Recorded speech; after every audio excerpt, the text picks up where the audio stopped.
Welcome to tonight's peaceful reading of A Timeless Journey.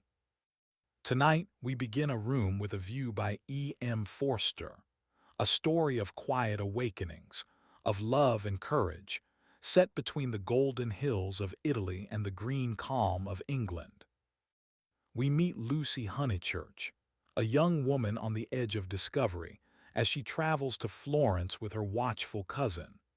Amid sunlit courtyards and whispered conversations, she begins to question what she's been taught about love, propriety, and her own heart. This is a tale of stepping beyond what is expected and gently into what is true. Let the graceful rhythm of this story guide you into rest, like a soft breeze through an open window. If this brings you peace, please subscribe and leave a comment. Your support helps us continue sharing these quiet, thoughtful journeys. Now breathe deeply, settle in, and let's begin A Room with a View. Chapter 1. The Signora had no business to do it, said Miss Bartlett. No business at all. She promised us south rooms with a view close together, instead of which here are north rooms, looking into a courtyard and a long way apart. Oh, Lucy. And a Cockney besides, said Lucy, who had been further saddened by the Signora's unexpected accent. It might be London. She looked at the 2 rows of English people who were sitting at the table, at the row of white bottles of water and red bottles of wine that ran between the English people, at the portraits of the late Queen and the late Poet Laureate that hung behind the English people, heavily framed, at the notice of the English Church, Rev. Cuthbert Eager, M.A. Oxon. That was the only other decoration of the wall. Charlotte, don't you feel, too, that we might be in London? I can hardly believe that all kinds of other things are just outside. I suppose it is one's being so tired. This meat has surely been used for soup, said Miss Bartlett, laying down her fork. I want so to see the Arno. The rooms the Signora promised us in her letter would have looked over the Arno. The Signora had no business to do it at all. Oh, it is a shame. Any nook does for me, Miss Bartlett continued, but it does seem hard that you shouldn't have a view. Lucy felt that she had been selfish. Charlotte, you mustn't spoil me. Of course, you must look over the Arno too. I meant that. The first vacant room in the front. You must have it, said Miss Bartlett, part of whose traveling expenses were paid by Lucy's mother, a piece of generosity to which she made many a tactful allusion. No, no, you must have it. I insist on it. Your mother would never forgive me, Lucy. She would never forgive me. The ladies' voices grew animated, and, if the sad truth be owned, a little peevish. They were tired, and under the guise of unselfishness they wrangled. Some of their neighbors interchanged glances, and one of them, one of the ill-bred people whom one does meet abroad, leant forward over the table and actually intruded into their argument. He said, I have a view, I have a view. Miss Bartlett was startled. Generally, at a pension, people looked them over for a day or two before speaking, and often did not find out that they would do till they had gone. She knew that the intruder was ill-bred even before she glanced at him. He was an old man of heavy build with a fair, shaven face and large eyes. There was something childish in those eyes, though it was not the childishness of senility. What exactly it was Miss Bartlett did not stop to consider, for her glance passed on to his clothes. These did not attract her. He was probably trying to become acquainted with them before they got into the swim, so she assumed a dazed expression when he spoke to her and then said, A view. Oh, a view. How delightful a view is. This is my son, said the old man. His name's George. He has a view too. Ah, said Miss Bartlett, repressing Lucy, who was about to speak. What I mean, he continued, is that you can have our rooms and we'll have yours. We'll change. The better class of tourist was shocked at this, and sympathized with the newcomers. Miss Bartlett, in reply, opened her mouth as little as possible and said, Thank you very much indeed. That is out of the question." "Why?" said the old man with both fists on the table. "Because it is quite out of the question, thank you." "You see, we don't like to take," began Lucy. Her cousin again repressed her. "But why?" he persisted. "Women like looking at a view, men don't." And he thumped with his fists like a naughty child and turned to his son, saying, "George, persuade them." "It's so obvious they should have the rooms," said the son. "There's nothing else to say." He did not look at the ladies as he spoke, but his voice was perplexed and sorrowful. Lucy, too, was perplexed, but she saw that they were in for what is known as quite a scene, and she had an odd feeling that whenever these ill-bred tourists spoke, the contest widened and deepened till it dealt, not with rooms and views, but with, well, with something quite different, whose existence she had not realized before. Now the old man attacked Miss Bartlett almost violently. Why should she not change? What possible objection had she? They would clear out in half an hour. Miss Bartlett, though skilled in the delicacies of conversation, was powerless in the presence of brutality. It was impossible to snub anyone so gross. Her face reddened with displeasure. She looked around as much as to say, "Are you all like this?"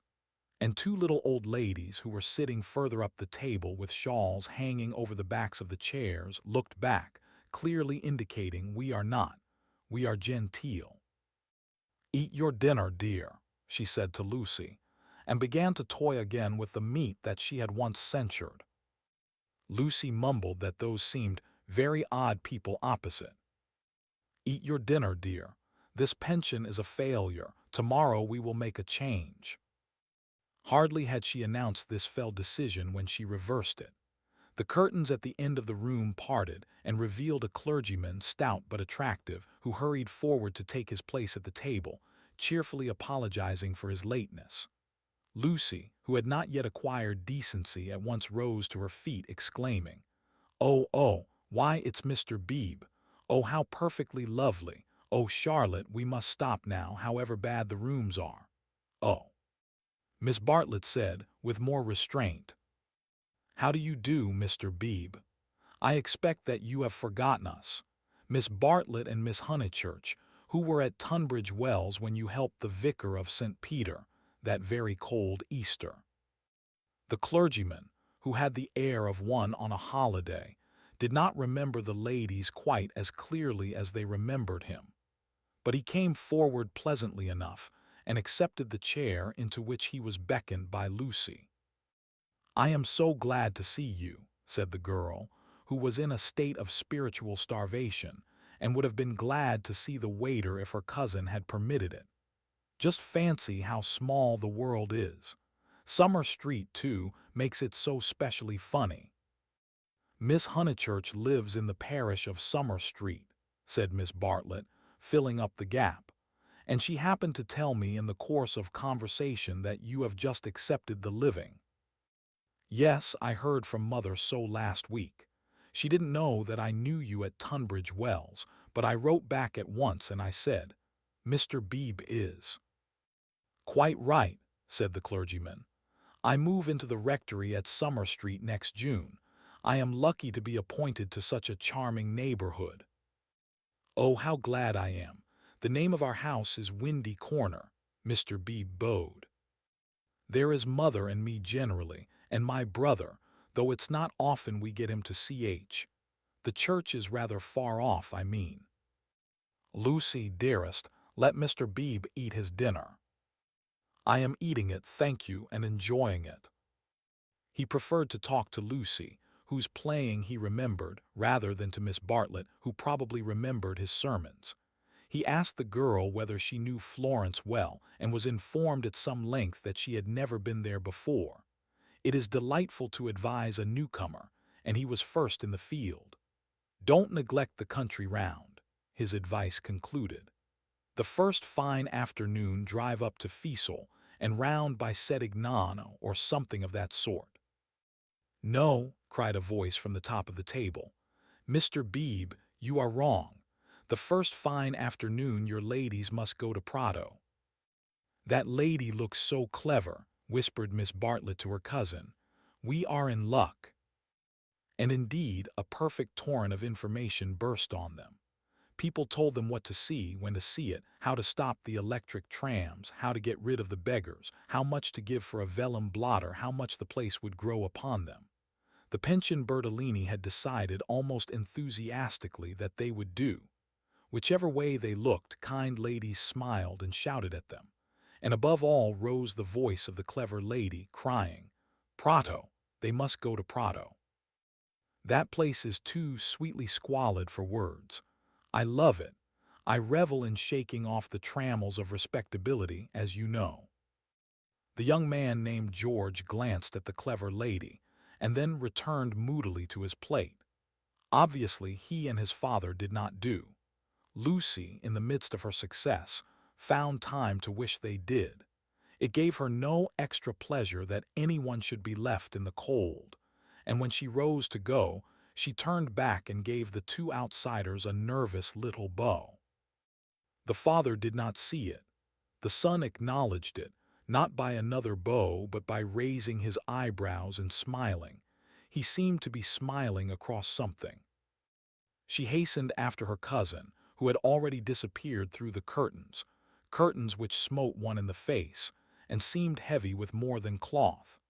Beyond them stood the unreliable Signora, bowing good evening to her guests, and supported by Enery, her little boy, and Victorier, her daughter. It made a curious little scene, this attempt of the Cockney to convey the grace and geniality of the South. And even more curious was the drawing-room, which attempted to rival the solid comfort of a Bloomsbury boarding-house. Was this really Italy? Miss Bartlett was already seated on a tightly stuffed armchair, which had the color and the contours of a tomato. She was talking to Mr. Beebe, and as she spoke, her long narrow head drove backwards and forwards slowly, regularly, as though she were demolishing some invisible obstacle. "We are most grateful to you," she was saying. "The first evening means so much.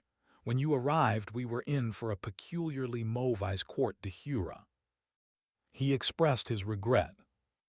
"Do you, by any chance, know the name of an old man who sat opposite us at dinner?" "Emerson. Is he a friend of yours?" "We are friendly, as one is in pensions." "Then I will say no more." He pressed her very slightly, and she said more. "I am, as it were," she concluded, "the chaperone of my young cousin, Lucy, and it would be a serious thing if I put her under an obligation to people of whom we know nothing. His manner was somewhat unfortunate. I hope I acted for the best." "You acted very naturally," said he. He seemed thoughtful, and after a few moments added, "All the same, I don't think much harm would have come of accepting." "No harm, of course, but we could not be under an obligation. He is rather a peculiar man." Again he hesitated and then said gently, "I think he would not take advantage of your acceptance, nor expect you to show gratitude. He has the merit, if it is one, of saying exactly what he means. He has rooms he does not value, and he thinks you would value them. He no more thought of putting you under an obligation than he thought of being polite. It is so difficult, at least I find it difficult, to understand people who speak the truth." Lucy was pleased and said, "I was hoping that he was nice. I do so always hope that people will be nice." "I think he is, nice and tiresome. I differ from him on almost every point of any importance, and so, I expect, I may say I hope, you will differ. But his is a type one disagrees with rather than deplores. When he first came here, he not unnaturally put people's backs up. He has no tact and no manners. I don't mean by that he has bad manners, and he will not keep his opinions to himself. We nearly complained about him to our depressing Signora, but I am glad to say we thought better of it." "Am I to conclude," said Miss Bartlett, "that he is a socialist?" Mr. Beebe accepted the convenient word, not without a slight twitching of the lips. "And presumably, he has brought up his son to be a socialist, too." "I hardly know George, for he hasn't learnt to talk yet. He seems a nice creature, and I think he has brains.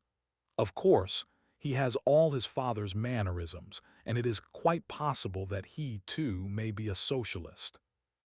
"Oh, you relieve me," said Miss Bartlett. "So you think I ought to have accepted their offer. You feel I have been narrow-minded and suspicious."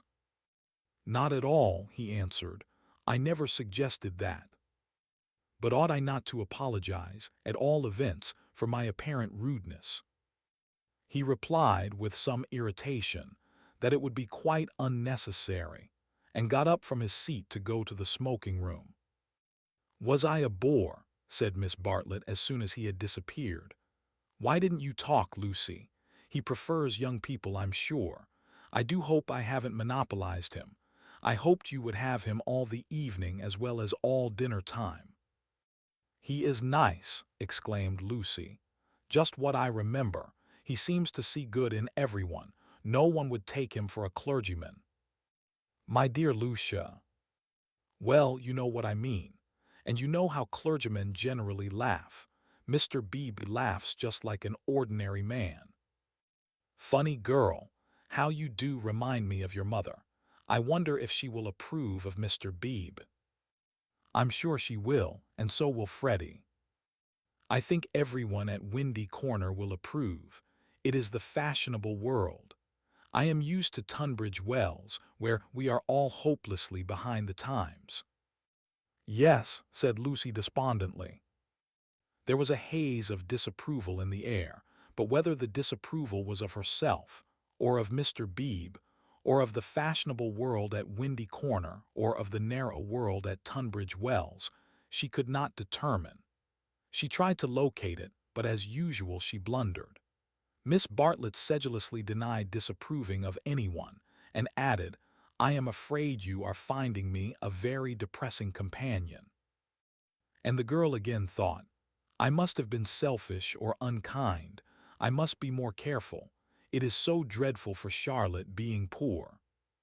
Fortunately, one of the little old ladies, who for some time had been smiling very benignly, now approached and asked if she might be allowed to sit where Mr. Beebe had sat. Permission granted, she began to chat her gently about Italy, the plunge it had been to come there, the gratifying success of the plunge, the improvement in her sister's health, the necessity of closing the bedroom windows at night, and of thoroughly emptying the water bottles in the morning. She handled her subjects agreeably, and they were, perhaps, more worthy of attention than the high discourse upon Guelphs and Ghibellines which was proceeding tempestuously at the other end of the room. It was a real catastrophe, not a mere episode, that evening of hers at Venice, when she had found in her bedroom something that is one worse than a flea, though one better than something else. But here you are as safe as in England. Signora Bertolini is so English. "Yet our rooms smell," said poor Lucy. "We dread going to bed." "Ah, then you look into the court," she sighed. "If only Mr. Emerson was more tactful. We were so sorry for you at dinner." "I think he was meaning to be kind." "Undoubtedly he was," said Miss Bartlett. "Mr. Beebe has just been scolding me for my suspicious nature. Of course, I was holding back on my cousin's account." "Of course," said the little old lady, and they murmured that one could not be too careful with a young girl.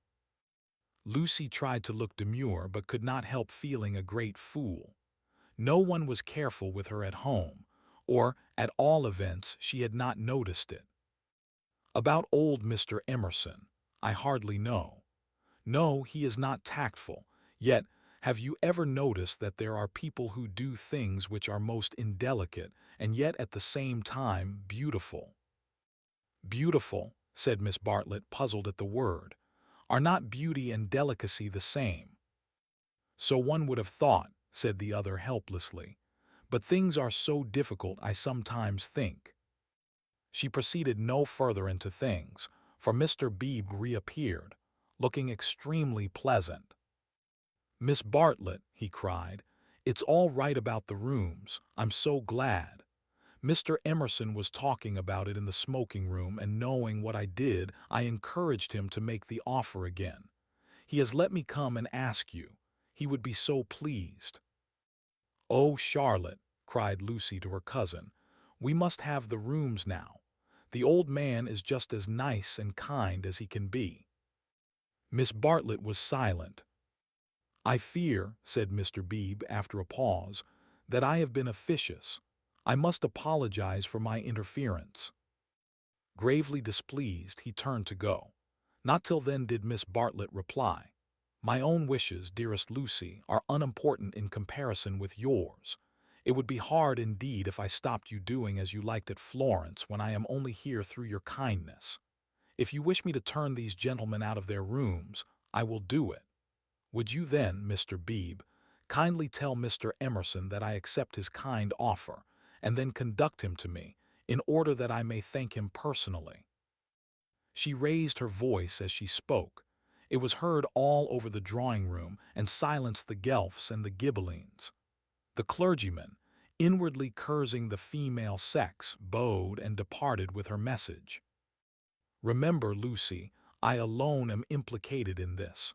I do not wish the acceptance to come from you. Grant me that at all events." Mr. Beebe was back, saying rather nervously, "Mr. Emerson is engaged, but here is his son instead."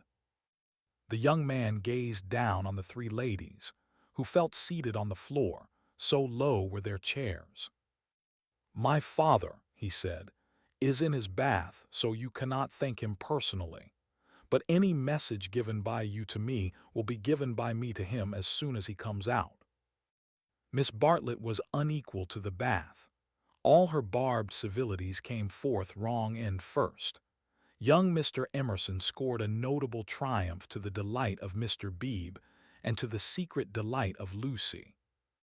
"Poor young man," said Miss Bartlett as soon as he had gone. "How angry he is with his father about the rooms. It is all he can do to keep polite." "In half an hour or so your rooms will be ready," said Mr. Beebe. Then, looking rather thoughtfully at the two cousins, he retired to his own rooms to write up his philosophically diary. "Oh dear," breathed the little old lady, and shuddered as if all the winds of heaven had entered the apartment. "Gentlemen sometimes do not realize—" Her voice faded away, but Miss Bartlett seemed to understand, and a conversation developed, in which gentlemen who did not thoroughly realize played a principal part. Lucy, not realizing either, was reduced to literature. Taking up Baedeker's Handbook to Northern Italy, she committed to memory the most important dates of Florentine history. For she was determined to enjoy herself on the morrow. Thus the half-hour crept profitably away, and at last Miss Bartlett rose with a sigh and said, "I think one might venture now. No, Lucy, do not stir. I will superintend the move." "How you do everything," said Lucy. "Naturally, dear, it is my affair. But I would like to help you." "No, dear." Charlotte's energy and her unselfishness. She had been thus all her life, but really on this Italian tour she was surpassing herself.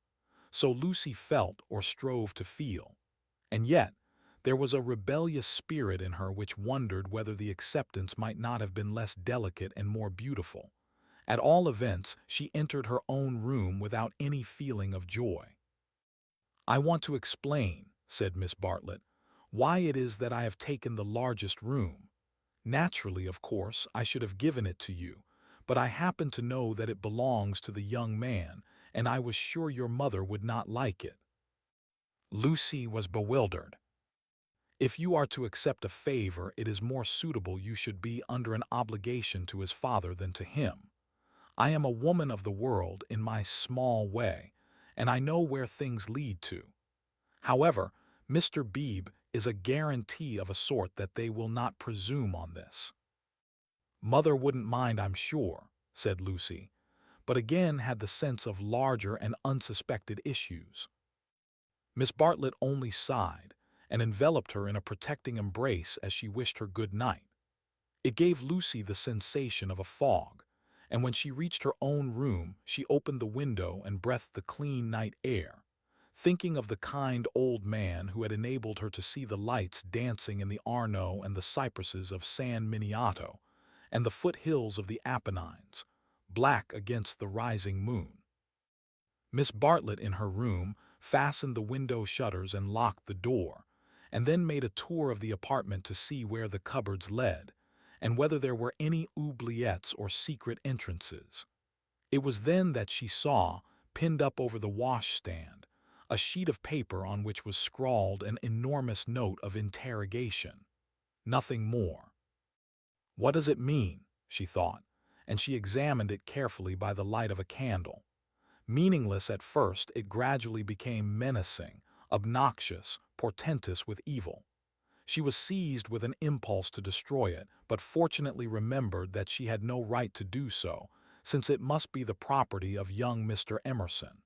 So she unpinned it carefully and put it between two pieces of blotting paper to keep it clean for him. Then she completed her inspection of the room, sighed heavily according to her habit, and went to bed. Chapter 2. It was pleasant to wake up in Florence, to open the eyes upon a bright bare room, with a floor of red tiles which look clean though they are not, with a painted ceiling whereon pink griffins and blue amorini sport in a forest of yellow violins and bassoons. It was pleasant, too, to fling wide the windows, pinching the fingers in unfamiliar fastenings, to lean out into sunshine with beautiful hills and trees and marble churches opposite, and close below, the Arno, gurgling against the embankment of the road. Over the river men were at work with spades and sieves on the sandy foreshore, and on the river was a boat, also diligently employed for some mysterious end. An electric tram came rushing underneath the window. No one was inside it except one tourist, but its platforms were overflowing with Italians who preferred to stand. Children tried to hang on behind, and the conductor, with no malice, spat in their faces to make them let go. Then soldiers appeared, good-looking, undersized men, wearing each a knapsack covered with mangy fur, and a greatcoat which had been cut for some larger soldier. Beside them walked officers looking foolish and fierce, and before them went little boys, turning somersaults in time with the band. The tramcar became entangled in their ranks and moved on painfully, like a caterpillar in a swarm of ants. One of the little boys fell down, and some white bullocks came out of an archway. Indeed, if it had not been for the good advice of an old man who was selling button-hooks, the road might never have got clear. Over such trivialities as these many a valuable hour may slip away, and the traveler who has gone to Italy to study the tactile values of Giotto, or the corruption of the papacy, may return remembering nothing but the blue sky and the men and women who live under it. So it was as well that Miss Bartlett should tap and come in, and having commented on Lucy's leaving the door unlocked, and on her leaning out of the window before she was fully dressed, should urge her to hasten herself, or the best of the day would be gone. By the time Lucy was ready, her cousin had done her breakfast, and was listening to the clever lady among the crumbs. A conversation then ensued on not unfamiliar lines. Miss Bartlett was, after all, a wee bit tired and thought they had better spend the morning settling in, unless Lucy would at all like to go out. Lucy would rather like to go out, as it was her first day in Florence, but of course she could go alone. Miss Bartlett could not allow this. Of course she would accompany Lucy everywhere. Oh, certainly not. Lucy would stop with her cousin. Oh no, that would never do. Oh yes. At this point the clever lady broke in. If it is Mrs. Grundy who is troubling you, I do assure you that you can neglect the good person. Being English, Miss Honeychurch will be perfectly safe. Italians understand. A dear friend of mine, Contessa Baroncelli, has 2 daughters, and when she cannot send a maid to school with them, she lets them go in sailor hats instead. Everyone takes them for English, you see, especially if their hair is strained tightly behind. Miss Bartlett was unconvinced by the safety of Contessa Baroncelli's daughters. She was determined to take Lucy herself, her head not being so very bad. The clever lady then said that she was going to spend a long morning in Santa Cruz, and if Lucy would come too, she would be delighted. "I will take you by a dear dirty back way, Miss Honeychurch, and if you bring me luck, we shall have an adventure." Lucy said that this was most kind, and at once opened the Baedeker to see where Santa Cruz was. "Tut, tut, Miss Lucy, I hope we shall soon emancipate you from Baedeker. He does but touch the surface of things. As to the true Italy, he does not even dream of it. The true Italy is only to be found by patient observation." This sounded very interesting, and Lucy hurried over her breakfast and started with her new friend in high spirits. Italy was coming at last. The Cockney Signora and her works had vanished like a bad dream. Miss Lavish, for that was the clever lady's name, turned to the right along the sunny Lung Arno. How delightfully warm! But a wind down the side streets cut like a knife, didn't it? Ponte Allegrezzi, particularly interesting, mentioned by Dante. San Miniato, beautiful as well as interesting. The crucifix that kissed a murderer. Miss Honeychurch would remember the story. The men on the river were fishing. Untrue, but then so is most information. Then Miss Lavish darted under the archway of the white bullocks, and she stopped, and she cried. "A smell, a true Florentine smell. Every city, let me teach you, has its own smell." "Is it a very nice smell?" said Lucy, who had inherited from her mother a distaste to dirt. "One doesn't come to Italy for niceness," was the retort. "One comes for life. Buongiorno, buongiorno," bowing right and left. "Look at that adorable wine cart. How the driver stares at us, dear, simple soul." So Miss Lavish proceeded through the streets of the city of Florence, short, fidgety, and playful as a kitten, though without a kitten's grace. It was a treat for the girl to be with anyone so clever and so cheerful, and a blue military cloak, such as an Italian officer wears, only increased the sense of festivity. Buongiorno, take the word of an old woman, Miss Lucy. You will never repent of a little civility to your inferiors. That is the true democracy, though I am a real radical as well. There, now you're shocked. "Indeed I'm not," exclaimed Lucy. "We are radicals, too, out and out. My father always voted for Mr. Gladstone until he was so dreadful about Ireland." I see, and now you have gone over to the enemy." "Oh, please. If my father was alive, I am sure he would vote radical again now that Ireland is all right. And as it is, the glass over our front door was broken last election, and Freddie is sure it was the Tories. But mother says nonsense, a tramp." "Shameful, a manufacturing district, I suppose." "No, in the Surrey Hills, about 5 miles from Dorking, looking over the Weald." Miss Lavish seemed interested, and slackened her trot. "What a delightful part, I know it so well. It is full of the very nicest people. Do you know Sir Harry Otway, a radical if ever there was?" "Very well indeed." "And old Mrs. Butterworth, the philanthropist." "Why, she rents a field of us, how funny." Miss Lavish looked at the narrow ribbon of sky and murmured, "Oh, you have property in Surrey." "Hardly any," said Lucy, fearful of being thought a snob. "Only 30 acres, just the garden all downhill and some fields." Miss Lavish was not disgusted, and said it was just the size of her aunt's Suffolk estate. Italy receded. They tried to remember the last name of Lady Louisa someone, who had taken a house near Summer Street the other year, but she had not liked it, which was odd of her. And just as Miss Lavish had got the name, she broke off and exclaimed, bless us and save us, we've lost the way." Certainly, they had seemed a long time in reaching Santa Cruz, the tower of which had been plainly visible from the landing window. But Miss Lavish had said so much about knowing her Florence by heart that Lucy had followed her with no misgivings. Lost, lost, my dear Miss Lucy, during our political diatribes we have taken a wrong turning. How those horrid conservatives would jeer at us. What are we to do? Two lone females in an unknown town. Now this is what I call an adventure. Lucy, who wanted to see Santa Claus, suggested as a possible solution that they should ask the way there. Oh, but that is the word of a craven. And no, you are not to look at your Baedeker. Give it to me, I shan't let you carry it. We will simply drift. Accordingly, they drifted through a series of those gray-brown streets, neither commodious nor picturesque, in which the eastern quarter of the city abounds.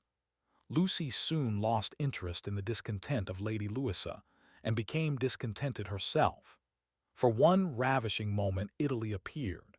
She stood in the square of the Annunziata and saw in the living terracotta those divine bobbies whom no cheap reproduction can ever stale. There they stood, with their shining limbs bursting from the garments of charity, and their strong white arms extended against circlets of heaven. Lucy thought she had never seen anything more beautiful, but Miss Lavish, with a shriek of dismay, dragged her forward, declaring that they were out of their path now by at least a mile. The hour was approaching at which the continental breakfast begins, or rather ceases, to tell, and the ladies bought some hot chestnut paste out of a little shop because it looked so typical. It tasted partly of the paper in which it was wrapped, partly of hair oil, partly of the great unknown, but it gave them strength to drift into another piazza, large and dusty, on the farther side of which rose a black-and-white facade of surpassing ugliness. Miss Lavish spoke to it dramatically. It was Santa Claus. The adventure was over. Stop a minute, let those two people go on, or I shall have to speak to them. I do detest conventional intercourse. Nasty. They are going into the church, too. Oh, the British are abroad. We sat opposite them at dinner last night. They have given us their rooms. They were so very kind. Look at their figures, laughed Miss Lavish.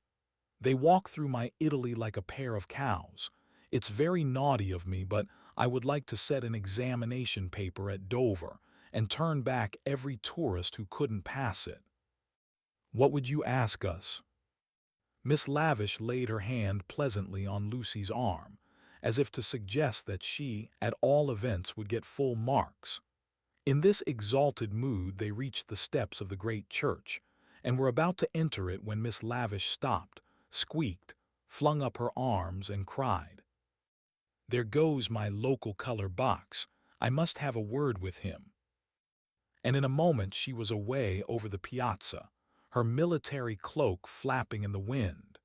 Nor did she slacken speed till she caught up an old man with white whiskers and nipped him playfully upon the arm. Lucy waited for nearly 10 minutes. Then she began to get tired. The beggars worried her, the dust blew in her eyes, and she remembered that a young girl ought not to loiter in public places.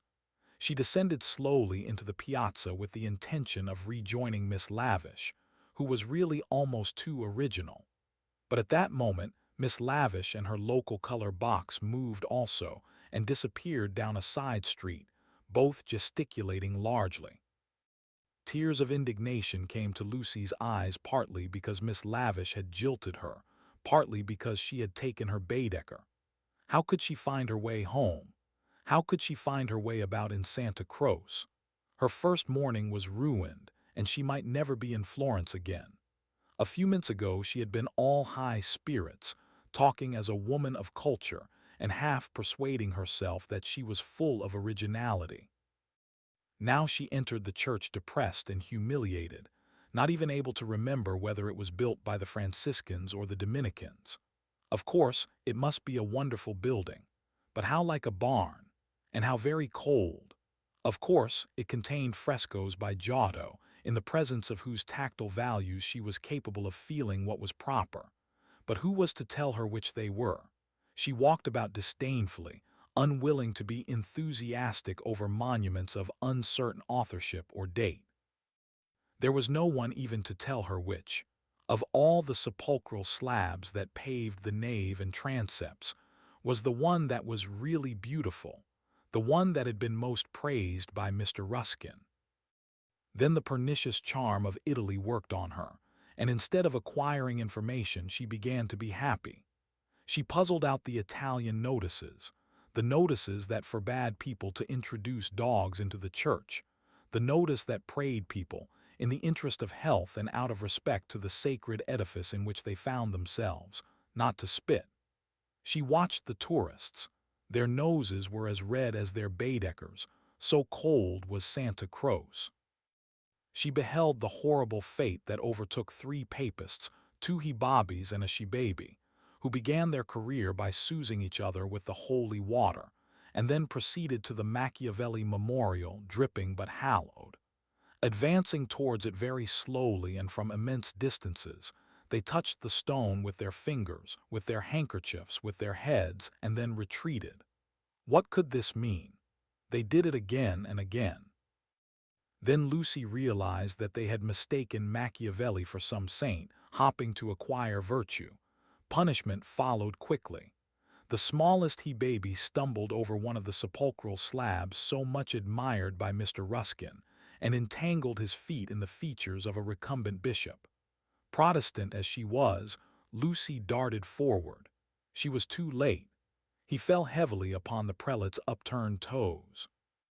"Hateful bishop!" exclaimed the voice of old Mr. Emerson, who had darted forward also. "Hard in life, hard in death. Go out into the sunshine, little boy, and kiss your hand to the sun, for that is where you ought to be. Intolerable bishop!" The child screamed frantically at these words, and at these dreadful people who picked him up, dusted him, rubbed his bruises, and told him not to be superstitious.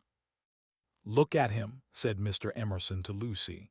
"Here's a mess, a baby hurt, cold, and frightened, but what else can you expect from a church?" The child's legs had become as melting wax. Each time that old Mr. Emerson and Lucy said it, erect it collapsed with a roar. Fortunately, an Italian lady who ought to have been saying her prayers came to the rescue. By some mysterious virtue which mothers alone possess, she stiffened the little boy's backbone and imparted strength to his knees. He stood. Still gibbering with agitation, he walked away. "You are a clever woman," said Mr. Emerson. "You have done more than all the relics in the world. I am not of your creed, but I do believe in those who make their fellow creatures happy. There is no scheme of the universe." He paused for a phrase. "Niente," said the Italian lady, and returned to her prayers. "I'm not sure she understands English," suggested Lucy. In her chastened mood, she no longer despised the Emersons. She was determined to be gracious to them, beautiful rather than delicate, and, if possible, to erase Miss Bartlett's civility by some gracious reference to the pleasant rooms. "That woman understands everything," was Mr. Emerson's reply. "But what are you doing here? Are you doing the church? Are you through with the church?" "No," cried Lucy, remembering her grievance. "I came here with Miss Lavish, who was to explain everything, and just by the door. It is too bad. She simply ran away, and after waiting quite a time, I had to come in by myself." "Why shouldn't you?" said Mr. Emerson. "Yes, why shouldn't you come by yourself?" said the son, addressing the young lady for the first time. "But Miss Lavish has even taken away Baedeker." "Baedeker," said Mr. Emerson. "I'm glad it's that you minded.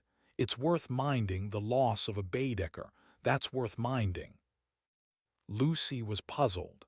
She was again conscious of some new idea, and was not sure whither it would lead her. "If you've no Baedeker," said the son, "you'd better join us." Was this where the idea would lead? She took refuge in her dignity. "Thank you very much, but I could not think of that. I hope you do not suppose that I came to join on to you. I really came to help with the child, and to thank you for so kindly giving us your rooms last night. I hope that you have not been put to any great inconvenience." "My dear," said the old man gently, "I think that you are repeating what you have heard older people say. You are pretending to be touchy, but you are not really. Stop being so tiresome and tell me instead what part of the church you want to see. To take you to it will be a real pleasure." Now this was abominably impertinent, and she ought to have been furious. But it is sometimes as difficult to lose one's temper as it is difficult at other times to keep it. Lucy could not get cross. Mr. Emerson was an old man, and surely a girl might humor him. On the other hand, his son was a young man, and she felt that a girl ought to be offended with him, or at all events be offended before him. It was at him that she gazed before replying. "I am not touchy, I hope. It is the Giottos that I want to see, if you will kindly tell me which they are." The son nodded. With a look of somber satisfaction, he led the way to the Peruzzi chapel. There was a hint of the teacher about him. She felt like a child in school who had answered a question rightly. The chapel was already filled with an earnest congregation, and out of them rose the voice of a lecturer, directing them how to worship Giotto, not by tactful valuations, but by the standards of the Spirit. "Remember," he was saying, "the facts about this church of Santa Croce, how it was built by faith in the full fervor of medievalism, before any taint of the Renaissance had appeared.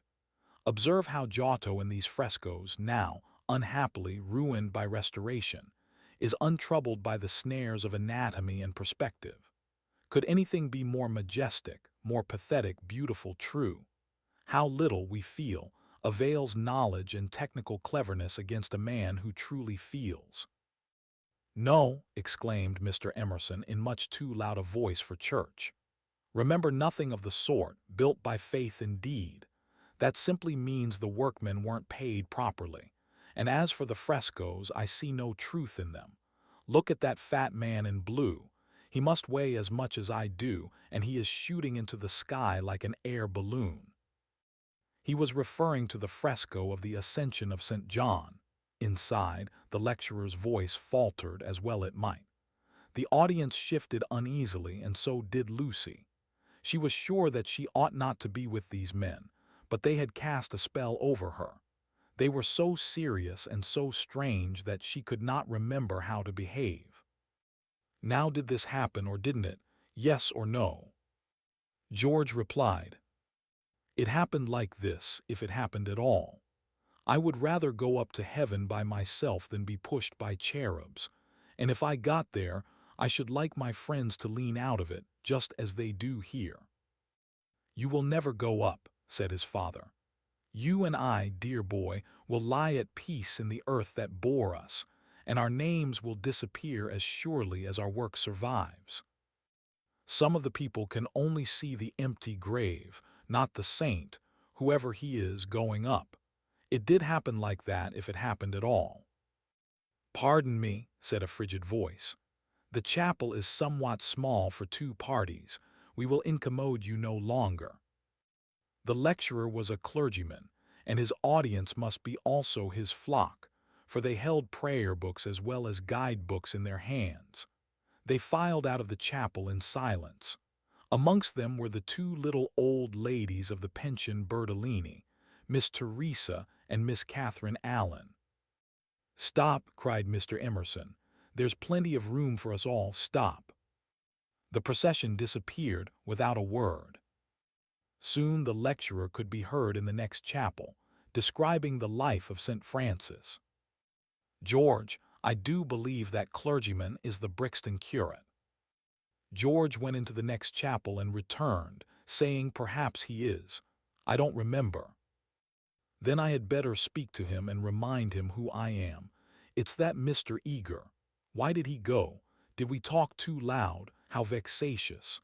I shall go and say we are sorry. Hadn't I better? Then perhaps he will come back." "He will not come back," said George. But Mr. Emerson, contrite and unhappy, hurried away to apologize to the Rev. Cuthbert Eager. Lucy, apparently absorbed in a lunette, could hear the lecture again interrupted, the anxious, aggressive voice of the old man, the curt, injured replies of his opponent. The son, who took every little contretemps as if it were a tragedy, was listening also. "My father has that effect on nearly everyone," he informed her. "He will try to be kind." "I hope we all try," said she, smiling nervously, "because we think it improves our characters. But he is kind to people because he loves them, and they find him out and are offended or frightened." "How silly of them," said Lucy, though in her heart she sympathized. "I think that a kind action done tactfully—" "Tact." He threw up his head in disdain. Apparently she had given the wrong answer. She watched the singular creature pace up and down the chapel. For a young man his face was rugged, and until the shadows fell upon it, hard. Enshadowed, it sprang into tenderness. She saw him once again at Rome, on the ceiling of the Sistine Chapel, carrying a burden of acorns. Healthy and muscular, he yet gave her the feeling of grayness, of tragedy that might only find solution in the night. The feeling soon passed.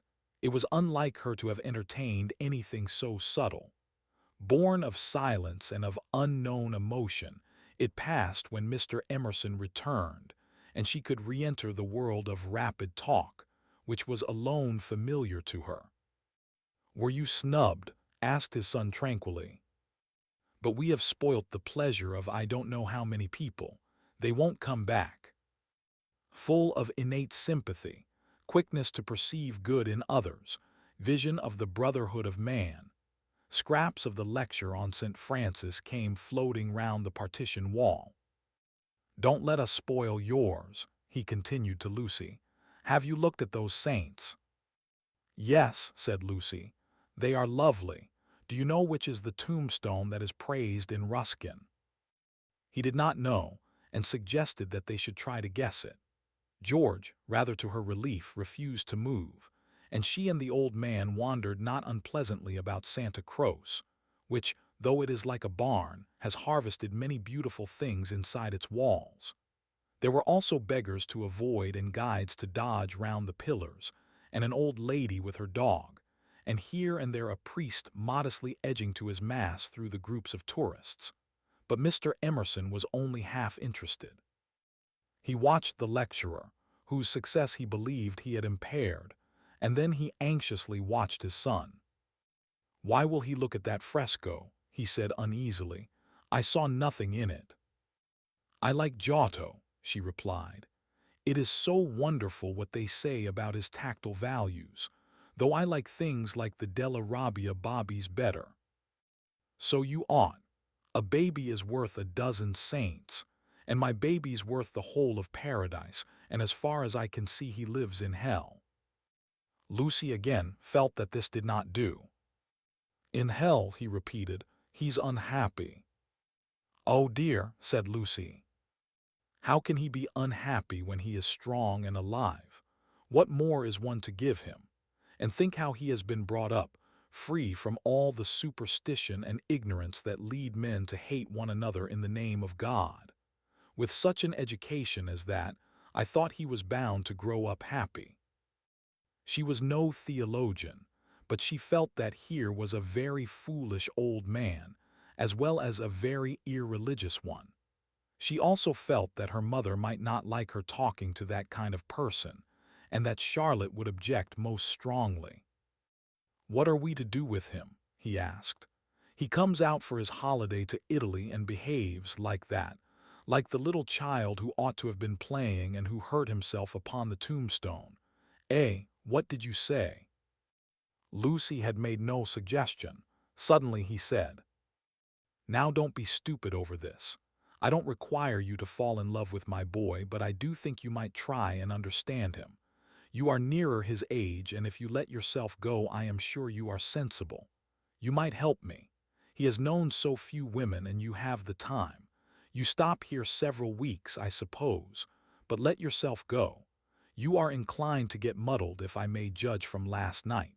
Let yourself go. Pull out from the depths those thoughts that you do not understand, and spread them out in the sunlight and know the meaning of them. By understanding George, you may learn to understand yourself. It will be good for both of you."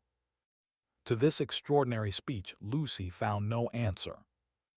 "I only know what it is that's wrong with him, not why it is." "And what is it?" asked Lucy fearfully, expecting some harrowing tale. "The old trouble, things won't fit." "What things?" "The things of the universe. It is quite true, they don't."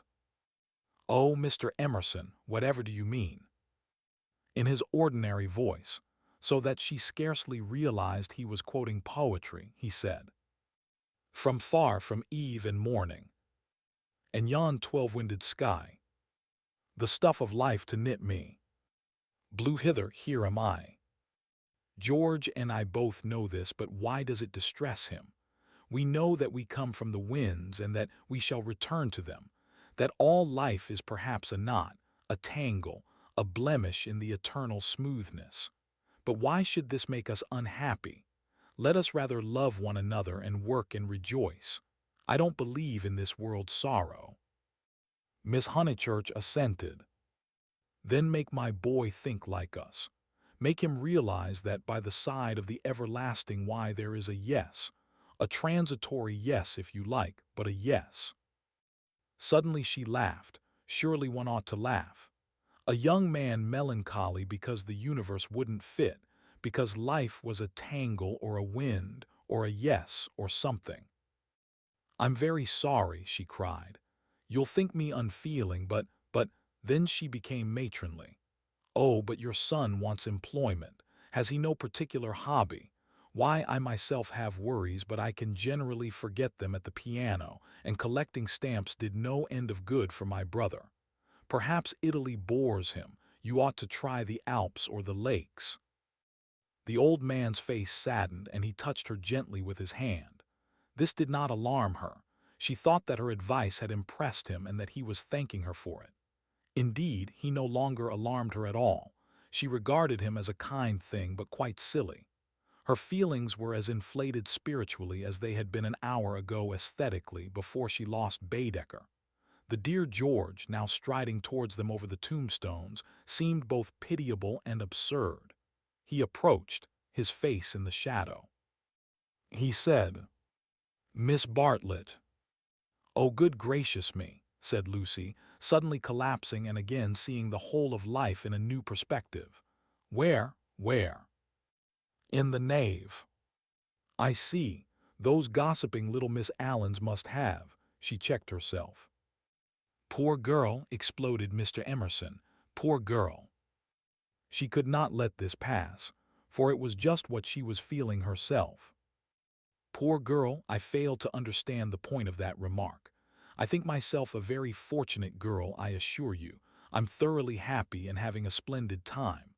Pray don't waste time mourning over me. There's enough sorrow in the world, isn't there, without trying to invent it. Goodbye. Thank you both so much for all your kindness. Ah, yes, there does come my cousin. A delightful morning. Santa Cruz is a wonderful church." She joined her cousin. Chapter 3. It so happened that Lucy, who found daily life rather chaotic, entered a more solid world when she opened the piano. She was then no longer either deferential or patronizing, no longer either a rebel or a slave.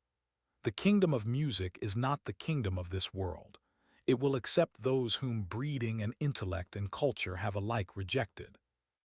The commonplace person begins to play and shoots into the empyrean without effort, whilst we look up, marveling how he has escaped us, and thinking how we could worship him and love him, would he but translate his visions into human words and his experiences into human actions. Perhaps he cannot. Certainly he does not, or does so very seldom. Lucy had done so never. She was no dazzling executante. Her runs were not at all like strings of pearls, and she struck no more right notes than was suitable for one of her age and situation.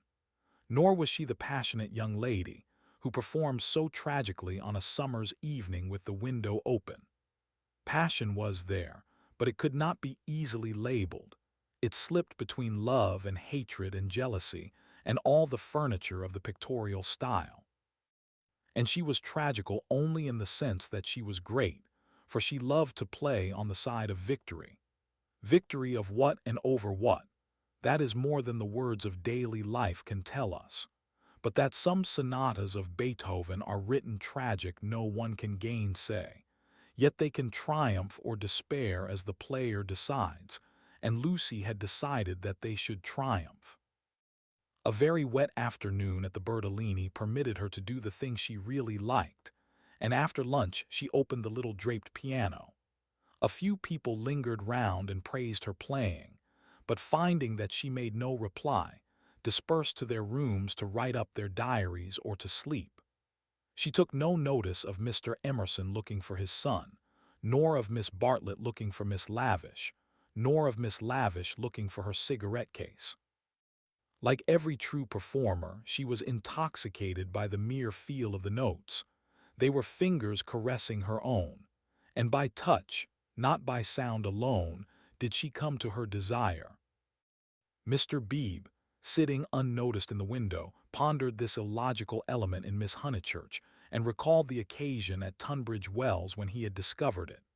It was at one of those entertainments where the upper classes entertain the lower. The seats were filled with a respectful audience, and the ladies and gentlemen of the parish, under the auspices of their vicar, sang, or recited, or imitated the drawing of a champagne cork. Among the promised items was Miss Honeychurch, piano, Beethoven, and Mr. Beebe was wondering whether it would be a Delata or the March of the Ruins of Athens, when his composure was disturbed by the opening bars of Opus III. He was in suspense all through the introduction, for not until the pace quickens does one know what the performer intends. With the roar of the opening theme, he knew that things were going extraordinarily.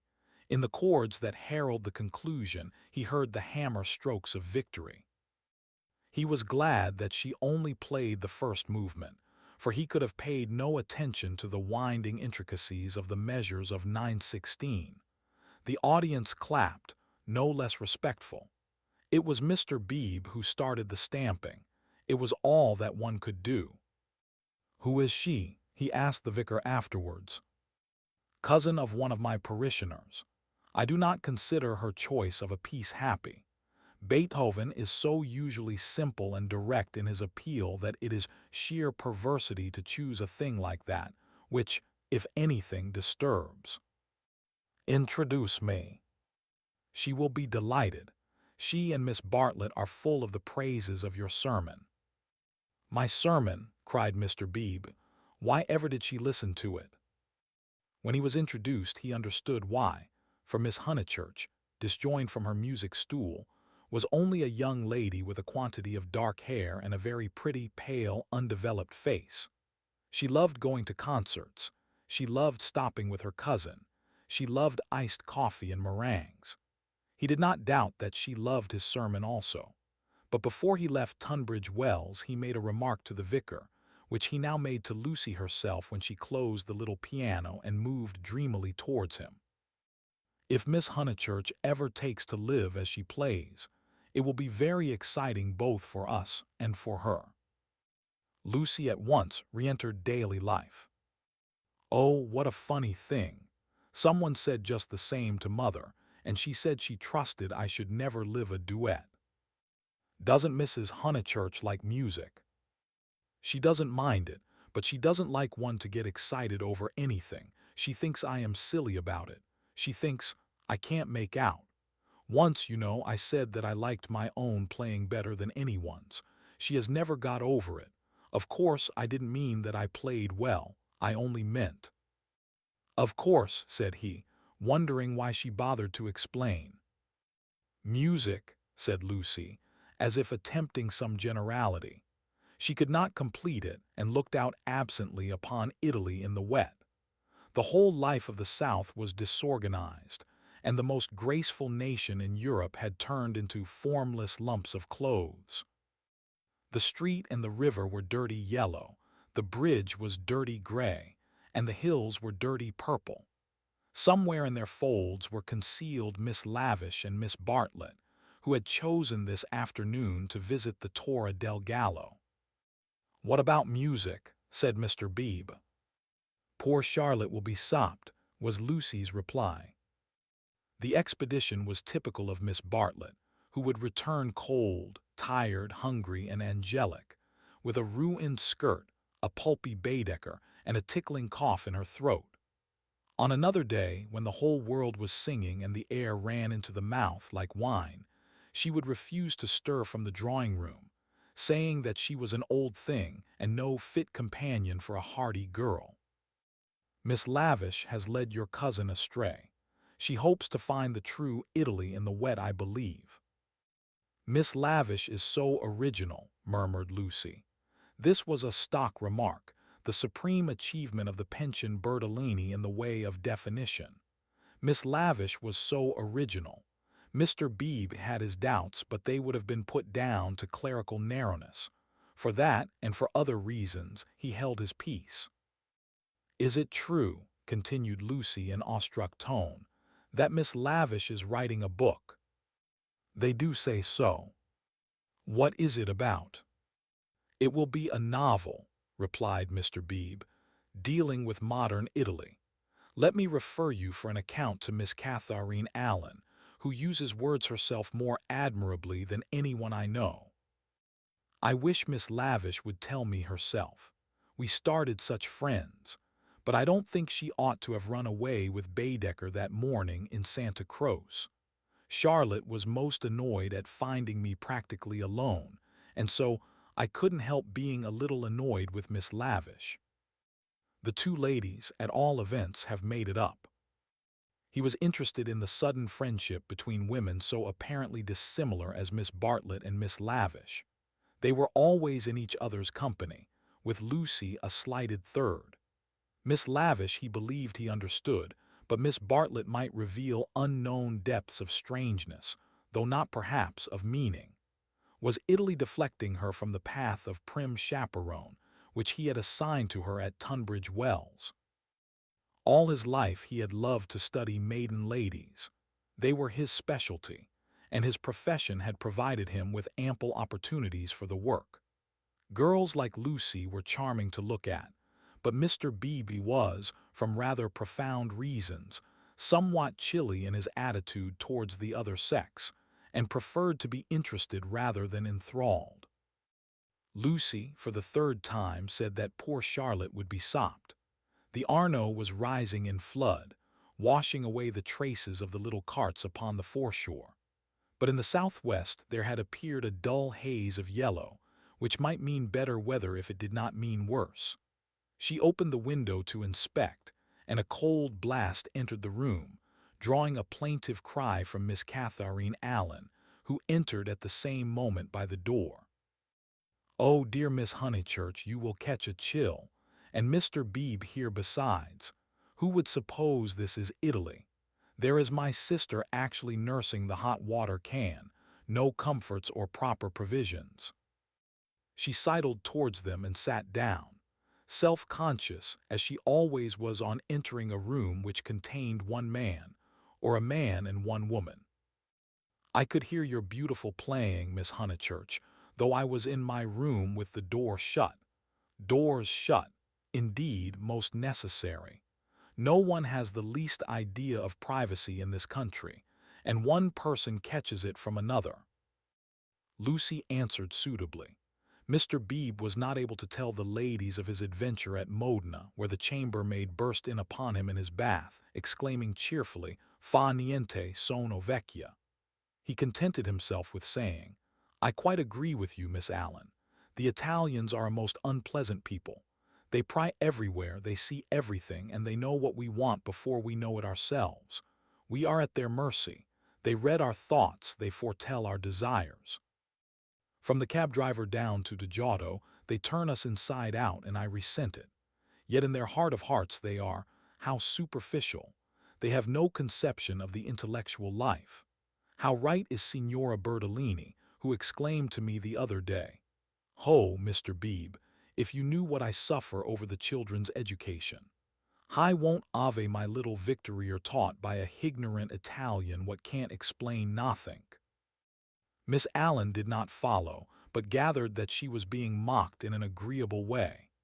Her sister was a little disappointed in Mr. Beebe, having expected better things from a clergyman whose head was bald and who wore a pair of russet whiskers. Indeed, who would have supposed that tolerance, sympathy, and a sense of humor would inhabit that militant form?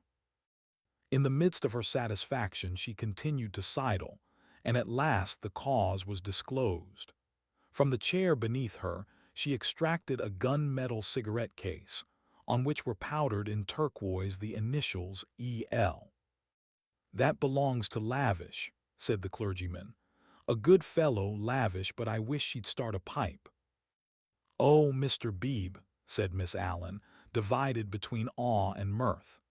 "Indeed, though it is dreadful for her to smoke, it is not quite as dreadful as you suppose. She took to it, practically in despair, after her life's work was carried away in a landslip. Surely that makes it more excusable." "What was that?" asked Lucy. Mr. Beebe sat back complacently, and Miss Allen began as follows. "It was a novel, and I am afraid, from what I can gather, not a very nice novel. It is so sad when people who have abilities misuse them, and I must say they nearly always do. Anyhow, she left it almost finished in the grotto of the Calvary at the Cappuccini Hotel at Amalfi while she went for a little ink. She said, 'Can I have a little ink, please?' But you know what Italians are. And meanwhile the grotto fell roaring on to the beach, and the saddest thing of all is that she cannot remember what she has written. The poor thing was very ill after it, and so got tempted into cigarettes. It is a great secret, but I am glad to say that she is writing another novel. She told Teresa and Miss Pole the other day that she had got up all the local color. This novel is to be about modern Italy, the other was historical, but that she could not start till she had an idea. First she tried Perugia for an inspiration, then she came here. This must on no account get round. And so cheerful through it all. I cannot help thinking that there is something to admire in everyone, even if you do not approve of them." Miss Allen was always thus being charitable against her better judgment. A delicate pathos perfumed her disconnected remarks, giving them unexpected beauty, just as in the decaying autumn woods there sometimes rise odors reminiscent of spring. She felt she had made almost too many allowances, and apologized hurriedly for her toleration. "All the same, she is a little too, I hardly like to say unwomanly, but she behaved most strangely when the Emersons arrived." Mr. Beebe smiled as Miss Allen plunged into an anecdote which he knew she would be unable to finish in the presence of a gentleman. "I don't know, Miss Honeychurch, if you have noticed that Miss Pole, the lady who has so much yellow hair, takes lemonade. That old Mr. Emerson who puts things very strangely." Her jaw dropped. She was silent. Mr. Beebe, whose social resources were endless, went out to order some tea, and she continued to Lucy in a hasty whisper. "Stomach. He warned Miss Pole of her stomach acidity, he called it, and he may have meant to be kind. I must say I forgot myself and laughed. It was so sudden. As Teresa truly said, it was no laughing matter. But the point is that Miss Lavish was positively attracted by his mentioning S, and said she liked plain speaking and meeting different grades of thought.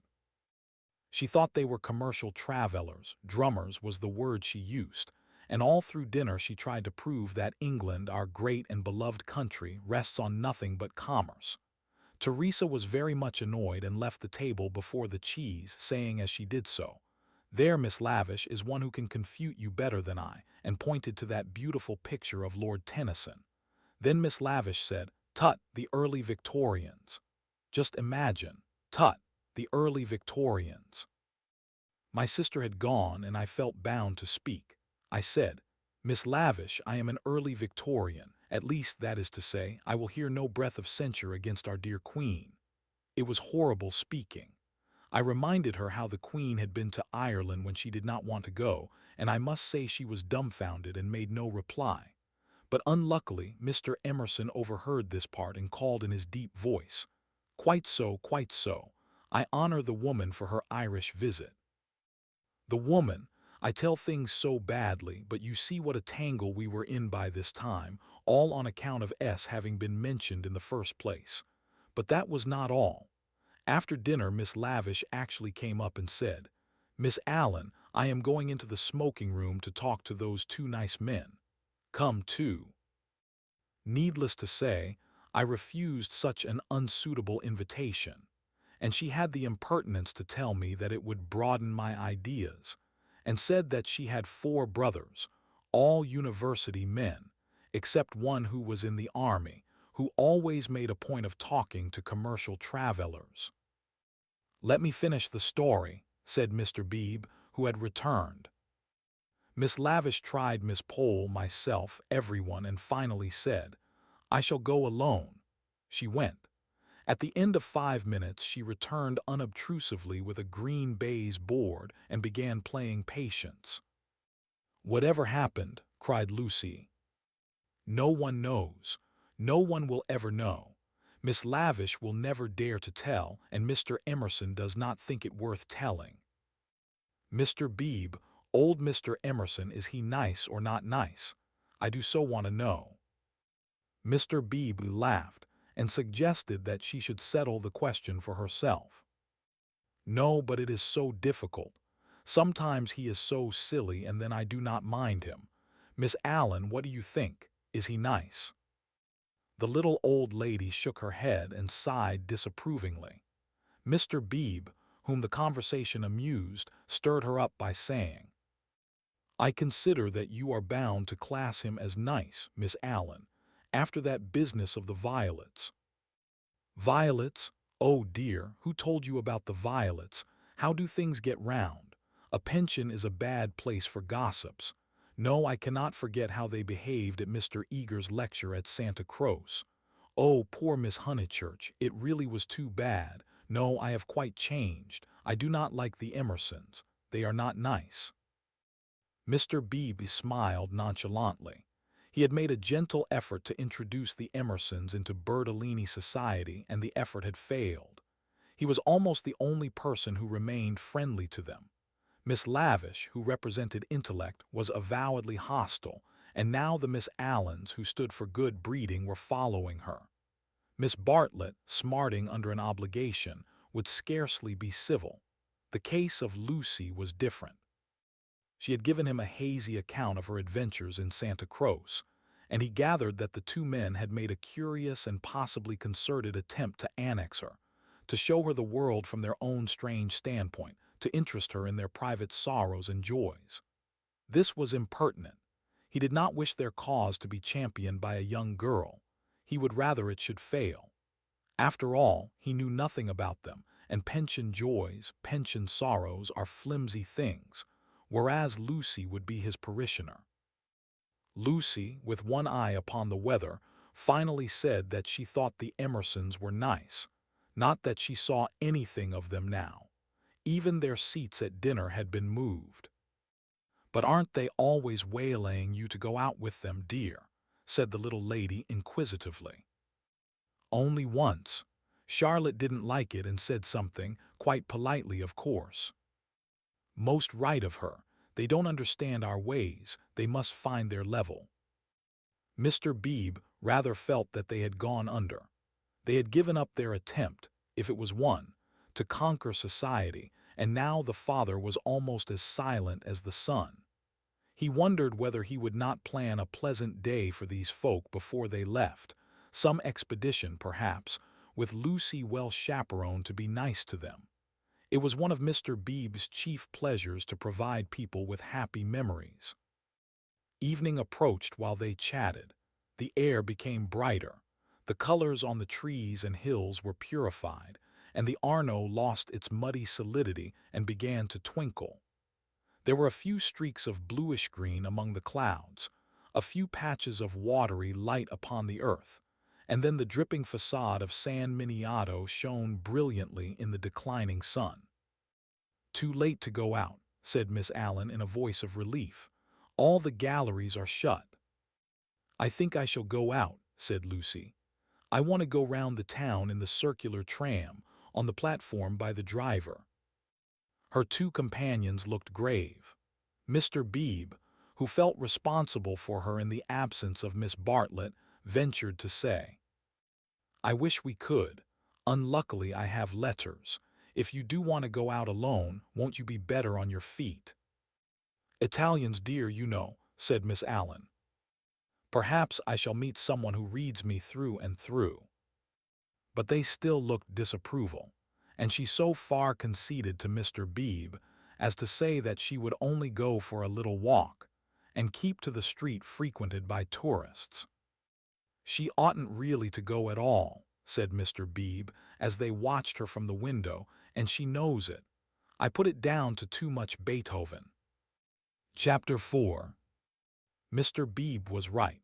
Lucy never knew her desires so clearly as after music. She had not really appreciated the clergyman's wit, nor the suggestive twitterings of Miss Allen. Conversation was tedious. She wanted something big, and she believed that it would have come to her on the wind-swept platform of an electric tram. This she might not attempt. It was unladylike. Why? Why were most big things unladylike? Charlotte had once explained to her why. It was not that ladies were inferior to men. It was that they were different. Their mission was to inspire others to achievement rather than to achieve themselves. Indirectly, by means of tact and a spotless name, a lady could accomplish much. But if she rushed into the fray herself, she would be first censured, then despised, and finally ignored. Poems had been written to illustrate this point. There is much that is immortal in this medieval lady. The dragons have gone, and so have the knights, but still she lingers in our midst. She reigned in many an early Victorian castle, and was queen of much early Victorian song. It is sweet to protect her in the intervals of business, sweet to pay her honor when she has cooked our dinner well. But alas, the creature grows degenerate. In her heart also there are springing up strange desires. She too is enamored of heavy winds and vast panoramas and green expanses of the sea. She has marked the kingdom of this world, how full it is of wealth and beauty and war, a radiant crust built around the central fires spinning towards the receding heavens. Men, declaring that she inspires them to it, move joyfully over the surface, having the most delightful meetings with other men, happy, not because they are masculine, but because they are alive. Before the show breaks up, she would like to drop the august title of the Eternal Woman, and go there as her transitory self. Lucy does not stand for the medieval lady, who was rather an ideal to which she was bidden to lift her eyes when feeling serious, nor has she any system of revolt. Here and there a restriction annoyed her particularly, and she would transgress it, and perhaps be sorry that she had done so. This afternoon she was peculiarly restive. She would really like to do something of which her well-wishers disapproved. As she might not go on the electric tram, she went to Alinari's shop. There she bought a photograph of Botticelli's Birth of Venus. Venus, being a pity, spoilt the picture, otherwise so charming, and Miss Bartlett had persuaded her to do without it. A pity in art of course signified the nude.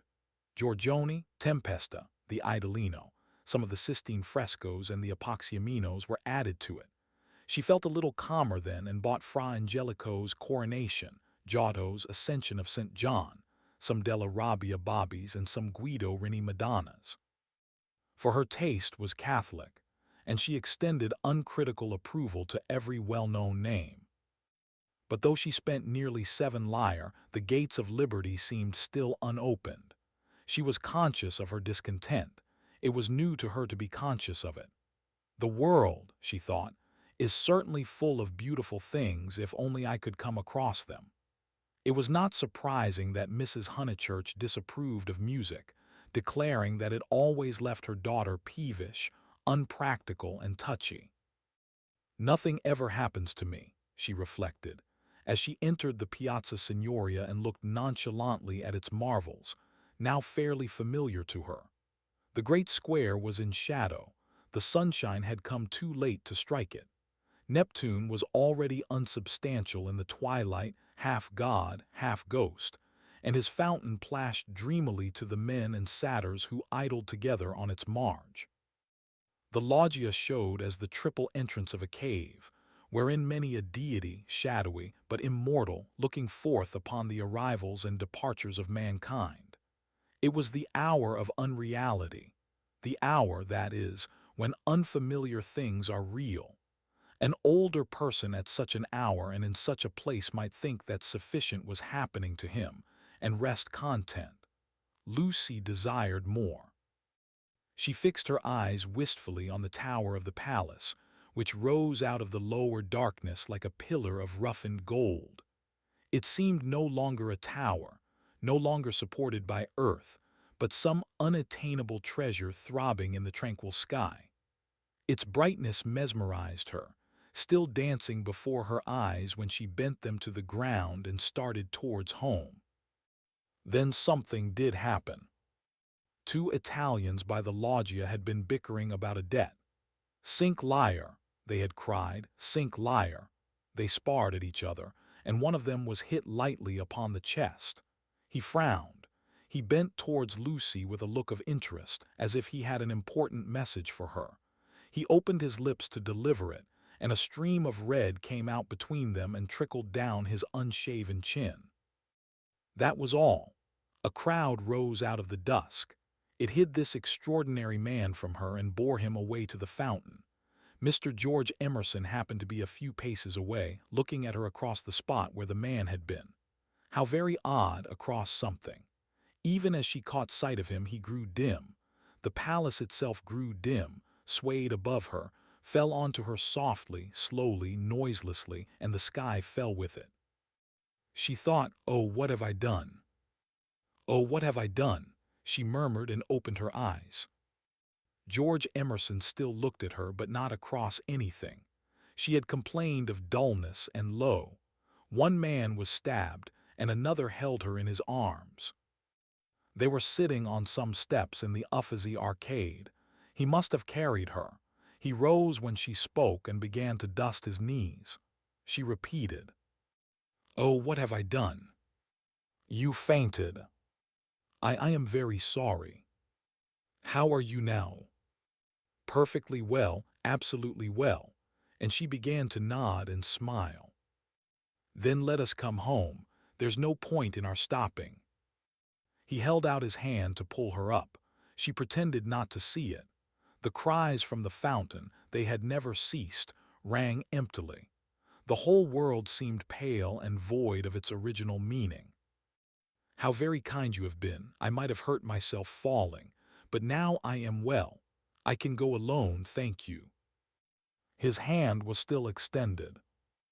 "Oh, my photographs!" she exclaimed suddenly. "What photographs?" "I bought some photographs at Alinari's. I must have dropped them out there in the square." She looked at him cautiously. "Would you add to your kindness by fetching them?" He added to his kindness. As soon as he had turned his back, Lucy arose with the running of a maniac and stole down the arcade towards the Arno. "Miss Honeychurch." She stopped with her hand on her heart. "You sit still. You aren't fit to go home alone." "Yes, I am. Thank you so very much." "No, you aren't. You'd go openly if you were." "But I had rather." "Then I don't fetch your photographs." "I had rather be alone." He said imperiously, "The man is dead. The man is probably dead. Sit down till you are rested." She was bewildered and obeyed him. "And don't move till I come back." In the distance she saw creatures with black hoods, such as appear in dreams. The palace tower had lost the reflection of the declining day and joined itself to earth. How should she talk to Mr. Emerson when he returned from the shadowy square? Again the thought occurred to her, "Oh, what have I done?" The thought that she, as well as the dying man, had crossed some spiritual boundary. He returned and she talked of the murder. Oddly enough, it was an easy topic. She spoke of the Italian character. She became almost garrulous over the incident that had made her faint 5 minutes before.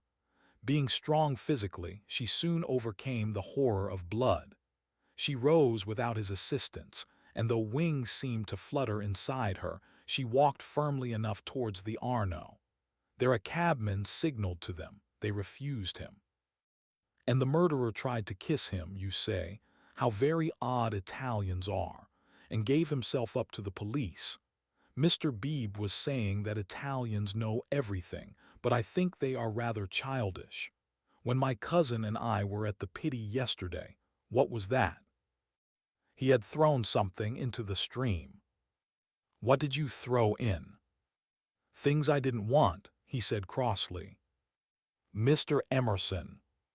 Well, where are the photographs? He was silent. I believe it was my photographs that you threw away. I didn't know what to do with them, he cried, and his voice was that of an anxious boy. Her heart warmed towards him for the first time. They were covered with blood there. I'm glad I've told you, and all the time we were making conversation I was wondering what to do with them.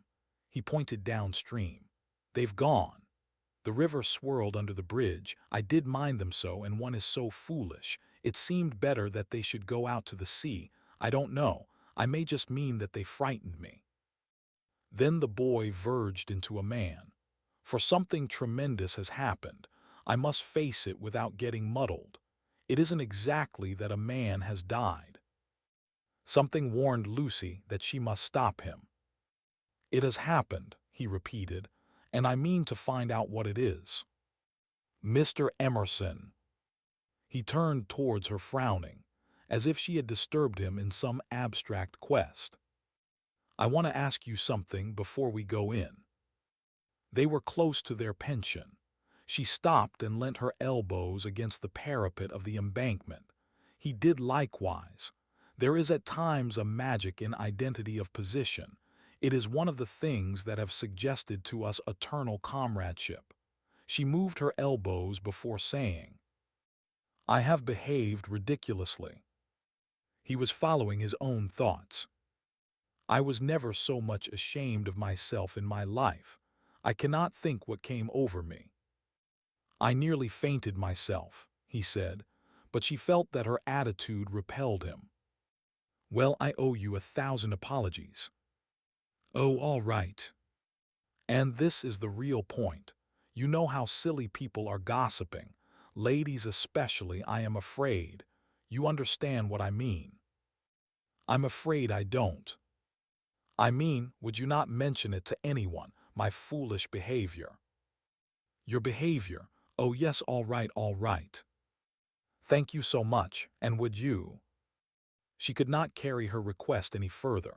The river was rushing below them, almost black in the advancing night. He had thrown her photographs into it, and then he had told her the reason. It struck her that it was hopeless to look for chivalry in such a man. He would do her no harm by idle gossip. He was trustworthy, intelligent, and even kind. He might even have a high opinion of her. But he lacked chivalry. His thoughts, like his behavior, would not be modified by awe. It was useless to say to him, and would you? And hope that he would complete the sentence for himself, averting his eyes from her nakedness like the night in that beautiful picture. She had been in his arms, and he remembered it, just as he remembered the blood on the photographs that she had bought in Alinari's shop. It was not exactly that a man had died. Something had happened to the living. They had come to a situation where character tells, and where childhood enters upon the branching paths of youth. Well, thank you so much, she repeated. How quickly these accidents do happen, and then one returns to the old life. I don't. Anxiety moved her to question him. His answer was puzzling. I shall probably want to live. But why, Mr. Emerson? What do you mean? I shall want to live, I say. Leaning her elbows on the parapet, she contemplated the river Arno, whose roar was suggesting some unexpected melody to her ears. Chapter 5. It was a family saying that you never knew which way Charlotte Bartlett would turn. She was perfectly pleasant and sensible over Lucy's adventure, found the abridged account of it quite adequate, and paid suitable tribute to the courtesy of Mr. George Emerson. She and Miss Lavish had had an adventure also. They had been stopped at the Dazio coming back, and the young officials there, who seemed impudent and désuévré, had tried to search their reticules for provisions. It might have been most unpleasant. Fortunately, Miss Lavish was a match for anyone. For good or for evil, Lucy was left to face her problem alone. None of her friends had seen her, either in the piazza or, later on, by the embankment. Mr. Beebe, indeed, noticing her startled eyes at dinner time, had again passed to himself the remark of too much Beethoven. But he only supposed that she was ready for an adventure, not that she had encountered it. This solitude oppressed her. She was accustomed to have her thoughts confirmed by others or, at all events, contradicted. It was too dreadful not to know whether she was thinking right or wrong. At breakfast next morning she took decisive action. There were two plans between which she had to choose. Mr. Beebe was walking up to the Torre del Gallo with the Emersons and some American ladies. Would Miss Bartlett and Miss Honeychurch join the party? Charlotte declined for herself. She had been there in the rain the previous afternoon. But she thought it an admirable idea for Lucy, who hated shopping, changing money, fetching letters, and other irksome duties, all of which Miss Bartlett must accomplish this morning and could easily accomplish alone. "No, Charlotte," cried the girl with real warmth. "It's very kind of Mr. Beebe, but I am certainly coming with you. I had much rather." "Very well, dear," said Miss Bartlett, with a faint flush of pleasure that called forth a deep flush of shame on the cheeks of Lucy. How abominably she behaved to Charlotte, now as always. But now she should alter. All morning she would be really nice to her. She slipped her arm into her cousin, and they started off along the Lung Arno. The river was a lion that morning in strength, voice, and color. Miss Bartlett insisted on leaning over the parapet to look at it. She then made her usual remark, which was, "How I do wish Freddie and your mother could see this, too." Lucy fidgeted. It was tiresome of Charlotte to have stopped exactly where she did. "Look, Lucia. Oh, you are watching for the Torre del Gallo party. I feared you would repent you of your choice." Serious as the choice had been, Lucy did not repent. Yesterday had been a muddle, queer and odd, the kind of thing one could not write down easily on paper. But she had a feeling that Charlotte and her shopping were preferable to George Emerson and the summit of the Torre del Gallo. Since she could not unravel the tangle, she must take care not to re-enter it. She could protest sincerely against Miss Bartlett's insinuations. But though she had avoided the chief actor, the scenery unfortunately remained. Charlotte, with the complacency of fate, led her from the river to the Piazza Signoria. She could not have believed that stones, a loggia, a fountain, a palace tower, would have such significance. For a moment she understood the nature of ghosts. The exact site of the murder was occupied, not by a ghost, but by Miss Lavish, who had the morning newspaper in her hand. She hailed them briskly. The dreadful catastrophe of the previous day had given her an idea which she thought would work up into a book. "Oh, let me congratulate you," said Miss Bartlett. "After your despair of yesterday, what a fortunate thing." "Aha, Miss Honeychurch, come you here, I am in luck. Now, you are to tell me absolutely everything that you saw from the beginning." Lucy poked at the ground with her parasol. "But perhaps you would rather not." "I'm sorry. If you could manage without it, I think I would rather not." The elder ladies exchanged glances, not of disapproval. It is suitable that a girl should feel deeply. "It is I who am sorry," said Miss Lavish. "We literary hacks are shameless creatures. I believe there's no secret of the human heart into which we wouldn't pry." She marched cheerfully to the fountain and back, and did a few calculations in realism. Then she said that she had been in the piazza since 8 o'clock collecting material. A good deal of it was unsuitable, but of course one always had to adapt. The two men had quarreled over a 5 franc note.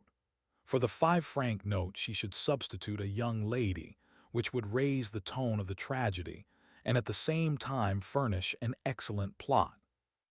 "What is the heroine's name?" asked Miss Bartlett. "Leonora," said Miss Lavish. "Her own name was Eleanor." "I do hope she's nice." That desideratum would not be omitted. "And what is the plot?" Love, murder, abduction, revenge was the plot, but it all came while the fountain plashed to the satyrs in the morning sun. "I hope you will excuse me for boring on like this," Miss Lavish concluded. "It is so tempting to talk to really sympathetic people. Of course, this is the barest outline. There will be a deal of local coloring, descriptions of Florence and the neighborhood, and I shall also introduce some humorous characters. And let me give you all fair warning. I intend to be unmerciful to the British tourist." "Oh, you wicked woman," cried Miss Bartlett. "I am sure you are thinking of the Emersons." Miss Lavish gave a Machiavellian smile. "I confess that in Italy my sympathies are not with my own countrymen. It is the neglected Italians who attract me, and whose lives I am going to paint so far as I can. For I repeat and I insist, and I have always held most strongly, that a tragedy such as yesterday's is not the less tragic because it happened in humble life."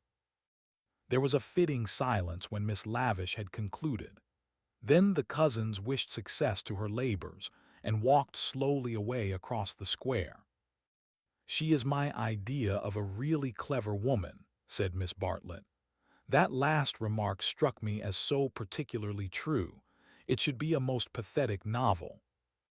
Lucy assented. At present her great aim was not to get put into it. Her perceptions this morning were curiously keen, and she believed that Miss Lavish had her on trial for an ingénue. "She is emancipated, but only in the very best sense of the word," continued Miss Bartlett slowly. "None but the superficial would be shocked at her. We had a long talk yesterday. She believes in justice and truth and human interest. She told me also that she has a high opinion of the destiny of woman, Mr. Eager. Why, how nice! What a pleasant surprise!" "Ah, not for me," said the chaplain blandly, "for I have been watching you and Miss Honeychurch for quite a little time." "We were chatting to Miss Lavish."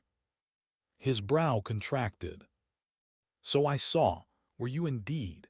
Andate via, sono occupato." The last remark was made to a vendor of panoramic photographs who was approaching with a courteous smile.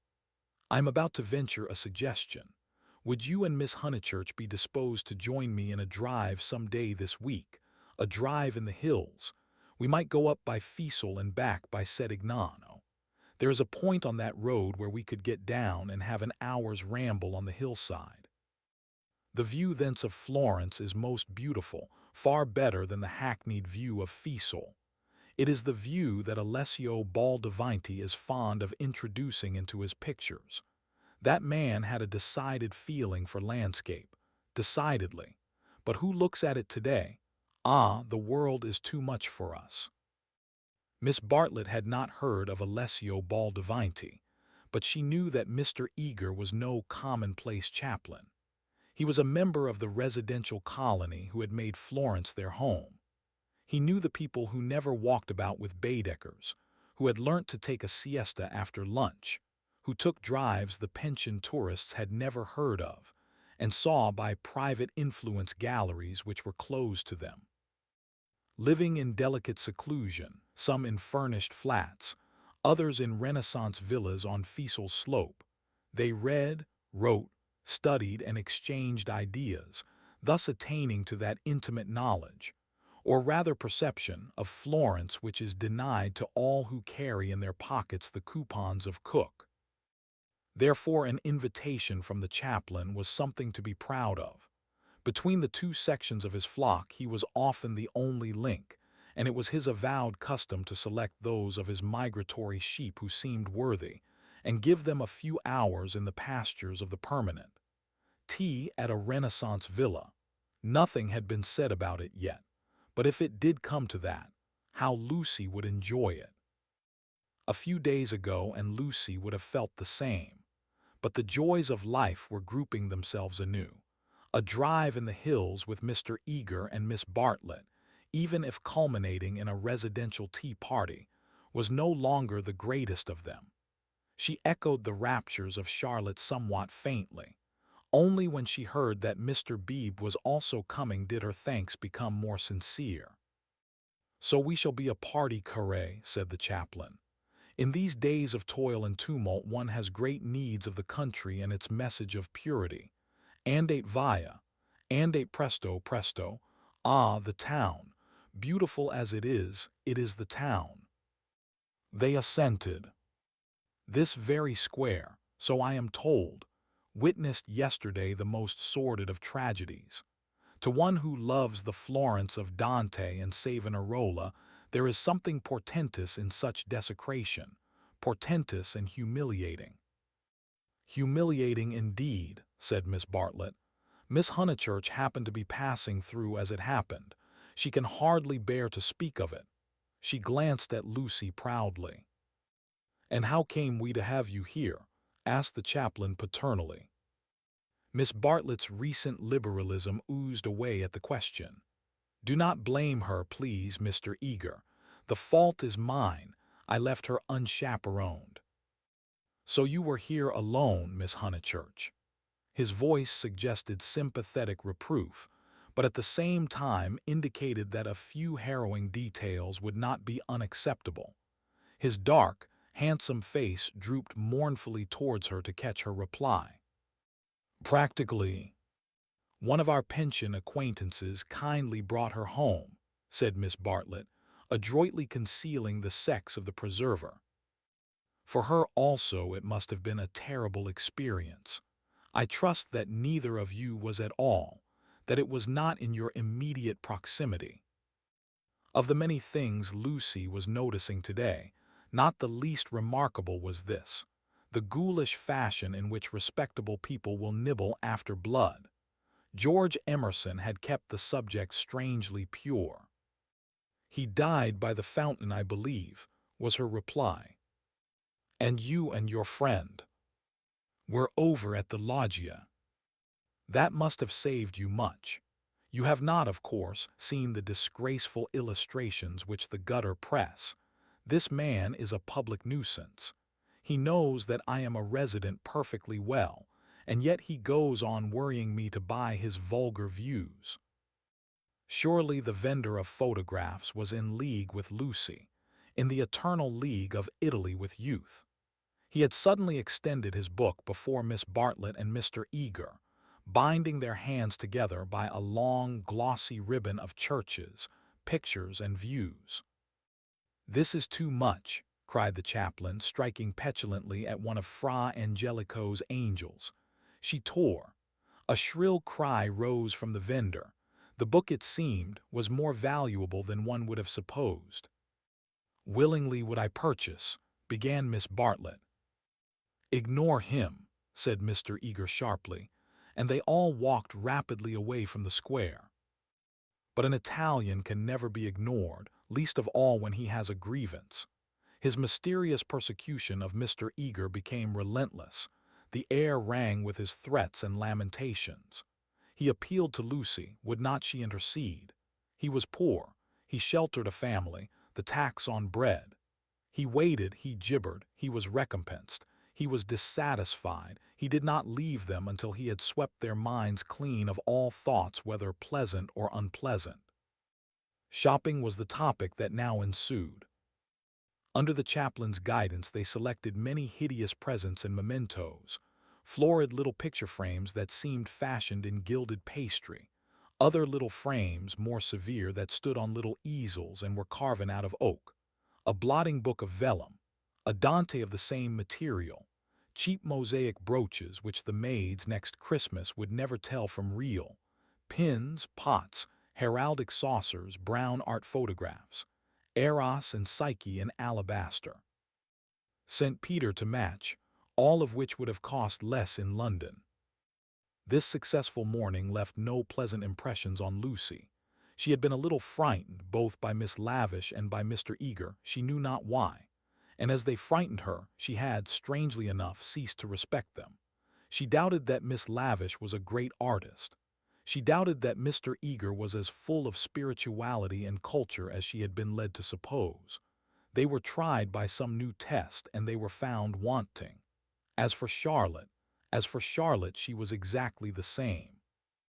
It might be possible to be nice to her. It was impossible to love her. The son of a laborer, I happen to know it for a fact. A mechanic of some sort himself when he was young, then he took to writing for the socialistic press. I came across him at Brixton. They were talking about the Emersons. How wonderfully people rise in these days, sighed Miss Bartlett, fingering a model of the Leaning Tower of Pisa. Generally, replied Mr. Eager, one has only sympathy for their success, the desire for education and for social advance. In these things there is something not wholly vile. There are some working men whom one would be very willing to see out here in Florence, little as they would make of it. Is he a journalist now? Miss Bartlett asked. He is not. He made an advantageous marriage. He uttered this remark with a voice full of meaning, and ended with a sigh. Oh, so he has a wife. Dead, Miss Bartlett, dead. I wonder, yes, I wonder how he has the effrontery to look me in the face, to dare to claim acquaintance with me. He was in my London parish long ago.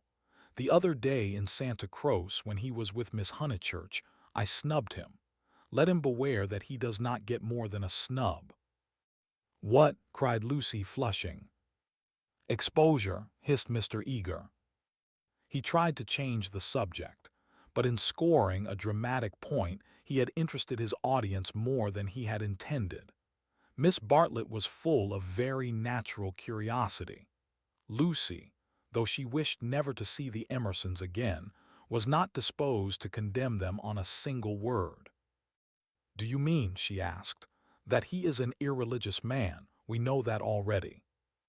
Lucy, dear, said Miss Bartlett, gently reproving her cousin's penetration. I should be astonished if you knew all. The boy, an innocent child at the time, I will exclude. God knows what his education and his inherited qualities may have made him. Perhaps, said Miss Bartlett, it is something that we had better not hear. To speak plainly, said Mr. Eager, it is. I will say no more. For the first time Lucy's rebellious thoughts swept out in words, for the first time in her life. You have said very little. It was my intention to say very little, was his frigid reply.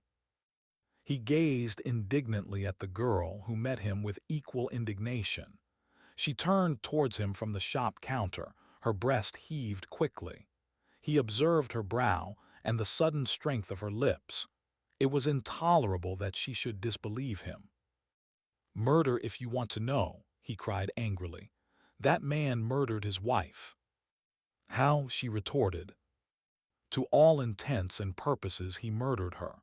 That day in Santa Croce, did they say anything against me? Not a word, Mr. Eager, not a single word. Oh, I thought they had been libeling me to you. But I suppose it is only their personal charms that makes you defend them. I'm not defending them, said Lucy, losing her courage and relapsing into the old chaotic methods. They're nothing to me. How could you think she was defending them? Said Miss Bartlett, much discomfited by the unpleasant scene.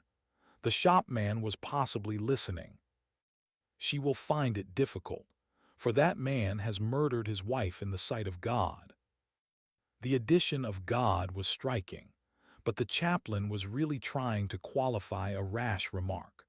A silence followed which might have been impressive but was merely awkward. Then Miss Bartlett hastily purchased the Leaning Tower and led the way into the street. "I must be going," said he, shutting his eyes and taking out his watch.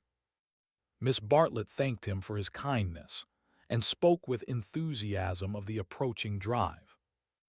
"Drive, oh, is our drive to come off?" Lucy was recalled to her manners, and after a little exertion the complacency of Mr. Eager was restored. "Bother the drive," exclaimed the girl as soon as he had departed.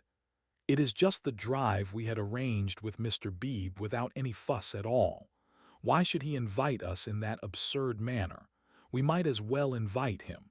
We are each paying for ourselves."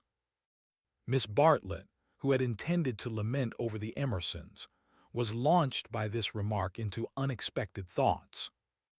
"If that is so, dear, if the drive we and Mr. Beebe are going with Mr. Eager is really the same as the one we are going with Mr. Beebe, then I foresee a sad kettle of fish." "How?" "Because Mr. Beebe has asked Alina Lavish to come too. That will mean another carriage. Far worse, Mr. Eager does not like Alina. She knows it herself. The truth must be told, she is too unconventional for him." They were now in the newspaper room at the English Bank.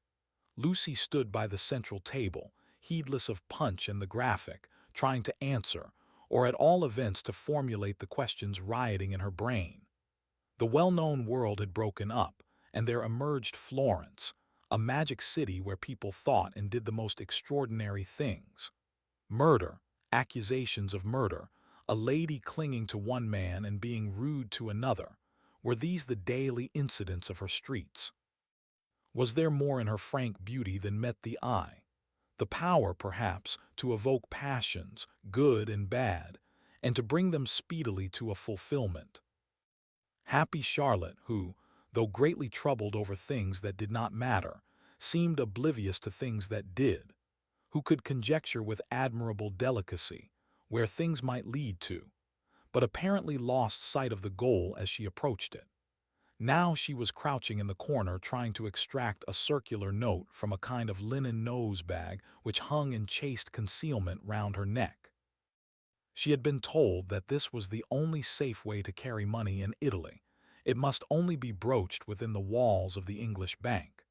As she groped, she murmured, "Whether it is Mr. Beebe who forgot to tell Mr. Eager, or Mr. Eager who forgot when he told us, or whether they have decided to leave Alina out altogether, which they could scarcely do, but in any case we must be prepared. It is you they really want.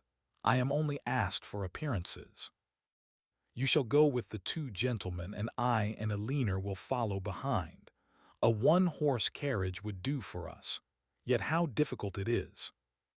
"It is indeed," replied the girl, with a gravity that sounded sympathetic. "What do you think about it?" asked Miss Bartlett, flushed from the struggle and buttoning up her dress. "I don't know what I think, nor what I want." "Oh, dear Lucy, I do hope Florence isn't boring you. Speak the word, and as you know, I would take you to the ends of the earth tomorrow." "Thank you, Charlotte," said Lucy, and pondered over the offer. There were letters for her at the bureau, one from her brother, full of athletics and biology, one from her mother, delightful as only her mother's letters could be.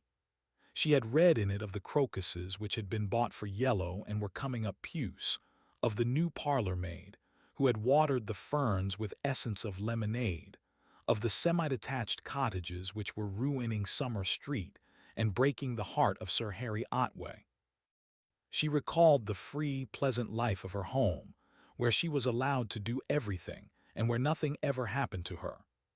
The road up through the pine woods, the clean drawing-room, the view over the Sussex Weald, all hung before her bright and distinct, but pathetic as the pictures in a gallery to which, after much experience, a traveler returns.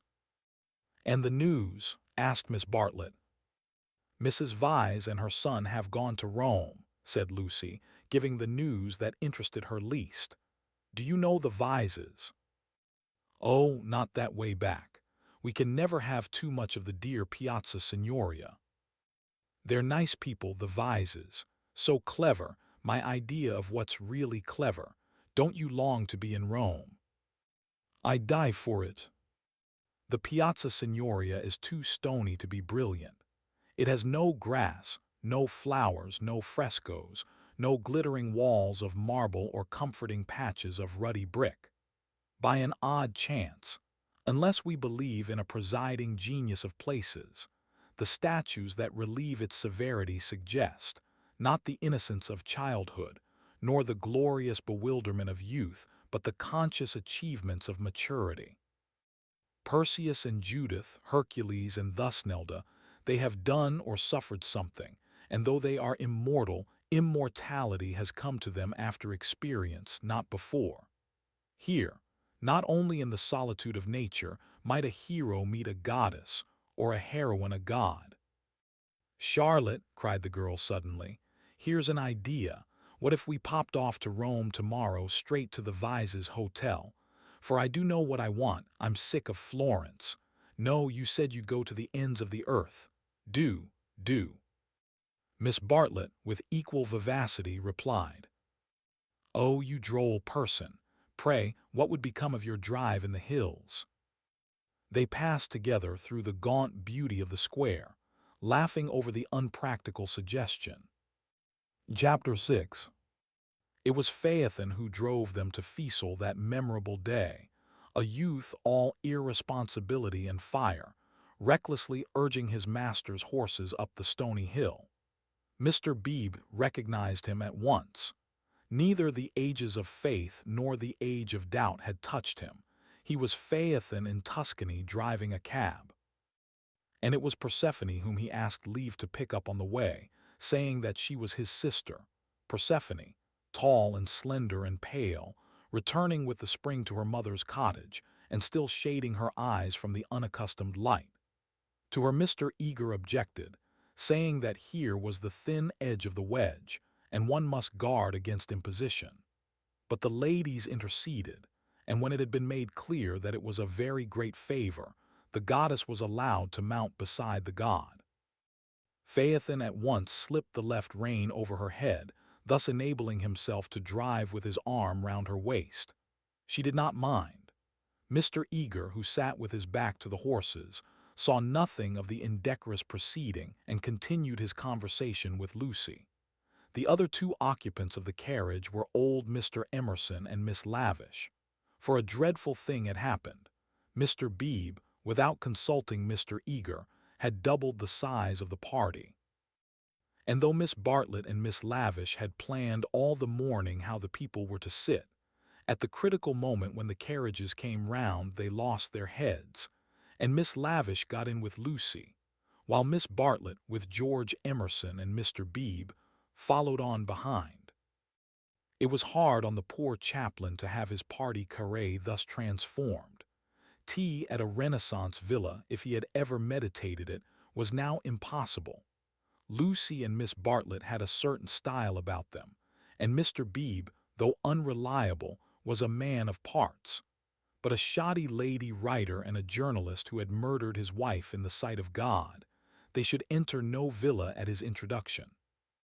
Lucy, elegantly dressed in white, sat erect and nervous amid these explosive ingredients, attentive to Mr. Eager, repressive towards Miss Lavish, watchful of old Mr. Emerson, hitherto fortunately asleep, thanks to a heavy lunch and the drowsy atmosphere of spring.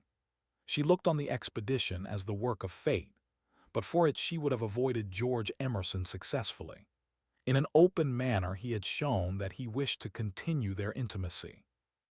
She had refused, not because she disliked him, but because she did not know what had happened and suspected that he did know, and this frightened her. For the real event, whatever it was, had taken place, not in the loggia but by the river. To behave wildly at the sight of death is pardonable, but to discuss it afterwards, to pass from discussion into silence, and through silence into sympathy, that is an error, not of a startled emotion, but of the whole fabric. There was really something blameworthy, she thought, in their joint contemplation of the shadowy stream, in the common impulse which had turned them to the house without the passing of a look or word. This sense of wickedness had been slight at first.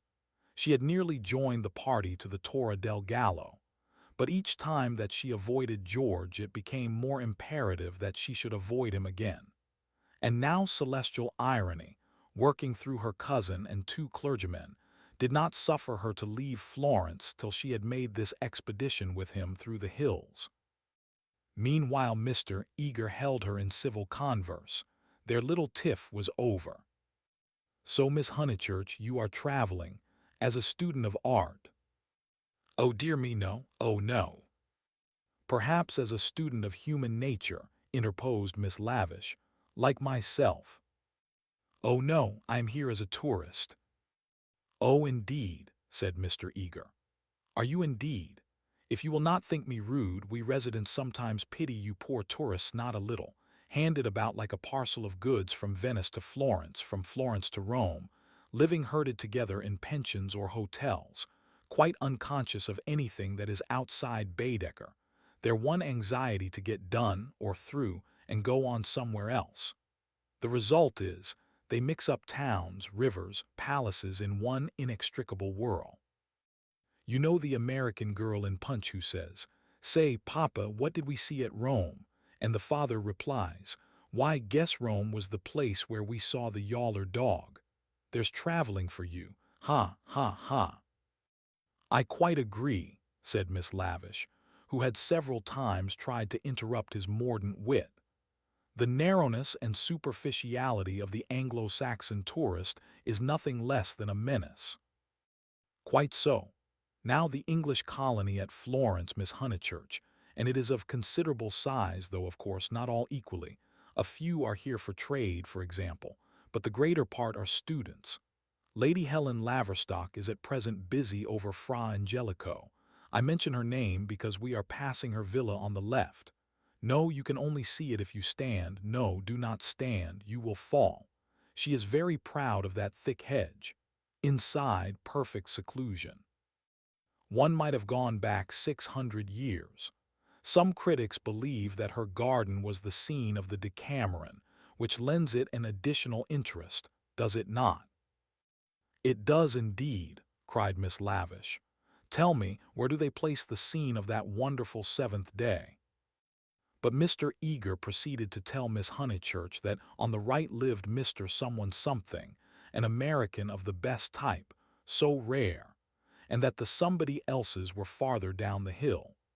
Doubtless you know her monographs in the series of medieval byways. He is working at Gemistus Pletho. Sometimes as I take tea in their beautiful grounds I hear, over the wall, the electric tram squealing up the new road with its loads of hot, dusty, unintelligent tourists who are going to do Fiesole in an hour in order that they may say they have been there. And I think how little they think what lies so near them. During this speech, the two figures on the box were sporting with each other disgracefully. Lucy had a spasm of envy. Granted that they wished to misbehave, it was pleasant for them to be able to do so. They were probably the only people enjoying the expedition. The carriage swept with agonizing jolts up through the piazza of Fiesole and into the Sedignano road. "Piano, piano," said Mr. Eager, elegantly waving his hand over his head. "Va bene, signor, va bene, va bene," crooned the driver and whipped his horses up again. Now Mr. Eager and Miss Lavish began to talk against each other on the subject of Alessio Baldavinti. Was he a cause of the Renaissance, or was he one of its manifestations? The other carriage was left behind. As the pace increased to a gallop, the large, slumbering form of Mr. Emerson was thrown against the chaplain with the regularity of a machine. "Piano, piano," said he with a martyred look at Lucy. An extra lurch made him turn angrily in his seat. Phaethon, who for some time had been endeavoring to kiss Persephone, had just succeeded. A little scene ensued which, as Miss Bartlett said afterwards, was most unpleasant. The horses were stopped. The lovers were ordered to disentangle themselves. The boy was to lose his pourboire. The girl was immediately to get down. "She is my sister," said he, turning round on them with piteous eyes. Mr. Eager took the trouble to tell him that he was a liar. Phaethon hung down his head, not at the matter of the accusation but at its manner. At this point, Mr. Emerson, whom the shock of stopping had awoke, declared that the lovers must on no account be separated, and patted them on the back to signify his approval. And Miss Lavish, though unwilling to ally him, felt bound to support the cause of bohemianism. "Most certainly I would let them be," she cried. "But I dare say I shall receive scant support. I have always flown in the face of the conventions all my life. This is what I call an adventure." "We must not submit," said Mr. Eager. "I knew he was trying it on. He is treating us as if we were a party of Cook's tourists." "Surely no," said Miss Lavish, her ardor visibly decreasing. The other carriage had drawn up behind, and sensible Mr. Beebe called out that after this warning the couple would be sure to behave themselves properly. "Leave them alone," Mr. Emerson begged the chaplain, of whom he stood in no awe. "Do we find happiness so often that we should turn it off the box when it happens to sit there? To be driven by lovers, a king might envy us, and if we part them it's more like sacrilege than anything I know." Here the voice of Miss Bartlett was heard saying that a crowd had begun to collect. Mr. Eager, who suffered from an overfluent tongue rather than a resolute will, was determined to make himself heard. He addressed the driver again. Italian in the mouth of Italians is a deep-voiced stream, with unexpected cataracts and boulders to preserve it from monotony. In Mr. Eager's mouth it resembled nothing so much as an acid-whistling fountain which played ever higher and higher, and quicker and more shrilly, till abruptly it was turned off with a click. "Signorina," said the man to Lucy when the display had ceased. Why should he appeal to Lucy?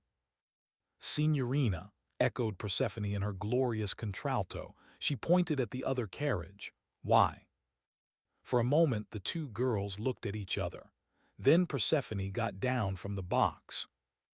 "Victory at last," said Mr. Eager, smiting his hands together as the carriages started again. "It is not victory," said Mr. Emerson. "It is defeat. You have parted two people who were happy." Mr. Eager shut his eyes. He was obliged to sit next to Mr. Emerson, but he would not speak to him. The old man was refreshed by sleep and took up the matter warmly. He commanded Lucy to agree with him. He shouted for support to his son.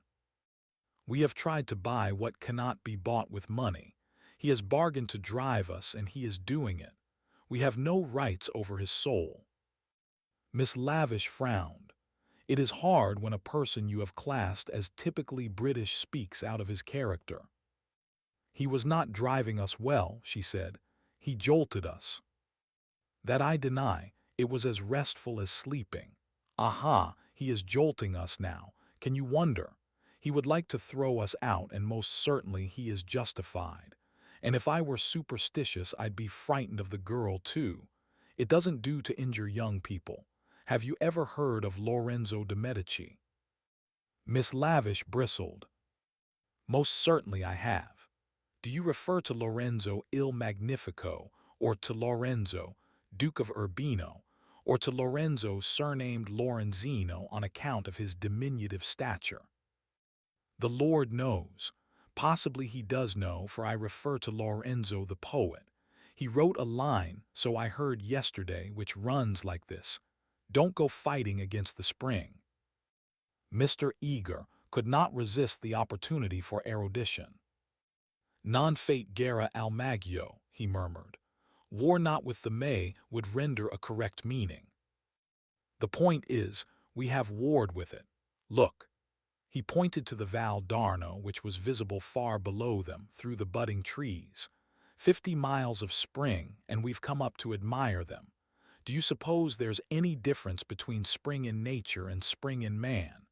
But there we go, praising the one and condemning the other as improper, ashamed that the same laws work eternally through both." No one encouraged him to talk. Presently Mr. Eager gave a signal for the carriages to stop and marshaled the party for their ramble on the hill. A hollow like a great amphitheater, full of terraced steps and misty olives, now lay between them and the heights of Feasel, and the road, still following its curve, was about to sweep on to a promontory which stood out in the plain. It was this promontory, uncultivated, wet, covered with bushes and occasional trees, which had caught the fancy of Alessio Baldavanti nearly 500 years before. He had ascended it, that diligent and rather obscure master, possibly with an eye to business, possibly for the joy of ascending. Standing there, he had seen that view of the Val d'Arno and distant Florence, which he afterwards had introduced not very effectively into his work. But where exactly had he stood? That was the question which Mr. Eager hoped to solve now. And Miss Lavish, whose nature was attracted by anything problematical, had become equally enthusiastic. But it is not easy to carry the pictures of Alessio Baldavanti in your head, even if you have remembered to look at them before starting. And the haze in the valley increased the difficulty of the quest. The party sprang about from tuft to tuft of grass, their anxiety to keep together being only equaled by their desire to go different directions. Finally, they split into groups. Lucy clung to Miss Bartlett and Miss Lavish. The Emersons returned to hold laborious converse with the drivers, while the two clergymen who were expected to have topics in common were left to each other. The two elder ladies soon threw off the mask. In the audible whisper that was now so familiar to Lucy they began to discuss, not Alessio Baldavanti, but the drive. Miss Bartlett had asked Mr. George Emerson what his profession was, and he had answered the railway. She was very sorry that she had asked him. She had no idea that it would be such a dreadful answer, or she would not have asked him. Mr. Beebe had turned the conversation so cleverly, and she hoped that the young man was not very much hurt at her asking him. "The railway," gasped Miss Lavish. "Oh, but I shall die. Of course it was the railway." She could not control her mirth. "He is the image of a porter on the Southeastern." Eleanor, be quiet, plucking at her vivacious companion. "Hush, they'll hear the Emersons." "I can't stop. Let me go my wicked way, a porter." "Eleanor." "I'm sure it's all right," put in Lucy. "The Emersons won't hear, and they wouldn't mind if they did." Miss Lavish did not seem pleased at this. "Miss Honeychurch listening," she said rather crossly. "Poof, woof, you naughty girl, go away." "Oh, Lucy, you ought to be with Mr. Eager, I'm sure." "I can't find them now, and I don't want to either." "Mr. Eager will be offended. It is your party." "Please, I'd rather stop here with you." "No, I agree," said Miss Lavish. "It's like a school feast. The boys have got separated from the girls. Miss Lucy, you are to go. We wish to converse on high topics unsuited for your ear." The girl was stubborn. As her time at Florence drew to its close, she was only at ease amongst those to whom she felt indifferent. Such a one was Miss Lavish, and such for the moment was Charlotte. She wished she had not called attention to herself. They were both annoyed at her remark and seemed determined to get rid of her. "How tired one gets," said Miss Bartlett. "Oh, I do wish Freddie and your mother could be here." Unselfishness with Miss Bartlett had entirely usurped the functions of enthusiasm. Lucy did not look at the view either.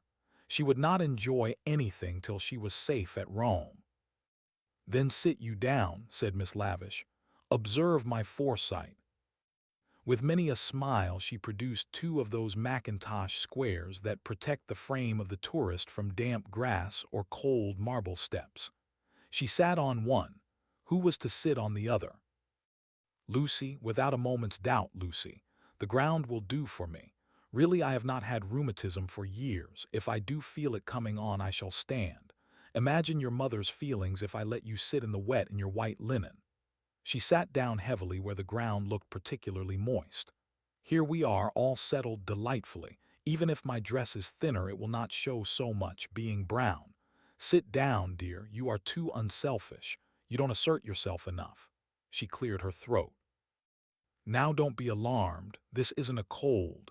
It's the tiniest cough, and I have had it 3 days. It's nothing to do with sitting here at all. There was only one way of treating the situation. At the end of 5 minutes, Lucy departed in search of Mr. Beebe and Mr. Eager, vanquished by the Mackintosh Square.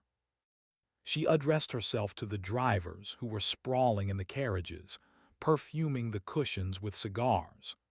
The miscreant, a bony young man scorched black by the sun, rose to greet her with the courtesy of a host and the assurance of a relative.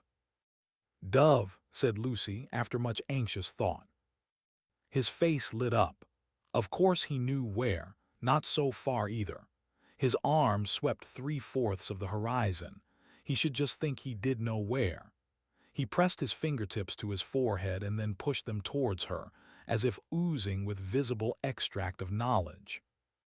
More seemed necessary. What was the Italian for clergyman? "Dove buoni uomini," said she at last. Good, scarcely the adjective for those noble beings. He showed her his cigar. "Uno più piccolo," was her next remark, implying, "Has the cigar been given to you by Mr. Beebe, the smaller of the two good men?" She was correct as usual.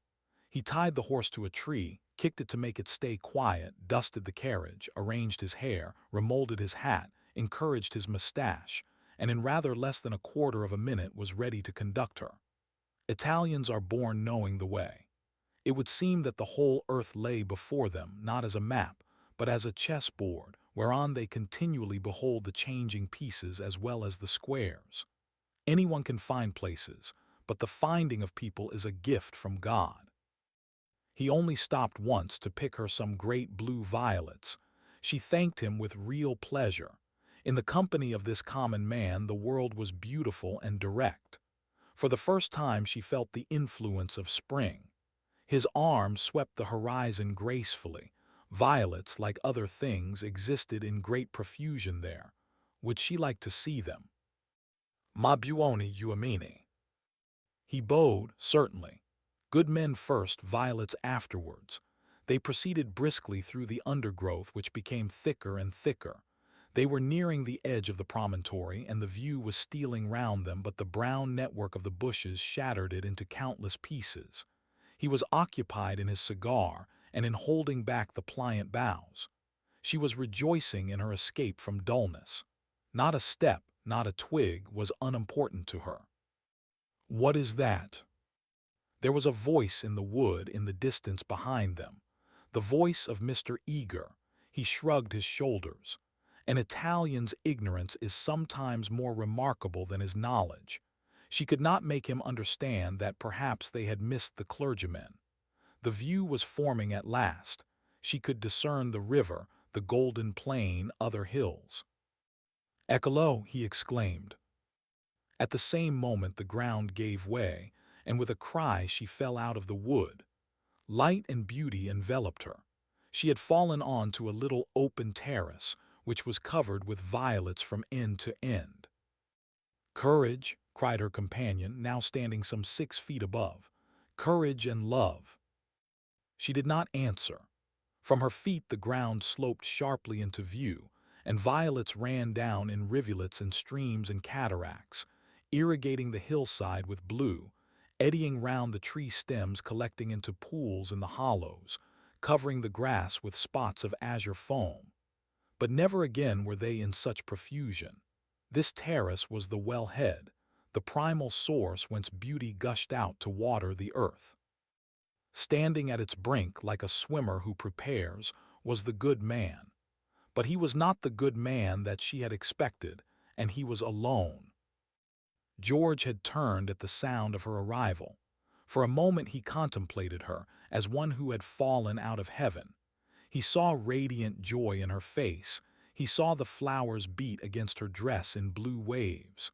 The bushes above them closed. He He stepped quickly forward and kissed her. Before she could speak, almost before she could feel, a voice called, "Lucy, Lucy, Lucy." The silence of life had been broken by Miss Bartlett, who stood brown against the view. Chapter 7.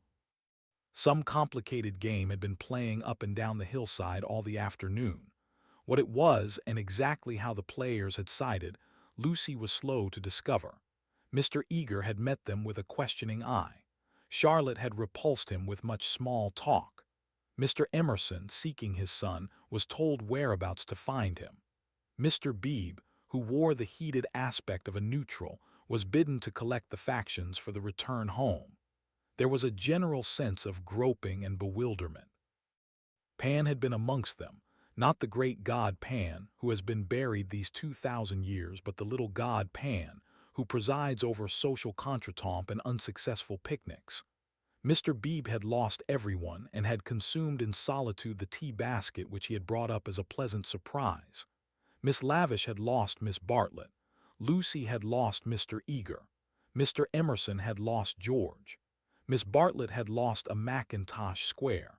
Phaethon had lost the game. That last fact was undeniable.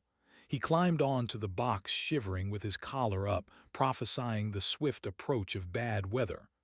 "Let us go immediately," he told them. "The signorino will walk." "All the way, he will be ours," said Mr. Beebe. Apparently, I told him it was unwise. He would look no one in the face.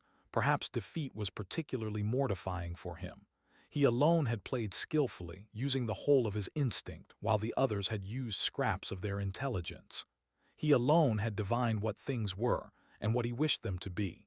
He alone had interpreted the message that Lucy had received 5 days before from the lips of a dying man. Persephone, who spends half her life in the grave, she could interpret it also. Not so these English. They gain knowledge slowly and perhaps too late. The thoughts of a cab driver, however, just seldom affect the lives of his employers. He was the most competent of Miss Bartlett's opponents, but infinitely the least dangerous. Once back in the town, he and his insight and his knowledge would trouble English ladies no more. Of course, it was most unpleasant. She had seen his black head in the bushes. He might make a tavern story out of it. But after all, what have we to do with taverns? Real menace belongs to the drawing-room. It was of drawing-room people that Miss Bartlett thought as she journeyed downwards towards the fatting sun. Lucy sat beside her. Mr. Eager sat opposite, trying to catch her eye. He was vaguely suspicious. They spoke of Alessio Baldavinti. Rain and darkness came on together. The two ladies huddled together under an inadequate parasol. There was a lightning flash, and Miss Lavish, who was nervous, screamed from the carriage in front. At the next flash, Lucy screamed also. Mr. Eager addressed her professionally. "Courage, Miss Honeychurch, courage and faith. If I might say so, there is something almost blasphemous in this horror of the elements. Are we seriously to suppose that all these clouds, all this immense electrical display, is simply called into existence to extinguish you or me? No, of course. Even from the scientific standpoint, the chances against our being struck are enormous. The steel knives, the only articles which might attract the current, are in the other carriage, and in any case, we are infinitely safer than if we were walking. Courage, courage, and faith." Under the rug, Lucy felt the kindly pressure of her cousin's hand. At times our need for a sympathetic gesture is so great that we care not what exactly it signifies or how much we may have to pay for it afterwards. Miss Bartlett, by this timely exercise of her muscles, gained more than she would have got in hours of preaching or cross-examination. She renewed it when the two carriages stopped, half into Florence. "Mr. Eager," called Mr. Beebe, "we want your assistance. Will you interpret for us?" "George," cried Mr. Emerson, "ask your driver which way George went. The boy may lose his way. He may be killed." "Go, Mr. Eager," said Miss Bartlett. Don't ask our driver is no help. Go and support poor Mr. Beebe, he is nearly demented." "He may be killed," cried the old man. "He may be killed." "Typical behavior," said the chaplain, as he quitted the carriage. "In the presence of reality, that kind of person invariably breaks down." "What does he know?" whispered Lucy as soon as they were alone. "Charlotte, how much does Mr. Eager know?" "Nothing, dearest, he knows nothing, but," she pointed at the driver, "he knows everything. Dearest, had we better, shall I?" She took out her purse. "It is dreadful to be entangled with low-class people. He saw it all." Tapping Phaethon's back with her guidebook, she said, "Silenzio," and offered him a franc. "Va bene," he replied, and accepted it. As well this ending to his day as any. But Lucy, a mortal maid, was disappointed in him. There was an explosion up the road. The storm had struck the overhead wire of the tram line, and one of the great supports had fallen. If they had not stopped, perhaps they might have been hurt. They chose to regard it as a miraculous preservation, and the floods of love and sincerity, which fructify every hour of life, burst forth in tumult. They descended from the carriages. They embraced each other. It was as joyful to be forgiven past unworthinesses as to forgive them. For a moment they realized vast possibilities of good. The older people recovered quickly. In the very height of their emotion, they knew it to be unmanly or unladylike. Miss Lavish calculated that, even if they had continued, they would not have been caught in the accident. Mr. Eager mumbled a temperate prayer.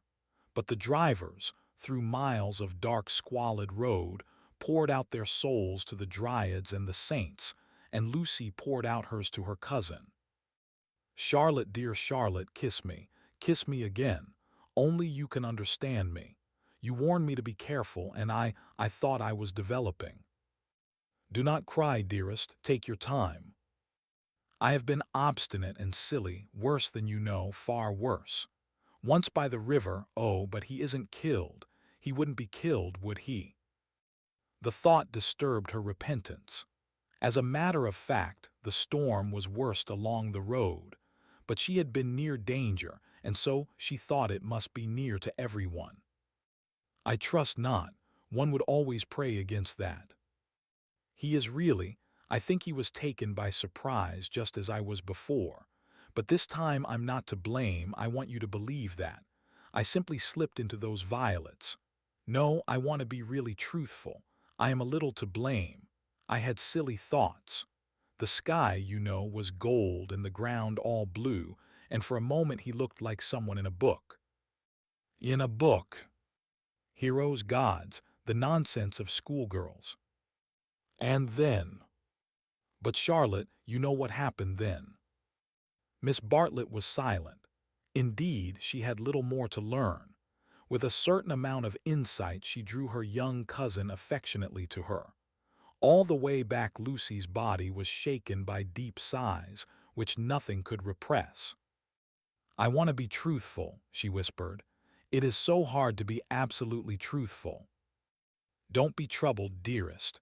Wait till you are calmer. We will talk it over before bedtime in my room." So they re-entered the city with hands clasped. It was a shock to the girl to find how far emotion had ebbed in others. The storm had ceased, and Mr. Emerson was easier about his son. Mr. Beebe had regained good humor, and Mr. Eager was already snubbing Miss Lavish. Charlotte alone, she was sure of Charlotte, whose exterior concealed so much insight and love. The luxury of self-exposure kept her almost happy through the long evening. She thought not so much of what had happened as of how she should describe it. All her sensations, her spasms of courage, her moments of unreasonable joy, her mysterious discontent, should be carefully laid before her cousin. And together, in divine confidence, they would disentangle and interpret them all. "At last," thought she, "I shall understand myself. I shan't again be troubled by things that come out of nothing and mean I don't know what." Miss Allen asked her to play. She refused vehemently. Music seemed to her the employment of a child. She sat close to her cousin who, with commendable patience, was listening to a long story about lost luggage. When it was over, she capped it by a story of her own. Lucy became rather hysterical with the delay. In vain she tried to check, or at all events to accelerate, the tale. It was not till a late hour that Miss Bartlett had recovered her luggage and could say in her usual tone of gentle reproach, "Well, dear, I at all events am ready for Bedfordshire. Come into my room, and I will give a good brush to your hair." With some solemnity the door was shut, and a cane chair placed for the girl. Then Miss Bartlett said, "So what is to be done?" She was unprepared for the question. It had not occurred to her that she would have to do anything. A detailed exhibition of her emotions was all that she had counted upon. "What is to be done? A point, dearest, which you alone can settle." The rain was streaming down the black windows, and the great room felt damp and chilly. One candle burnt trembling on the chest of drawers close to Miss Bartlett's toque, which cast monstrous and fantastic shadows on the bolted door. A tram roared by in the dark, and Lucy felt unaccountably sad, though she had long since dried her eyes. She lifted them to the ceiling, where the griffins and bassoons were colorless and vague, the very ghosts of joy. "It has been raining for nearly 4 hours," she said at last. Miss Bartlett ignored the remark. "How do you propose to silence him?" "The driver." "My dear girl, no, Mr. George Emerson." Lucy began to pace up and down the room. "I don't understand," she said at last. She understood very well, but she no longer wished to be absolutely truthful. "How are you going to stop him talking about it?" "I have a feeling that talk is a thing he will never do.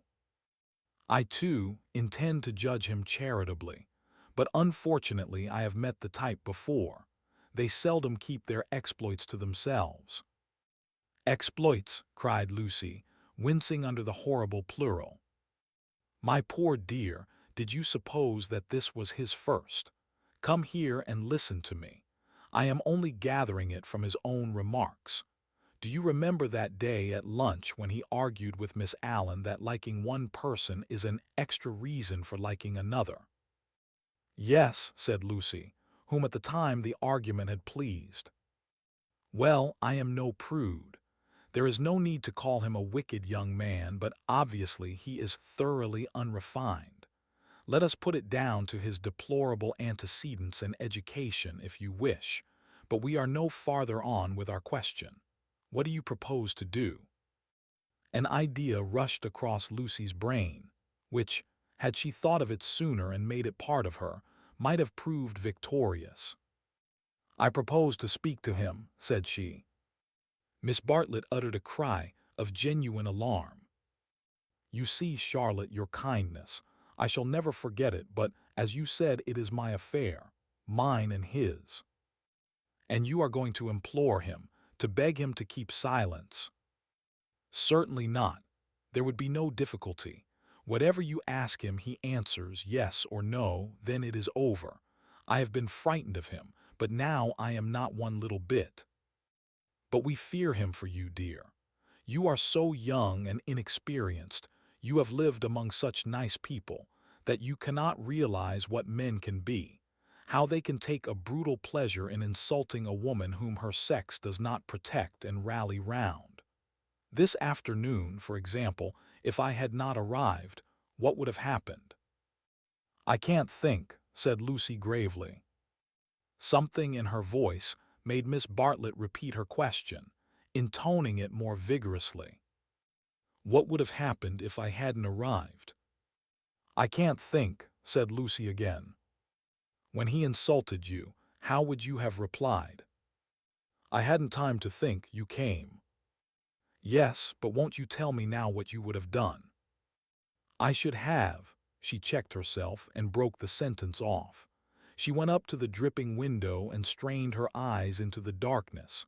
She could not think what she would have done. "Come away from the window, dear," said Miss Bartlett. "You will be seen from the road." Lucy obeyed. She was in her cousin's power. She could not modulate out the key of self-abasement in which she had started. Neither of them referred again to her suggestion that she should speak to George and settle the matter, whatever it was, with him. Miss Bartlett became plaintive. "Oh, for a real man. We are only two women, you and I. Mr. Beebe is hopeless. There is Mr. Eager, but you do not trust him. Oh, for your brother.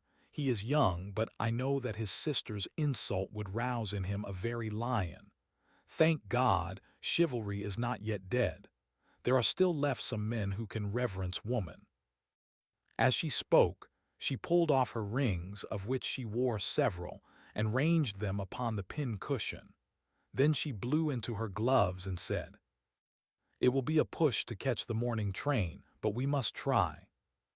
"What train?" "The train to Rome."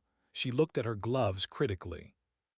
The girl received the announcement as easily as it had been given. "When does the train to Rome go?" "At 8. Signora Bertolini would be upset." "We must face that," said Miss Bartlett, not liking to say that she had given notice already. "She will make us pay for a whole week's pension."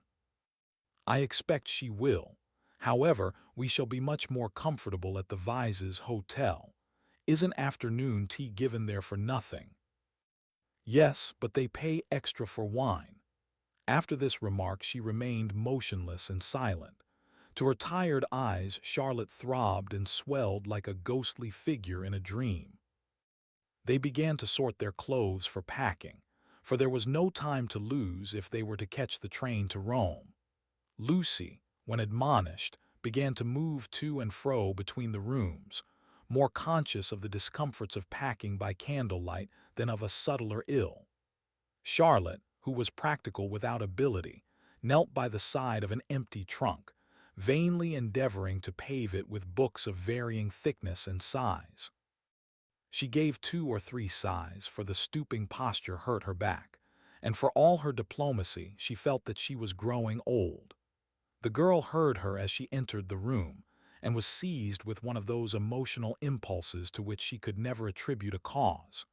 She only felt that the candle would burn better, the packing go easier, the world be happier, if she could give and receive some human love. The impulse had come before today, but never so strongly. She knelt down by her cousin's side and took her in her arms. Miss Bartlett returned the embrace with tenderness and warmth. But she was not a stupid woman, and she knew perfectly well that Lucy did not love her, but needed her to love. For it was in ominous tones that she said, after a long pause, "Dearest Lucy, how will you ever forgive me?" Lucy was on her guard at once, knowing by bitter experience what forgiving Miss Bartlett meant. Her emotion relaxed. She modified her embrace a little, and she said, "Charlotte dear, what do you mean? As if I have anything to forgive." "You have a great deal, and I have a very great deal to forgive myself too. I know well how much I vex you at every turn." "But no." Miss Bartlett assumed her favorite role, that of the prematurely aged martyr. "Ah, but yes. I feel that our tour together is hardly the success I had hoped. I might have known it would not do. You want someone younger and stronger and more in sympathy with you. I am too uninteresting and old-fashioned, only fit to pack and unpack your things." "Please." "My only consolation was that you found people more to your taste, and were often able to leave me at home. I had my own poor ideas of what a lady ought to do, but I hope I did not inflict them on you more than was necessary. You had your own way about these rooms at all events."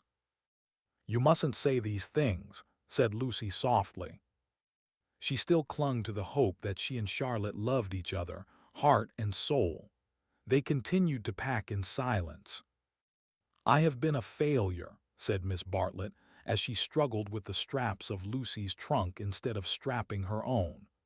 "Failed to make you happy, failed in my duty to your mother. She has been so generous to me. I shall never face her again after this disaster. But Mother will understand. It is not your fault, this trouble, and it isn't a disaster either. It is my fault, it is a disaster. She will never forgive me, and rightly. For instance, what right had I to make friends with Miss Lavish? Every right. When I was here for your sake. If I have vexed you, it is equally true that I have neglected you. Your mother will see this as clearly as I do when you tell her. Lucy, from a cowardly wish to improve the situation, said, "Why need Mother hear of it? But you tell her everything." "I suppose I do generally. I dare not break your confidence. There is something sacred in it, unless you feel that it is a thing you could not tell her. The girl would not be degraded to this. Naturally, I should have told her, but in case she should blame you in any way, I promise I will not. I am very willing not to. I will never speak of it either to her or to anyone." Her promise brought the long-drawn interview to a sudden close. Miss Bartlett pecked her smartly on both cheeks, wished her good night, and sent her to her own room. For a moment the original trouble was in the background. George would seem to have behaved like a cad throughout. Perhaps that was the view which one would take eventually. At present she neither acquitted nor condemned him. She did not pass judgment. At the moment when she was about to judge him, her cousin's voice had intervened, and ever since, it was Miss Bartlett who had dominated. Miss Bartlett who, even now, could be heard sighing into a crack in the partition wall. Miss Bartlett, who had really been neither pliable nor humble nor inconsistent.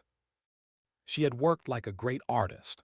For a time, indeed, for years, she had been meaningless, but at the end there was presented to the girl the complete picture of a cheerless, loveless world in which the young rush to destruction until they learn better. A shamefaced world of precautions and barriers which may avert evil, but which do not seem to bring good, if we may judge from those who have used them most. Lucy was suffering from the most grievous wrong which this world has yet discovered.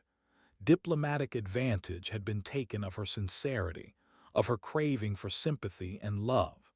Such a wrong is not easily forgotten. Never again did she expose herself without due consideration and precaution against rebuff, and such a wrong may react disastrously upon the soul. The doorbell rang and she started to the shutters.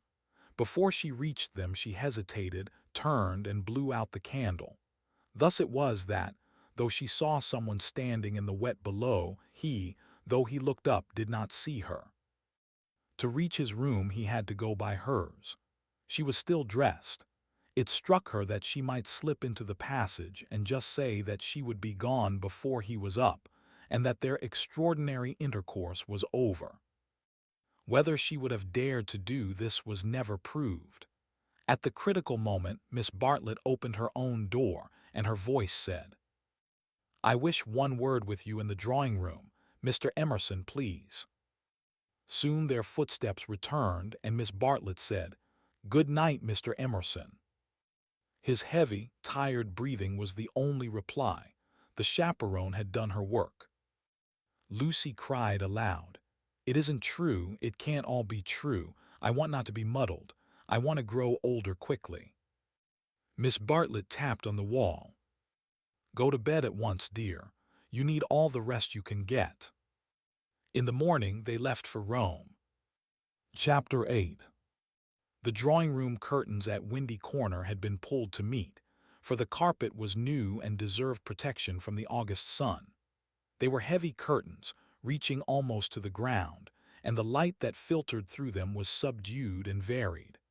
A poet, none was present, might have quoted, "Life like a dome of many-colored glass," or might have compared the curtains to sluice gates, lowered against the intolerable tides of heaven.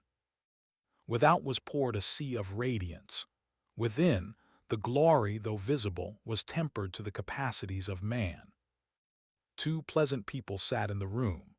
One, a boy of 19, was studying a small manual of anatomy, and peering occasionally at a bone which lay upon the piano. From time to time he bounced in his chair and puffed and groaned, for the day was hot and the print small, and the human frame fearfully made, and his mother, who was writing a letter, did continually read out to him what she had written. And continually did she rise from her seat and part the curtains so that a rivulet of light fell across the carpet, and make the remark that they were still there. "Where aren't they?" said the boy, who was Freddie, Lucy's brother. "I tell you I'm getting fairly sick." "For goodness' sake go out of my drawing-room then," cried Mrs. Honeychurch, who hoped to cure her children of slang by taking it literally. Freddie did not move or reply. "I think things are coming to a head," she observed, rather wanting her son's opinion on the situation if she could obtain it without undue supplication. Time they did. I am glad that Cecil is asking her this once more. It's his third go, isn't it? Freddie, I do call the way you talk unkind. I didn't mean to be unkind. Then he added, but I do think Lucy might have got this off her chest in Italy. I don't know how girls manage things, but she can't have said no properly before, or she wouldn't have to say it again now. Over the whole thing, I can't explain. I do feel so uncomfortable. Do you indeed, dear? How interesting.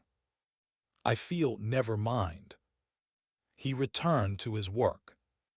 Just listen to what I have written to Mrs. Vyse, I said. Dear Mrs. Vyse. Yes, mother, you told me. A jolly good letter. I said, Dear Mrs. Vyse, Cecil has just asked my permission about it, and I should be delighted if Lucy wishes it. But she stopped reading. I was rather amused at Cecil asking my permission at all. He has always gone in for unconventionality and parents nowhere, and so forth. When it comes to the point, he can't get on without me. Nor me. You. Freddie nodded. What do you mean? He asked me for my permission also. She exclaimed, how very odd of him. Why so? Asked the son and heir. Why shouldn't my permission be asked? What do you know about Lucy or girls or anything? Whatever did you say? I said to Cecil, take her or leave her. It's no business of mine. What a helpful answer. But her own answer, though more normal in its wording, had been to the same effect. The bother is this, began Freddie. Then he took up his work again, too shy to say what the bother was. Mrs. Honeychurch went back to the window. Freddie, you must come, there they still are. I don't see you ought to go peeping like that. Peeping like that? Can't I look out of my own window? But she returned to the writing table, observing as she passed her son, still page 322. Freddie snorted and turned over 2 leaves. For a brief space they were silent. Close by, beyond the curtains, the gentle murmur of a long conversation had never ceased. The bother is this, I have put my foot in it with Cecil most awfully. He gave a nervous gulp. Not content with permission, which I did give, that is to say, I said, I don't mind. Well, not content with that, he wanted to know whether I wasn't off my head with joy. He practically put it like this. Wasn't it a splendid thing for Lucy and for Windy Corner generally if he married her? And he would have an answer. He said it would strengthen his hand. I hope you gave a careful answer, dear. I answered no, said the boy, grinding his teeth. There, fly into a stew, I can't help it, had to say it. I had to say no. He ought never to have asked me. Ridiculous child, cried his mother. You think you're so holy and truthful, but really it's only abominable conceit. Do you suppose that a man like Cecil would take the slightest notice of anything you say? I hope he boxed your ears. How dare you say no? Oh, do keep quiet, mother. I had to say no when I couldn't say yes. I tried to laugh as if I didn't mean what I said, and as Cecil laughed too and went away, it may be all right. But I feel my foot in it. Oh, do keep quiet, though, and let a man do some work. No, said Mrs. Honeychurch, with the air of one who has considered the subject. "I shall not keep quiet. You know all that has passed between them in Rome. You know why he is down here, and yet you deliberately insult him and try to turn him out of my house." "Not a bit," he pleaded.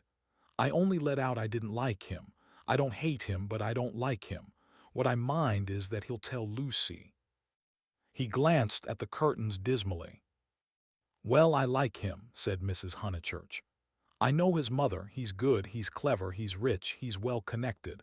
Oh, you needn't kick the piano. He's well-connected. I'll say it again if you like. He's well-connected."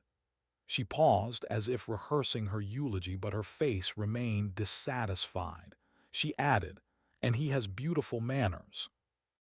I liked him till just now. I suppose it's having him spoiling Lucy's first week at home, and it's also something that Mr. Beebe said, not knowing." "Mr. Beebe," said his mother, trying to conceal her interest. "I don't see how Mr. Beebe comes in." "You know Mr. Beebe's funny way when you never quite know what he means," he said. "Mr. Vyse is an ideal bachelor. I was very cute. I asked him what he meant. He said, 'Oh, he's like me, better detached.' I couldn't make him say any more, but it set me thinking.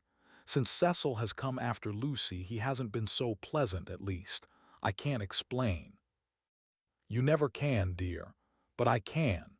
You are jealous of Cecil because he may stop Lucy knitting you silk ties." The explanation seemed plausible, and Freddie tried to accept it, but at the back of his brain there lurked a dim mistrust. Cecil praised one too much for being athletic. Was that it? Cecil made one talk in one's own way. This tired one. Was that it? And Cecil was the kind of fellow who would never wear another fellow's cap. Unaware of his own profundity, Freddie checked himself. He must be jealous, or he would not dislike a man for such foolish reasons. "Will this do?" called his mother. "Dear Mrs. Vyse, Cecil has just asked my permission about it, and I should be delighted if Lucy wishes it." Then I put in at the top, "And I have told Lucy so." I must write the letter out, "I have told Lucy so." But Lucy seems very uncertain, and in these days young people must decide for themselves. I said that because I didn't want Mrs. Vyse to think us old-fashioned. She goes in for lectures and improving her mind, and all the time a thick layer of flue under the beds, and the maid's dirty thumb marks where you turn on the electric light. She keeps that flat abominably. Suppose Lucy marries Cecil. Would she live in a flat or in the country? Don't interrupt so foolishly. Where was I? Oh yes, young people must decide for themselves. I know that Lucy likes your son because she tells me everything, and she wrote to me from Rome when he asked her first. No, I'll cross that last bit out, it looks patronizing. I'll stop at because she tells me everything. Or shall I cross that out too? "Cross it out too," said Freddie. Mrs. Honeychurch left it in. Then the whole thing runs. "Dear Mrs. Vyse, Cecil has just asked my permission about it, and I should be delighted if Lucy wishes it, and I have told Lucy so. But Lucy seems very uncertain, and in these days young people must decide for themselves. I know that Lucy likes your son because she tells me everything, but I do not know." "Look out!" cried Freddie. The curtains parted. Cecil's first movement was one of irritation. He couldn't bear the Honeychurch habit of sitting in the dark to save the furniture. Instinctively, he gave the curtains a twitch and sent them swinging down their poles. Light entered. There was revealed a terrace, such as is owned by many villas with trees each side of it, and on it a little rustic seat and 2 flower beds. But it was transfigured by the view beyond, for Windy Corner was built on the range that overlooks the Sussex Weald. Lucy, who was in the little seat, seemed on the edge of a green magic carpet which hovered in the air above the tremulous world. Cecil entered. Appearing thus late in the story, Cecil must be at once described. He was medieval, like a Gothic statue, tall and refined, with shoulders that seemed braced square by an effort of the will, and a head that was tilted a little higher than the usual level of vision. He resembled those fastidious saints who guard the portals of a French cathedral. Well educated, well endowed, and not deficient physically, he remained in the grip of a certain devil whom the modern world knows as self-consciousness, and whom the medieval, with dimmer vision, worshipped as asceticism. A Gothic statue implies celibacy, just as a Greek statue implies fruition, and perhaps this was what Mr. Beebe meant. And Freddie, who ignored history and art, perhaps meant the same when he failed to imagine Cecil wearing another fellow's cap. Mrs. Honeychurch left her letter on the writing table and moved towards her young acquaintance. "Oh, Cecil," she exclaimed, "oh, Cecil, do tell me." "I promise, Sposi," said he. They stared at him anxiously. "She has accepted me," he said, and the sound of the thing in English made him flush and smile with pleasure and look more human. "I am so glad," said Mrs. Honeychurch, while Freddie proffered a hand that was yellow with chemicals. They wished that they also knew Italian, for our phrases of approval and of amazement are so connected with little occasions that we fear to use them on great ones. We are obliged to become vaguely poetic, or to take refuge in scriptural reminiscences. "Welcome as one of the family," said Mrs. Honeychurch, waving her hand at the furniture. "This is indeed a joyous day. I feel sure that you will make our dear Lucy happy." "I hope so," replied the young man, shifting his eyes to the ceiling. "We mothers," simpered Mrs. Honeychurch, and then realized that she was affected, sentimental, bombastic, all the things she hated most. Why could she not be Freddie, who stood stiff in the middle of the room, looking very cross and almost handsome? "I say, Lucy," called Cecil, for conversation seemed to flag. Lucy rose from the seat. She moved across the lawn and smiled in at them, just as if she was going to ask them to play tennis. Then she saw her brother's face. Her lips parted and she took him in her arms. He said, "Steady on." "Not a kiss for me?" asked her mother. Lucy kissed her also. "Would you take them into the garden and tell Mrs. Honeychurch all about it?" Cecil suggested. "And I'd stop here and tell my mother." "We go with Lucy," said Freddie, as if taking orders. "Yes, you go with Lucy." They passed into the sunlight. Cecil watched them cross the terrace and descend out of sight by the steps. They would descend. He knew their ways past the shrubbery and past the tennis lawn and the dahlia bed until they reached the kitchen garden. And there, in the presence of the potatoes and the peas, the great event would be discussed. Smiling indulgently, he lit a cigarette and rehearsed the events that had led to such a happy conclusion. He had known Lucy for several years, but only as a commonplace girl who happened to be musical. He could still remember his depression that afternoon at Rome, when she and her terrible cousin fell on him out of the blue and demanded to be taken to St. Peter's. That day she had seemed a typical tourist, shrill, crude, and gaunt with travel, but Italy worked some marvel in her. It gave her light, and which he held more precious. It gave her shadow. Soon he detected in her a wonderful reticence. She was like a woman of Leonardo da Vinci's, whom we love not so much for herself as for the things that she will not tell us. The things are assuredly not of this life. No woman of Leonardo's could have anything so vulgar as a story. She did develop most wonderfully day by day. So it happened that from patronizing civility he had slowly passed, if not to passion, at least to a profound uneasiness. Already at Rome he had hinted to her that they might be suitable for each other. It had touched him greatly that she had not broken away at the suggestion. Her refusal had been clear and gentle. After it, as the horrid phrase went, she had been exactly the same to him as before. 3 months later, on the margin of Italy, among the flower-clad Alps, he had asked her again in bald, traditional language. She reminded him of a Leonardo more than ever. Her sunburnt features were shadowed by fantastic rock. At his words, she had turned and stood between him and the light with immeasurable plains behind her. He walked home with her unashamed, feeling not at all like a rejected suitor. The things that really mattered were unshaken. So now he had asked her once more, and clear and gentle as ever, she had accepted him, giving no coy reasons for her delay, but simply saying that she loved him and would do her best to make him happy. His mother, too, would be pleased. She had counseled the step. He must write her a long account.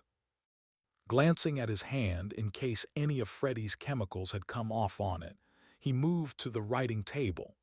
There he saw "Dear Mrs. Vyse," followed by many erasures. He recoiled without reading any more, and after a little hesitation sat down elsewhere and penciled a note on his knee. Then he lit another cigarette, which did not seem quite as divine as the first, and considered what might be done to make Windy Corner drawing room more distinctive. With that outlook it should have been a successful room, but the trail of Tottenham Court Road was upon it. He could almost visualize the motor vans of Messrs. Shoolbred and Messrs. Maple arriving at the door and depositing this chair, those varnished bookcases, that writing table. The table recalled Mrs. Honeychurch's letter. He did not want to read that letter. His temptations never lay in that direction, but he worried about it nonetheless. It was his own fault that she was discussing him with his mother. He had wanted her support in his third attempt to win Lucy. He wanted to feel that others, no matter who they were, agreed with him, and so he had asked their permission. Mrs. Honeychurch had been civil but obtuse in essentials, while as for "is only a boy," he reflected, "I represent all that he despises. Why should he want me for a brother-in-law?" The Honeychurches were a worthy family, but he began to realize that Lucy was of another clay, and perhaps, he did not put it very definitely, he ought to introduce her into more congenial circles as soon as possible. "Mr. Beebe," said the maid, and the new rector of Summer Street was shown in. He had at once started on friendly relations, owing to Lucy's praise of him in her letters from Florence. Cecil greeted him rather critically. "I've come for tea, Mr. Vyse. Do you suppose that I shall get it?" "I should say so. Food is the thing one does get here. Don't sit in that chair. Young Honeychurch has left a bone in it." "Phooey." "I know," said Cecil. "I know. I can't think why Mrs. Honeychurch allows it." For Cecil considered the bone and the Maples furniture separately. He did not realize that, taken together, they kindled the room into the life that he desired. "I've come for tea and for gossip. Isn't this news?" "News? I don't understand you," said Cecil. "News." Mr. Beebe, whose news was of a very different nature, prattled forward. "I met Sir Harry Otway as I came up. I have every reason to hope that I am first in the field. He has bought Sissy and Albert from Mr. Flack." "Has he indeed?" said Cecil, trying to recover himself. Into what a grotesque mistake had he fallen? Was it likely that a clergyman and a gentleman would refer to his engagement in a manner so flippant? But his stiffness remained, and though he asked who Sissy and Albert might be, he still thought Mr. Beebe rather a bounder. Unpardonable question. To have stopped a week at Windy Corner and not to have met Sissy and Albert, the semi-detached villas that have been run up opposite the church. "I'll set Mrs. Honeychurch after you." "I'm shockingly stupid over local affairs," said the young man languidly. "I can't even remember the difference between a parish council and a local government board. Perhaps there is no difference, or perhaps those aren't the right names. I only go into the country to see my friends and to enjoy the scenery. It is very remiss of me. Italy and London are the only places where I don't feel to exist on sufferance." Mr. Beebe, distressed at this heavy reception of Sissy and Albert, determined to shift the subject. "Let me see, Mr. Vyse, I forget. What is your profession?" "I have no profession," said Cecil. "It is another example of my decadence. My attitude, quite an indefensible one, is that so long as I am no trouble to anyone, I have a right to do as I like. I know I ought to be getting money out of people or devoting myself to things I don't care a straw about, but somehow I've not been able to begin." "You are very fortunate," said Mr. Beebe. "It is a wonderful opportunity, the possession of leisure." His voice was rather parochial, but he did not quite see his way to answering naturally. He felt, as all who have regular occupation must feel, that others should have it also. "I am glad that you approve. I daren't face the healthy person, for example, Freddie Honeychurch." "Oh, Freddie's a good sort, isn't he?" "Admirable, the sort who has made England what she is." Cecil wondered at himself. Why, on this day of all others, was he so hopelessly contrary?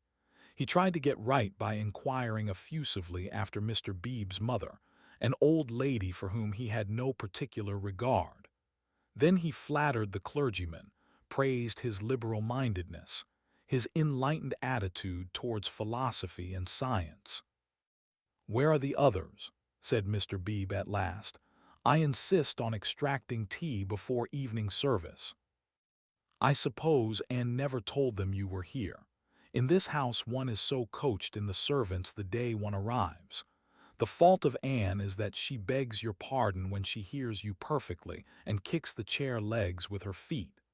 The faults of Mary, I forget the faults of Mary, but they are very grave. Shall we look in the garden?" "I know the faults of Mary. She leaves the dustpan standing on the stairs." "The fault of Euphemia is that she will not, simply will not, chop the suet sufficiently small." They both laughed, and things began to go better. "The faults of Freddie," Cecil continued. "Ah, he has too many.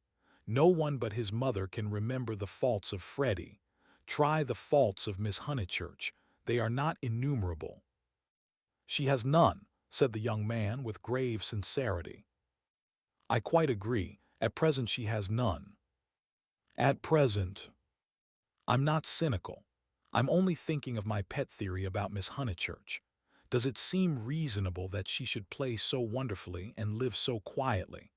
I suspect that one day she will be wonderful in both. The watertight compartments in her will break down and music and life will mingle. Then we shall have her heroically good, heroically bad, too heroic perhaps to be good or bad."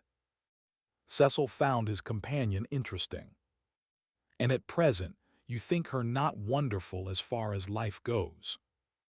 "Well, I must say I've only seen her at Tunbridge Wells, where she was not wonderful, and at Florence. Since I came to Summer Street she has been away. You saw her, didn't you, at Rome and in the Alps? Oh, I forgot. Of course, you knew her before.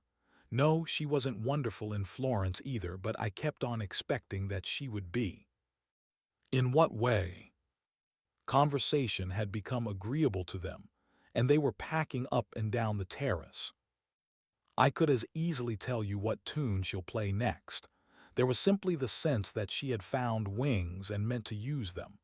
I can show you a beautiful picture in my Italian diary. Miss Honeychurch as a kite, Miss Bartlett holding the string. Picture number 2, the string breaks."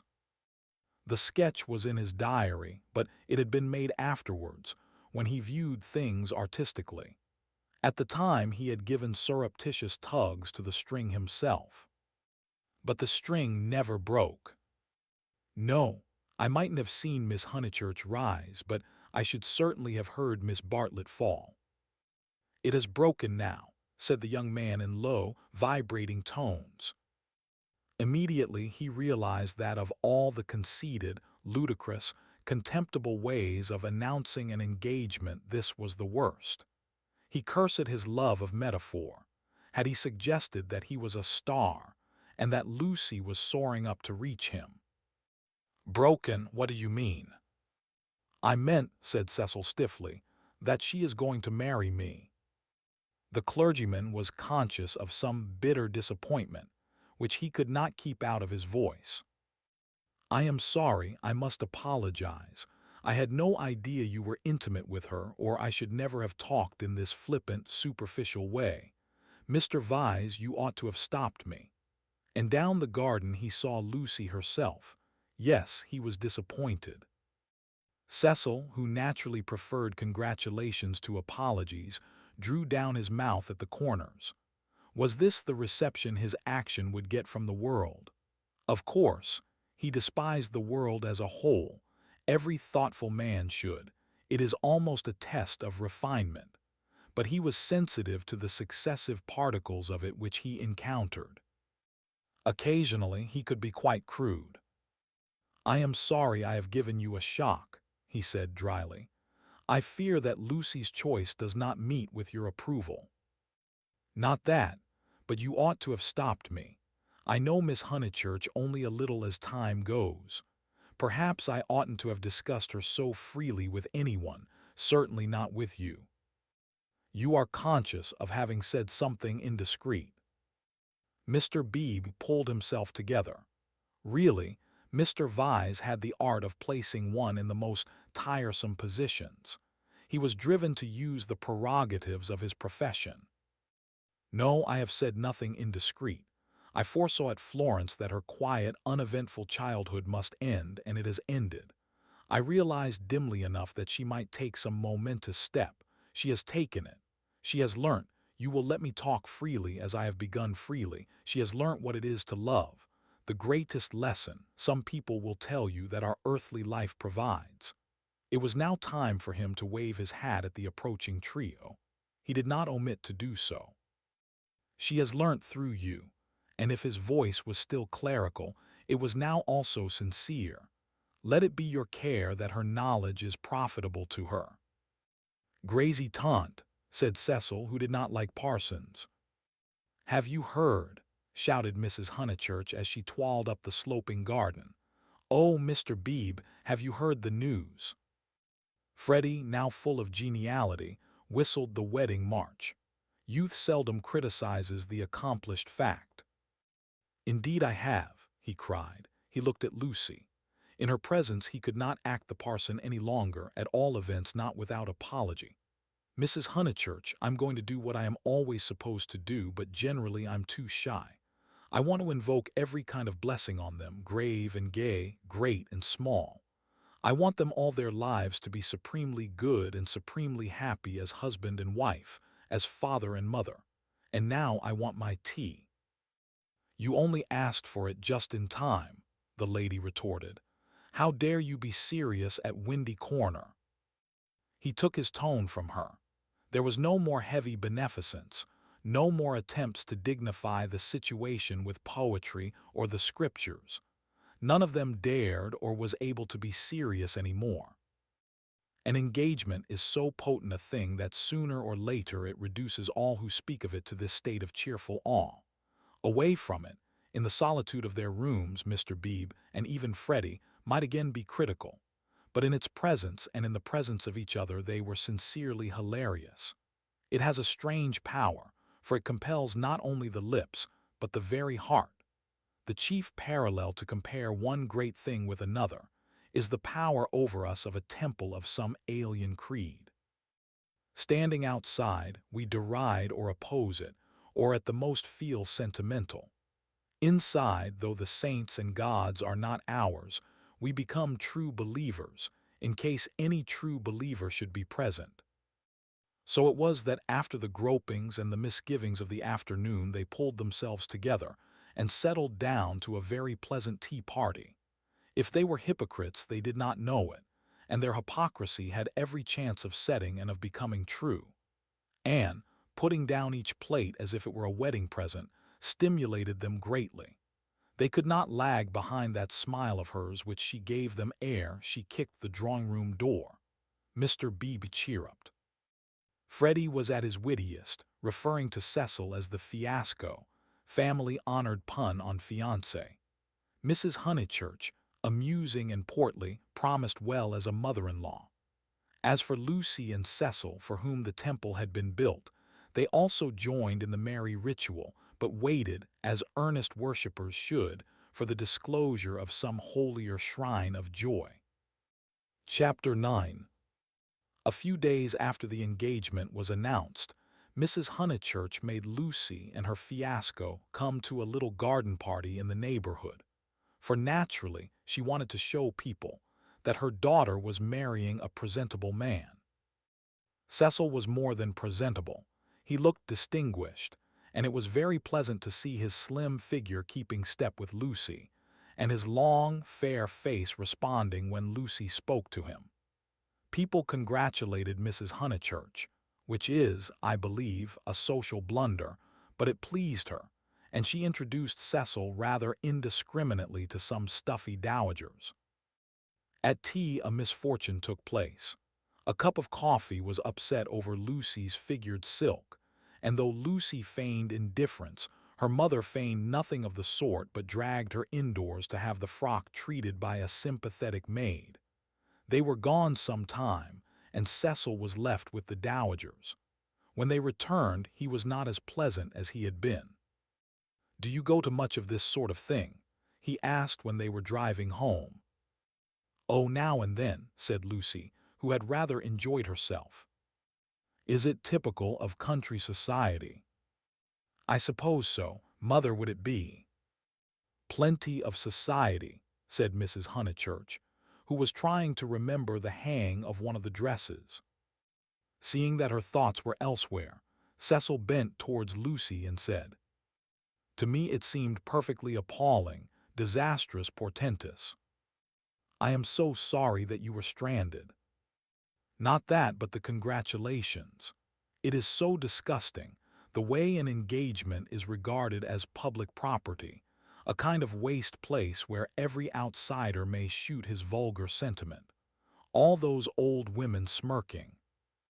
One has to go through it, I suppose. They won't notice us so much next time. But my point is that their whole attitude is wrong. An engagement, horrid word in the first place, is a private matter and should be treated as such.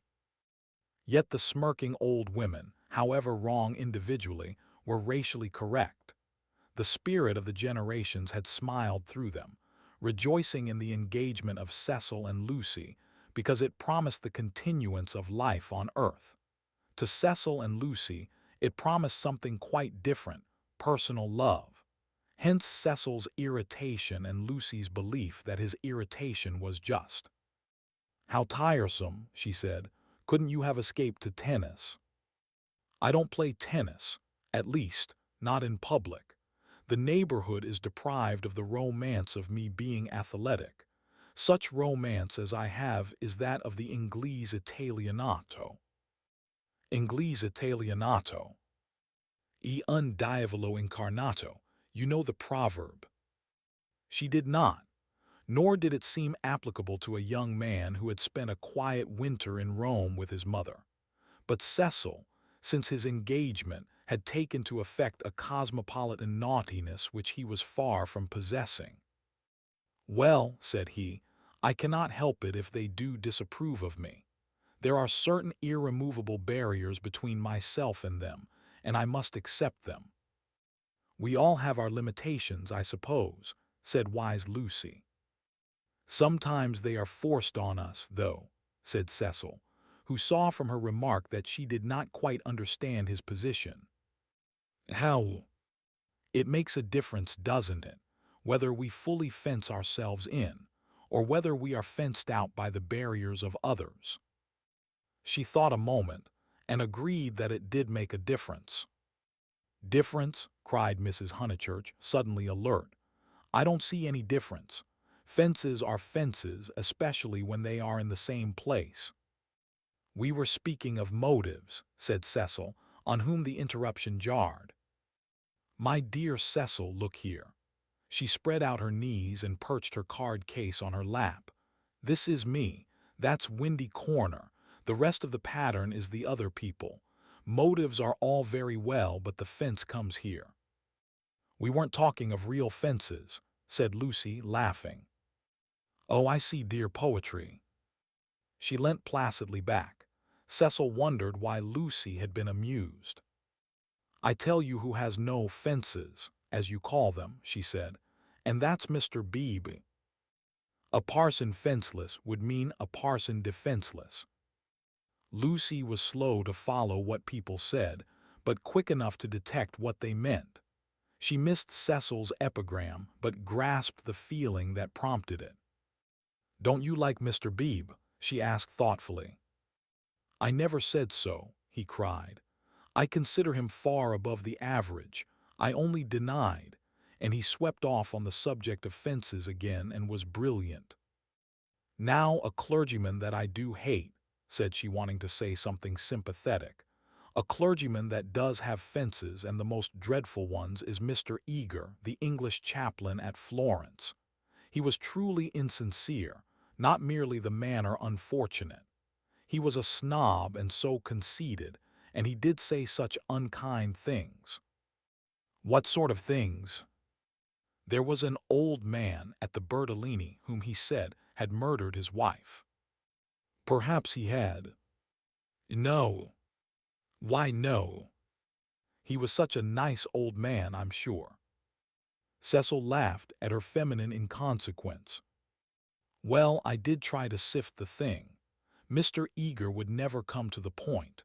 He prefers it vague. Said the old man had practically murdered his wife, had murdered her in the sight of God." "Hush, dear," said Mrs. Honeychurch absently. "But isn't it intolerable that a person whom we're told to imitate should go round spreading slander? It was, I believe, chiefly owing to him that the old man was dropped.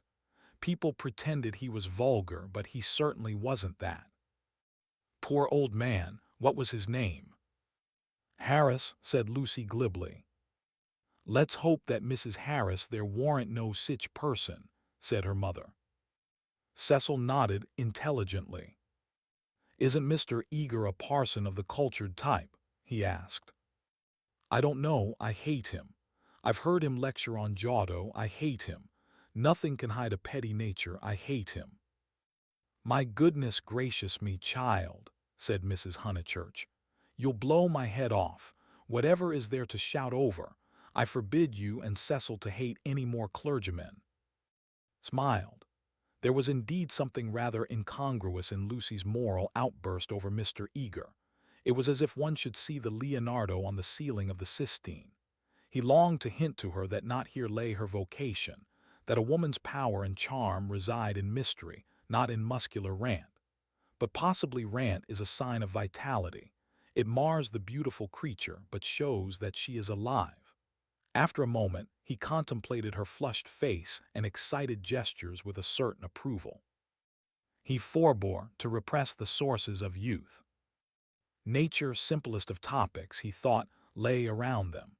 He praised the pine woods, the deep lasts of bracken, the crimson leaves that spotted the hurt bushes, the serviceable beauty of the turnpike road. The outdoor world was not very familiar to him, and occasionally he went wrong in a question of fact. Mrs. Honeychurch's mouth twitched when he spoke of the perpetual green of the larch. "I count myself a lucky person," he concluded. "When I'm in London I feel I could never live out of it. When I'm in the country I feel the same about the country. After all, I do believe that birds and trees and the sky are the most wonderful things in life, and that the people who live amongst them must be the best. It's true that in 9 cases out of 10 they don't seem to notice anything. The country gentleman and the country laborer are each in their way the most depressing of companions. Yet they may have a tacit sympathy with the workings of nature which is denied to us of the town. Do you feel that, Mrs. Honeychurch?" Mrs. Honeychurch started and smiled. She had not been attending. Cecil, who was rather crushed on the front seat of the Victoria, felt irritable and determined not to say anything interesting again. Lucy had not attended either. Her brow was wrinkled, and she still looked furiously cross, the result, he concluded, of too much moral gymnastics. It was sad to see her thus blind to the beauties of an August wood. "Come down, O maid, from yonder mountain height," he quoted, and touched her knee with his own. She flushed again and said, "What height?" "Come down, O maid, from yonder mountain height." What pleasure lives in height, the shepherd sang. In height and in the splendor of the hills. Let us take Mrs. Honeychurch's advice and hate clergymen no more. What's this place? Summer Street, of course, said Lucy and roused herself. The woods had opened to leave space for a sloping triangular meadow.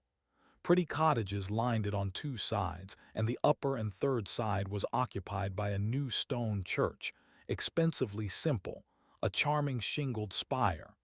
Mr. Beebe's house was near the church. In height it scarcely exceeded the cottages.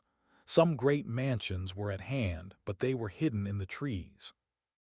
The scene suggested a Swiss Alp rather than the shrine and center of a leisured world, and was marred only by two ugly little villas, the villas that had competed with Cecil's engagement, having been acquired by Sir Harry Otway the very afternoon that Lucy had been acquired by Cecil. Sissy was the name of one of these villas, Albert of the other. These titles were not only picked out in shaded Gothic on the garden gates, but appeared a second time on the porches, where they followed the semicircular curve of the entrance arch in block capitals. Albert was inhabited. His tortured garden was bright with geraniums and lobelias and polished shells. His little windows were chastely swathed in Nottingham lace. Sissy was to let. 3 notice boards belonging to Dorking agents lolled on her fence and announced the not surprising fact. Her paths were already weedy. Her pocket handkerchief of a lawn was yellow with dandelions. "The place is ruined," said the ladies mechanically. "Summer Street will never be the same again." As the carriage passed, Sissy's door opened, and a gentleman came out of her. "Stop!" cried Mrs. Honeychurch, touching the coachman with her parasol. "Here, Sir Harry, now we shall know. Sir Harry, pull those things down at once." Sir Harry Otway, who need not be described, came to the carriage and said, "Mrs. Honeychurch, I meant to. I really can't turn out Miss Flack. Am I not always right? She ought to have gone before the contract was signed. Does she still live rent-free, as she did in her nephew's time? But what can I do?" He lowered his voice. "An old lady, so very vulgar and almost bedridden."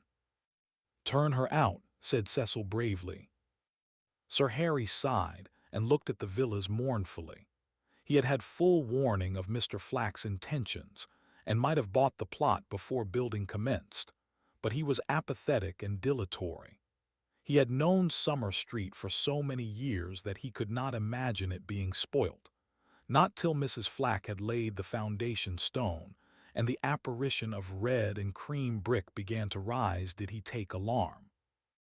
He called on Mr. Flack, the local builder, a most reasonable and respectful man, who agreed that tiles would have made more artistic roof, but pointed out that slates were cheaper. He ventured to differ, however, about the Corinthian columns which were to cling like leeches to the frames of the bow windows, saying that, for his part, he liked to relieve the facade by a bit of decoration. Sir Harry hinted that a column, if possible, should be structural as well as decorative. Mr. Flack replied that all the columns had been ordered, adding, "and all the capitals different, one with dragons in the foliage, another approaching to the Ionian style, another introducing Mrs. Flack's initials, every one different." For he had read his Ruskin. He built his villas according to his desire, and not until he had inserted an immovable ant into one of them did Sir Harry buy. This futile and unprofitable transaction filled the knight with sadness as he leant on Mrs. Honeychurch's carriage. He had failed in his duties to the countryside, and the countryside was laughing at him as well. He had spent money, and yet Summer Street was spoilt as much as ever. All he could do now was to find a desirable tenant for Sissy, someone really desirable. "The rent is absurdly low," he told them, "and perhaps I am an easy landlord, but it is such an awkward size. It is too large for the peasant class and too small for anyone the least like ourselves." Cecil had been hesitating whether he should despise the villas or despise Sir Harry for despising them. The latter impulse seemed the more fruitful. "You ought to find a tenant at once," he said maliciously. "It would be a perfect paradise for a bank clerk." "Exactly," said Sir Harry excitedly. "That is exactly what I fear, Mr. Vyse. It will attract the wrong type of people. The train service has improved, a fatal improvement to my mind. And what are 5 miles from a station in these days of bicycles?" "Rather a strenuous clerk it would be," said Lucy. Cecil, who had his full share of medieval mischievousness, replied that the physique of the lower middle classes was improving at a most appalling rate. She saw that he was laughing at their harmless neighbor and roused herself to stop him. "Sir Harry," she exclaimed, "I have an idea. How would you like spinsters?" "My dear Lucy, it would be splendid. Do you know any such?" "Yes, I met them abroad." "Gentlewomen?" he asked tentatively. "Yes, indeed, and at the present moment homeless. I heard from them last week, Miss Teresa and Miss Catharine Allen. I'm really not joking. They are quite the right people. Mr. Beebe knows them too. May I tell them to write to you?" "Indeed you may," he cried. "Here we are with the difficulty solved already. How delightful it is! Extra facilities, please tell them they shall have extra facilities, for I shall have no agent's fees. Oh, the agents, the appalling people they have sent me. One woman, when I wrote a tactful letter, you know, asking her to explain her social position to me, replied that she would pay the rent in advance. As if one cares about that. And several references I took up were most unsatisfactory, people swindlers or not respectable. And oh, the deceit! I have seen a good deal of the seamy side this last week. The deceit of the most promising people. My dear Lucy, the deceit." She nodded. "My advice," put in Mrs. Honeychurch, "is to have nothing to do with Lucy and her decayed gentlewomen at all. I know the type. Preserve me from people who have seen better days, and bring heirlooms with them that make the house smell stuffy. It's a sad thing, but I'd far rather let to someone who is going up in the world than to someone who has come down." "I think I follow you," said Sir Harry. "But it is, as you say, a very sad thing." "The Misses Allen aren't that," cried Lucy. "Yes, they are," said Cecil. "I haven't met them, but I should say they were a highly unsuitable addition to the neighborhood." "Don't listen to him, Sir Harry. He's tiresome."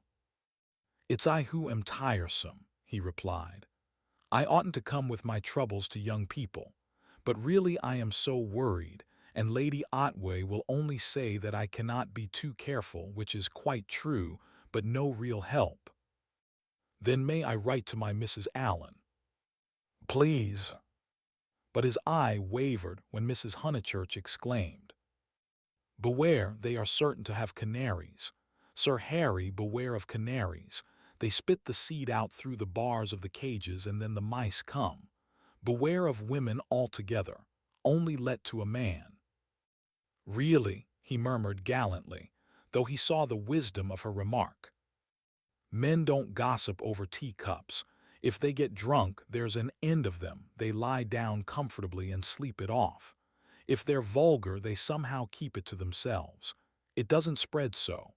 Give me a man, of course, provided he's clean."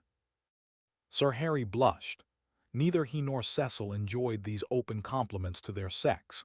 Even the exclusion of the dirty did not leave them much distinction. He suggested that Mrs. Honeychurch, if she had time, should descend from the carriage and inspect Sissy for herself. She was delighted. Nature had intended her to be poor and to live in such a house. Domestic arrangements always attracted her, especially when they were on a small scale. Cecil pulled Lucy back as she followed her mother. "Mrs. Honeychurch," he said, "what if we two walk home and leave you?" "Certainly," was her cordial reply. Sir Harry likewise seemed almost too glad to get rid of them. He beamed at them knowingly, said, "Aha, young people," and then hastened to unlock the house. Hopeless vulgarian, exclaimed Cecil, almost before they were out of earshot. Oh, Cecil, I can't help it. It would be wrong not to loathe that man. He isn't clever, but really he is nice. No, Lucy, he stands for all that is bad in country life. In London he would keep his place. He would belong to a brainless club, and his wife would give brainless dinner parties. But down here he acts the little god with his gentility, and his patronage, and his sham aesthetics, and everyone, even your mother, is taken in. All that you say is quite true, said Lucy, though she felt discouraged. I wonder whether it matters so very much. It matters supremely. Sir Harry is the essence of that garden party. Oh goodness, how cross I feel. How I do hope he'll get some vulgar tenant in that villa, some woman so really vulgar that he'll notice it. Gentlefolks. Aye, with his bald head and retreating chin, but let's forget him. This Lucy was glad enough to do. If Cecil disliked Sir Harry Otway and Mr. Beebe, what guarantee was there that the people who really mattered to her would escape? For instance, Freddie. Freddie was neither clever nor subtle nor beautiful, and what prevented Cecil from saying, any minute, it would be wrong not to loathe Freddie? And what would she reply? Further than Freddie she did not go, but he gave her anxiety enough. She could only assure herself that Cecil had known Freddie some time, and that they had always got on pleasantly, except, perhaps, during the last few days, which was an accident perhaps. Which way shall we go? She asked him. Nature, simplest of topics, she thought, was around them. Summer Street lay deep in the woods, and she had stopped where a footpath diverged from the highroad. Are there two ways? Perhaps the road is more sensible, as we're got up smart. I'd rather go through the wood, said Cecil, with that subdued irritation that she had noticed in him all the afternoon. Why is it, Lucy, that you always say the road? Do you know that you have never once been with me in the fields or the wood since we were engaged? Haven't I? The wood, then, said Lucy, startled at his queerness, but pretty sure that he would explain later. It was not his habit to leave her in doubt as to his meaning. She led the way into the whispering pines, and sure enough he did explain before they had gone a dozen yards. I had got an idea, I dare say wrongly, that you feel more at home with me in a room. A room, she echoed, hopelessly bewildered. Yes, or at the most in a garden or on a road, never in the real country like this. Oh, Cecil, whatever do you mean? I have never felt anything of the sort. You talk as if I was a kind of poetess sort of person. I don't know that you are. I connect you with a view, a certain type of view. Why shouldn't you connect me with a room? She reflected a moment, and then said, laughing, do you know that you're right? I do. I must be a poetess after all. When I think of you it's always as in a room. How funny. To her surprise, he seemed annoyed. A drawing-room, pray, with no view. Yes, with no view, I fancy. Why not? I'd rather, he said reproachfully, that you connected me with the open air. She said again, oh, Cecil, whatever do you mean? As no explanation was forthcoming, she shook off the subject as too difficult for a girl, and led him further into the wood, pausing every now and then at some particularly beautiful or familiar combination of the trees. She had known the wood between Summer Street and Windy Corner ever since she could walk alone. She had played at losing Freddie in it, when Freddie was a purple-faced baby, and though she had been to Italy, it had lost none of its charm. Presently they came to a little clearing among the pines, another tiny green alp, solitary this time, and holding in its bosom a shallow pool. She exclaimed, the sacred lake. Why do you call it that? I can't remember why. I suppose it comes out of some book. It's only a puddle now, but you see that stream going through it. Well, a good deal of water comes down after heavy rains and can't get away at once, and the pool becomes quite large and beautiful. Then Freddie used to bathe there. He is very fond of it. And you? He meant, are you fond of it? But she answered dreamily, I bathed here too till I was found out. Then there was a row. At another time he might have been shocked, for he had depths of prudishness within him. But now, with his momentary cult of the fresh air, he was delighted at her admirable simplicity. He looked at her as she stood by the pool's edge. She was got up smart, as she phrased it, and she reminded him of some brilliant flower that has no leaves of its own, but blooms abruptly out of a world of green. Who found you out? Charlotte, she murmured. She was stopping with us. Charlotte, Charlotte. Poor girl. She smiled gravely. A certain scheme from which hitherto he had shrunk now appeared practical. Lucy. Yes, I suppose we ought to be going, was her reply. Lucy, I want to ask something of you that I have never asked before. At the serious note in his voice, she stepped frankly and kindly towards him. What, Cecil? Hitherto, never. Not even that day on the lawn when you agreed to marry me. He became self-conscious and kept glancing round to see if they were observed. His courage had gone. Yes. Up to now, I have never kissed you. She was as scarlet as if he had put the thing most indelicately. No more you have, she stammered.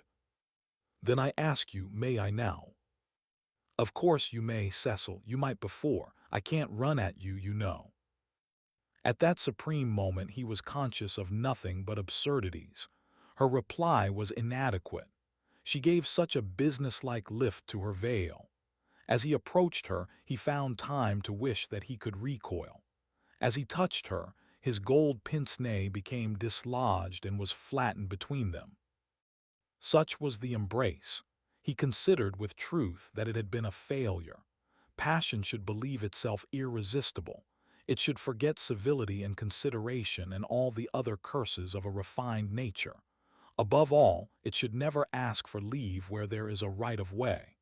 Why could he not do as any laborer or navvy, nay, as any young man behind the counter would have done? He recast the scene. Lucy was standing flower-like by the water. He rushed up and took her in his arms. She rebuked him, permitted him, and revered him ever after for his manliness. For he believed that women revere men for their manliness. They left the pool in silence after this one salutation. He waited for her to make some remark which should show him her inmost thoughts. At last she spoke, and with fitting gravity.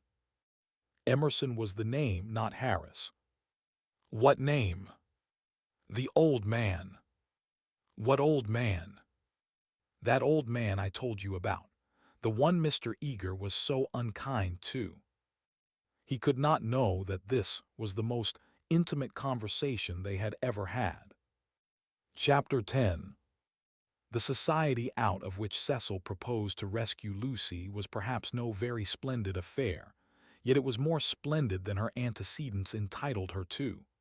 Her father, a prosperous local solicitor, had built Windy Corner. As a speculation at the time the district was opening up, and falling in love with his own creation, had ended by living there himself. Soon after his marriage, the social atmosphere began to alter. Other houses were built on the brow of that steep southern slope, and others, again, among the pine trees behind, and northward on the chalk barrier of the downs.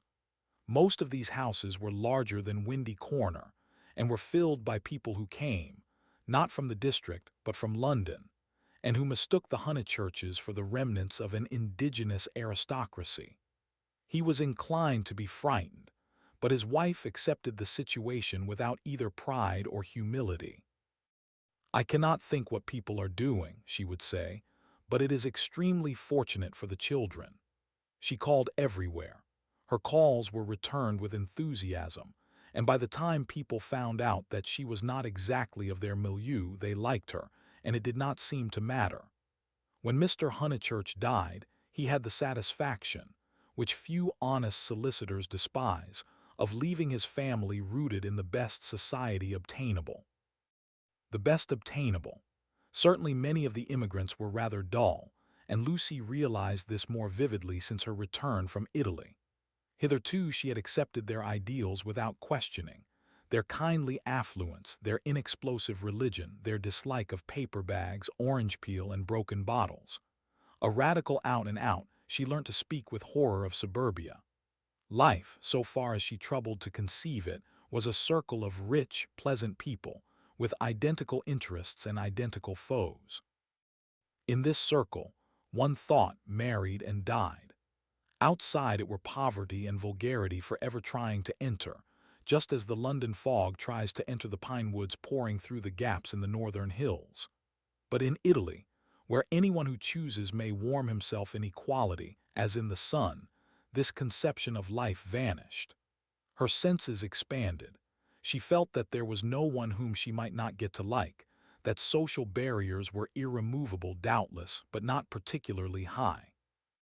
You jump over them just as you jump into a peasant's olive yard in the Apennines, and he is glad to see you. She returned with new eyes. So did Cecil, but Italy had quickened Cecil, not to tolerance but to irritation. He saw that the local society was narrow, but instead of saying, "Does that very much matter?" he rebelled, and tried to substitute for it the society he called broad. He did not realize that Lucy had consecrated her environment by the thousand little civilities that create a tenderness in time, and that though her eyes saw its defects, her heart refused to despise it entirely. Nor did he realize a more important point, that if she was too great for this society, she was too great for all society, and had reached the stage where personal intercourse would alone satisfy her. A rebel she was, but not of the kind he understood.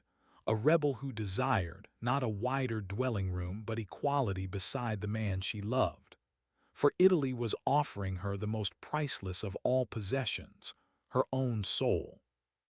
Playing bumble puppy with Minnie Beebe, niece to the rector, and aged 13, an ancient and most honorable game which consists in striking tennis balls high into the air, so that they fall over the net and immoderately bounce. Some hit Mrs. Honeychurch, others are lost. The sentence is confused, but the better illustrates Lucy's state of mind, for she was trying to talk to Mr. Beebe at the same time. Oh, it has been such a nuisance. First he, then they, no one knowing what they wanted, and everyone so tiresome. But they really are coming now, said Mr. Beebe. I wrote to Miss Teresa a few days ago.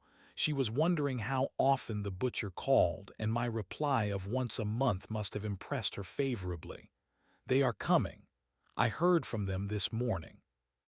I shall hate those Miss Allens, Mrs. Honeychurch cried, just because they're old and silly ones expected to say how sweet. I hate their effing and buttying and andying, and poor Lucy, serve her right, worn to a shadow. Mr. Beebe watched the shadow springing and shouting over the tennis court. Cecil was absent. One did not play bumble puppy when he was there. Well, if they are coming, no, Minnie, not Saturn. Saturn was a tennis ball whose skin was partially unsewn. When in motion his orb was encircled by a ring. If they are coming, Sir Harry will let them move in before the 29th, and he will cross out the clause about whitewashing the ceilings because it made them nervous and put in the fair wear and tier one. That doesn't count. I told you not Saturn. Saturn's all right for bumble puppy, cried Freddie, joining them. Minnie, don't you listen to her. Saturn doesn't bounce. Saturn bounces enough. No, he doesn't. Well, he bounces better than the beautiful white devil. Hush, dear, said Mrs. Honeychurch. But look at Lucy complaining of Saturn, and all the time's got the beautiful white devil in her hand, ready to plug it in. That's right, Minnie, go for her. Get her over the shins with the racket, get her over the shins. Lucy fell. The beautiful white devil rolled from her hand. Mr. Beebe picked it up and said, "The name of this ball is Vittoria Corombona, please." But his correction passed unheeded. Freddie possessed to a high degree the power of lashing little girls to fury, and in half a minute he had transformed Minnie from a well-mannered child into a howling wilderness. Up in the house Cecil heard them, and though he was full of entertaining news, he did not come down to impart it in case he got hurt. He was not a coward and bore necessary pain as well as any man, but he hated the physical violence of the young. How right it was! Sure enough, it ended in a cry. "I wish the Miss Allens could see this," observed Mr. Beebe, just as Lucy, who was nursing the injured Minnie, was in turn lifted off her feet by her brother. "Who are the Miss Allens?" Freddie panted. "They have taken Sissy Villa." "That wasn't the name." Here his foot slipped, and they all fell most agreeably on to the grass. An interval elapses. "Wasn't what name?" asked Lucy, with her brother's head in her lap. "Allen wasn't the name of the people Sir Harry's let to." "Nonsense, Freddie, you know nothing about it." "Nonsense yourself, I've this minute seen him, he said to me. Honeychurch." Freddie was an indifferent mimic. Ahem, I have at last procured really desirable tenants." I said, "Ourray, old boy," and slapped him on the back. "Exactly, the Miss Allens." "Rather not, more like Anderson." "Oh, good gracious, there isn't going to be another muddle," Mrs. Honeychurch exclaimed. "Do you notice, Lucy, I'm always right? I said don't interfere with Sissy Villa. I'm always right. I'm quite uneasy at being always right so often." "It's only another muddle of Freddie. Freddie doesn't even know the name of the people he pretends have taken it instead." "Yes, I do. I've got it, Emerson." "What name?"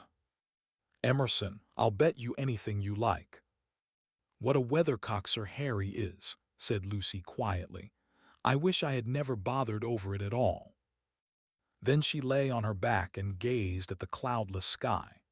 Mr. Beebe, whose opinion of her rose daily, whispered to his niece that that was the proper way to behave if any little thing went wrong. Meanwhile, the name of the new tenants had diverted Mrs. Honeychurch from the contemplation of her own abilities. "Emerson, Freddie, do you know what Emersons they are?"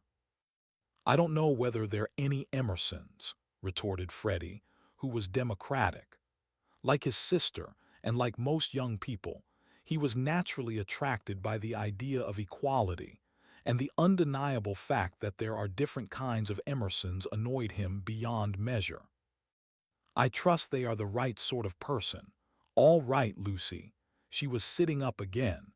"I see you looking down your nose and thinking your mother's a snob, but there is a right sort and a wrong sort, and it's affectation to pretend there is."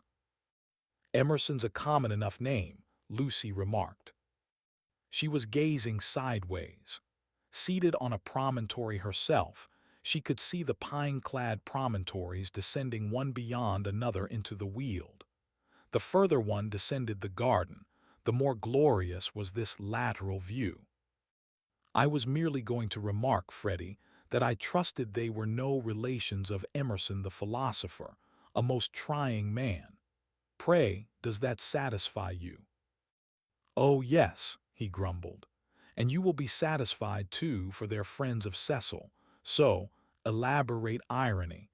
You and the other country families will be able to call in perfect safety." "Cecil," exclaimed Lucy. "Don't be rude, dear," said his mother placidly. "Lucy, don't screech. It's a new bad habit you're getting into." "But has Cecil—" "Friends of Cecil's," he repeated, "and so really desirable. Honeychurch, I have just telegraphed to them." She got up from the grass. It was hard on Lucy. Mr. Beebe sympathized with her very much. While she believed that her snub about the Miss Allens came from Sir Harry Otway, she had borne it like a good girl. She might well screech when she heard that it came partly from her lover.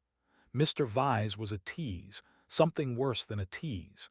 He took a malicious pleasure in thwarting people. The clergyman, knowing this, looked at Miss Honeychurch with more than his usual kindness. When she exclaimed, "But Cecil's Emersons, they can't possibly be the same ones. There is that." He did not consider that the exclamation was strange, but saw in it an opportunity of diverting the conversation while she recovered her composure. He diverted it as follows. "The Emersons who were at Florence, do you mean? No, I don't suppose it will prove to be them.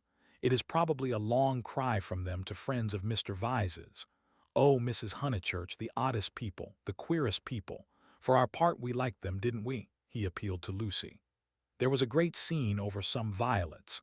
They picked violets and filled all the vases in the room of these very Miss Allens who have failed to come to Sissy Villa. Poor little ladies, so shocked and so pleased. It used to be one of Miss Catharine's great stories. 'My dear sister loves flowers,' it began.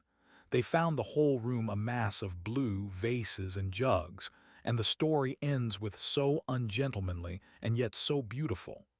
It is all very difficult. Yes, I always connect those Florentine Emersons with violets." "Fiasco done you this time," remarked Freddie, not seeing that his sister's face was very red. She could not recover herself. Mr. Beebe saw it and continued to divert the conversation. These particular Emersons consisted of a father and a son. The son a goodly, if not a good young man. Not a fool, I fancy, but very immature, pessimism, etc. Our special joy was the father, such a sentimental darling, and people declared he had murdered his wife. In his normal state Mr. Beebe would never have repeated such gossip, but he was trying to shelter Lucy in her little trouble. He repeated any rubbish that came into his head. "Murdered his wife," said Mrs. Honeychurch. "Lucy, don't desert us, go on playing bumble-puppy. Really, the Pension Bertolini must have been the oddest place. That's the second murderer I've heard of as being there. Whatever was Charlotte doing to stop? By the by, we really must ask Charlotte here some time." Mr. Beebe could recall no second murderer. He suggested that his hostess was mistaken. At the hint of opposition she warmed. She was perfectly sure that there had been a second tourist of whom the same story had been told. The name escaped her. What was the name? Oh, what was the name? She clasped her knees for the name, something in Thackeray. She struck her matronly forehead. Lucy asked her brother whether Cecil was in. "Oh, don't go," he cried and tried to catch her by the ankles. "I must go," she said gravely. "Don't be silly. You always overdo it when you play." As she left them her mother's shout of "Harris" shivered the tranquil air and reminded her that she had told a lie and had never put it right. Such a senseless lie, too, yet it shattered her nerves and made her connect these Emersons, friends of Cecil, with a pair of nondescript tourists. Hitherto truth had come to her naturally. She saw that for the future she must be more vigilant and be absolutely truthful. Well, at all events, she must not tell lies. She hurried up the garden, still flushed with shame. A word from Cecil would soothe her, she was sure. "Cecil." "Hullo," he called and leant out of the smoking-room window. He seemed in high spirits. "I was hopping you'd come. I heard you all bear gardening, but there's better fun up here. I have won a great victory for the comic muse. George Meredith's right. The cause of comedy and the cause of truth are really the same. And I have found tenants for the distressful Sissy Villa. Don't be angry, don't be angry. You'll forgive me when you hear it all." He looked very attractive when his face was bright, and he dispelled her ridiculous forebodings at once. "I have heard," she said. "Freddie has told us. Naughty Cecil, I suppose I must forgive you. Just think of all the trouble I took for nothing. Certainly the Miss Allens are a little tiresome, and I'd rather have nice friends of yours, but you oughtn't to tease one so." "Friends of mine," he laughed. "But Lucy, the whole joke is to come here." But she remained standing where she was. Do you know where I met these desirable tenants? In the National Gallery when I was up to see my mother last week. What an odd place to meet people, she said nervously. I don't quite understand. In the Umbrian room, absolute strangers. They were admiring Luca Signorelli, of course, quite stupidly. However, we got talking and they refreshed me not a little. They had been to Italy. But Cecil proceeded hilariously. In the course of conversation, they said that they wanted a country cottage, the father to live there, the son to run down for weekends. I thought, what a chance of scoring off Sir Harry. And I took their address and a London reference, found they weren't actual blackguards. It was great sport, and wrote to him making out. Cecil, no, it's not fair. I've probably met them before. He bore her down. Perfectly fair. Anything is fair that punishes a snob. That old man will do the neighborhood a world of good. Sir Harry is too disgusting with his decayed gentlewomen. I meant to read him a lesson some time. No, Lucy, the classes ought to mix, and before long you'll agree with me. There ought to be intermarriage, all sorts of things. I believe in democracy. No, you don't, she snapped. You don't know what the word means. He stared at her and felt again that she had failed to be Leonardesque. No, you do. Her face was inartistic, that of a peevish virago. It isn't fair, Cecil. I blame you. I blame you very much indeed. You had no business to undo my work about the Miss Allens and make me look ridiculous. You call it scoring off Sir Harry, but do you realize that it is all at my expense? I consider it most disloyal of you.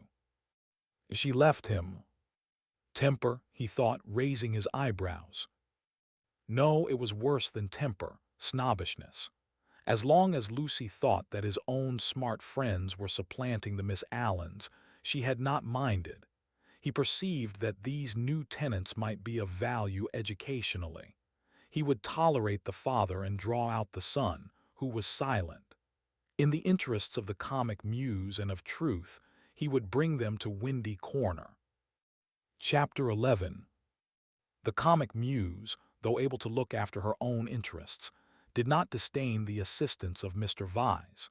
His idea of bringing the Emersons to Windy Corner struck her as decidedly good, and she carried through the negotiations without a hitch. Sir Harry Otway signed the agreement, met Mr. Emerson, who was duly disillusioned. The Miss Allens were duly offended, and wrote a dignified letter to Lucy, whom they held responsible for the failure. Mr. Beebe planned pleasant moments for the newcomers, and told Mrs. Honeychurch that Freddie must call on them as soon as they arrived.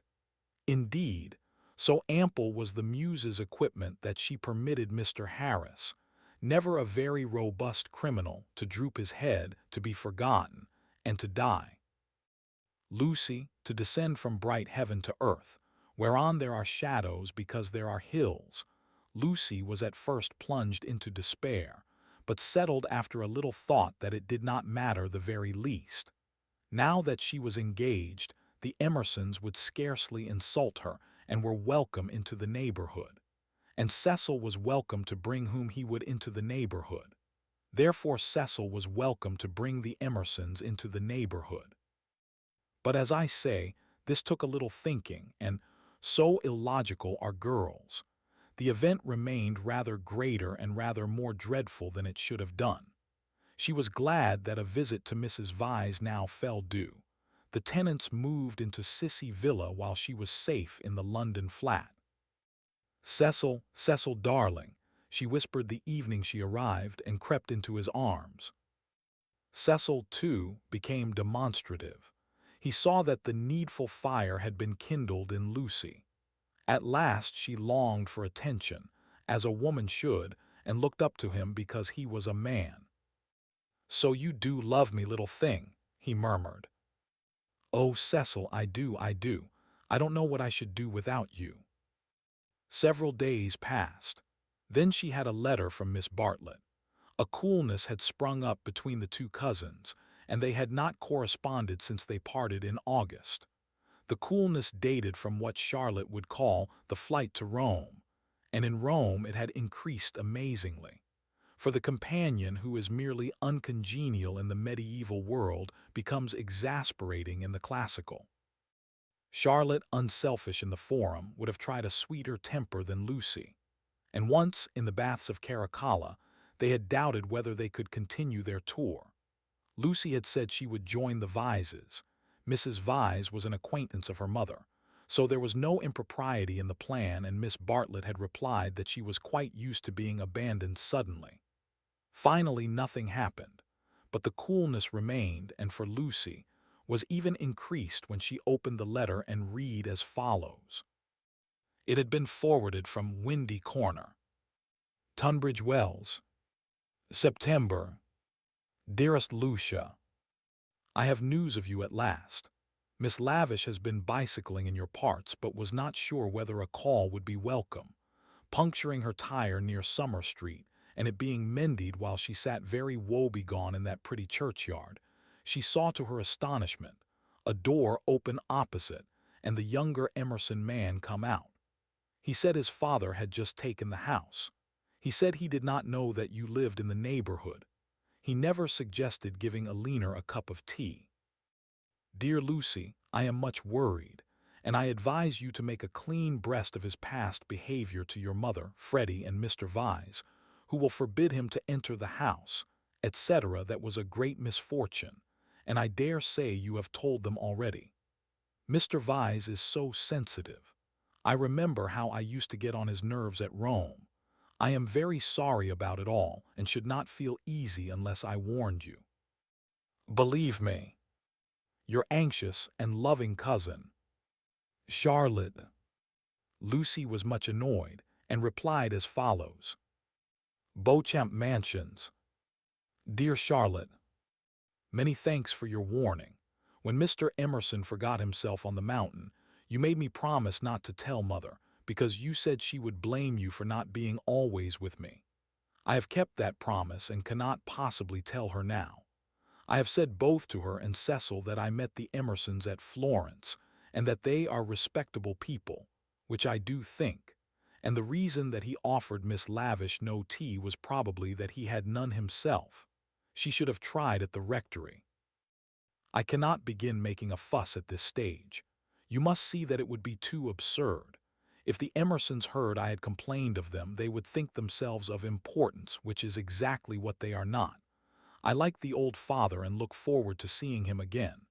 As for the son, I am sorry for him when we meet, rather than for myself. They are known to Cecil, who is very well and spoke of you the other day. We expect to be married in January. Miss Lavish cannot have told you much about me, for I am not at Windy Corner at all but here.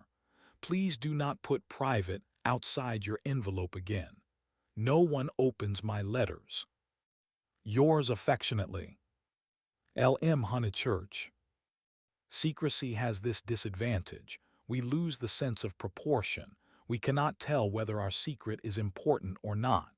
Were Lucy and her cousin closeted with a great thing which would destroy Cecil's life if he discovered it, or with a little thing which he would laugh at? Miss Bartlett suggested the former. Perhaps she was right. It had become a great thing now. Left to herself, Lucy would have told her mother and her lover ingenuously, and it would have remained a little thing. Emerson, not Harris. It was only that a few weeks ago. She tried to tell Cecil even now when they were laughing about some beautiful lady who had smitten his heart at school, but her body behaved so ridiculously that she stopped. She and her secret stayed 10 days longer in the deserted metropolis, visiting the scenes they were to know so well later on. It did her no harm, Cecil thought, to learn the framework of society, while society itself was absent on the golf links or the moors. The weather was cool, and it did her no harm. In spite of the season, Mrs. Vyse managed to scrape together a dinner party consisting entirely of the grandchildren of famous people. The food was poor, but the talk had a witty weariness that impressed the girl. One was tired of everything, it seemed. One launched into enthusiasms only to collapse gracefully, and pick oneself up amid sympathetic laughter. In this atmosphere, the pension Bertolini and Windy Corner appeared equally crude, and Lucy saw that her London career would estrange her a little from all that she had loved in the past. The grandchildren asked her to play the piano. She played Schumann. Now some Beethoven, called Cecil when the querulous beauty of the music had died. She shook her head and played Schumann again. The melody rose, unprofitably magical. It broke. It was resumed broken, not marching once from the cradle to the grave. The sadness of the incomplete, the sadness that is often life but should never be art, throbbed in its disjected phrases and made the nerves of the audience throb. Not thus had she played on the little draped piano at the Bertolini, and too much Schumann was not the remark that Mr. Beebe had passed to himself when she returned. When the guests were gone and Lucy had gone to bed, Mrs. Vyse paced up and down the drawing room, discussing her little party with her son.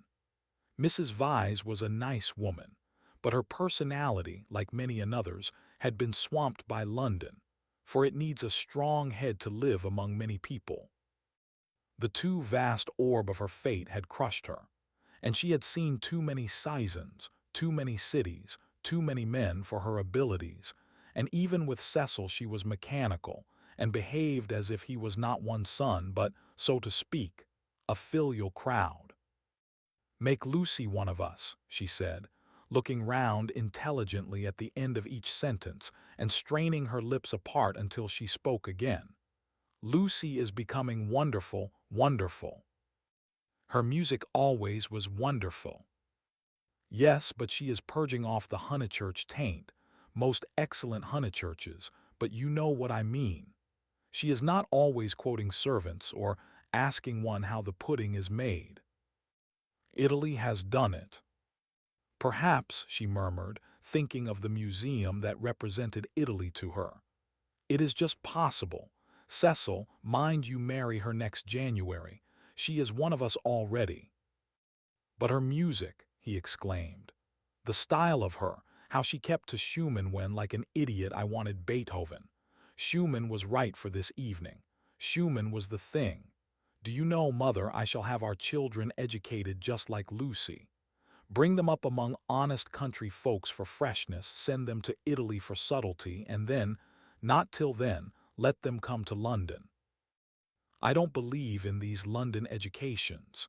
He broke off, remembering that he had had one himself, and concluded, "At all events not for women." "Make her one of us," repeated Mrs. Vyse, and processed to bed. As she was dozing off, a cry, the cry of nightmare, rang from Lucy's room. Lucy could ring for the maid if she liked, but Mrs. Vyse thought it kind to go herself. She found the girl sitting upright with her hand on her cheek. "I am so sorry, Mrs. Vyse. It is these dreams." "Bad dreams." "Just dreams." The elder lady smiled and kissed her, saying very distinctly, "You should have heard us talking about you, dear. He admires you more than ever. Dream of that." Lucy returned the kiss, still covering one cheek with her hand.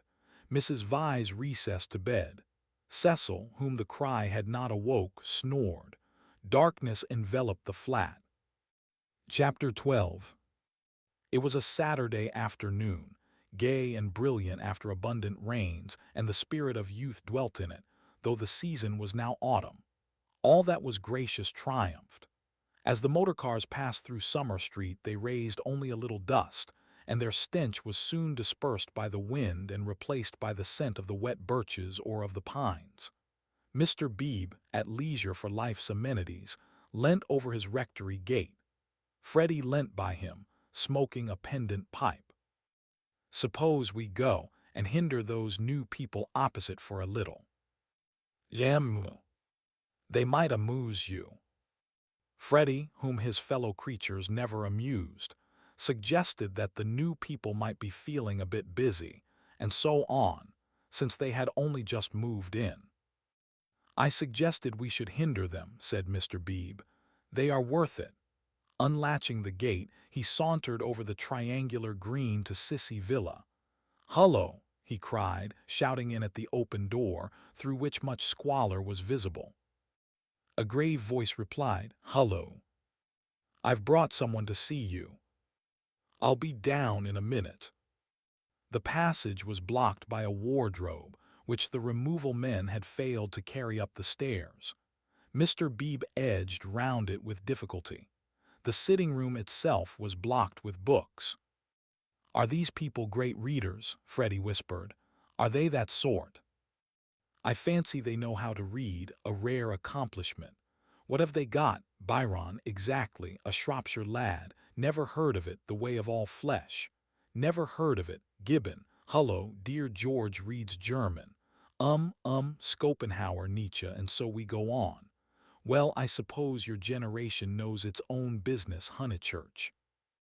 "Mr. Beebe, look at that," said Freddie in awestruck tones. On the cornice of the wardrobe, the hand of an amateur had painted this inscription: "Mistrust all enterprises that require new clothes." "I know, isn't it jolly? I like that.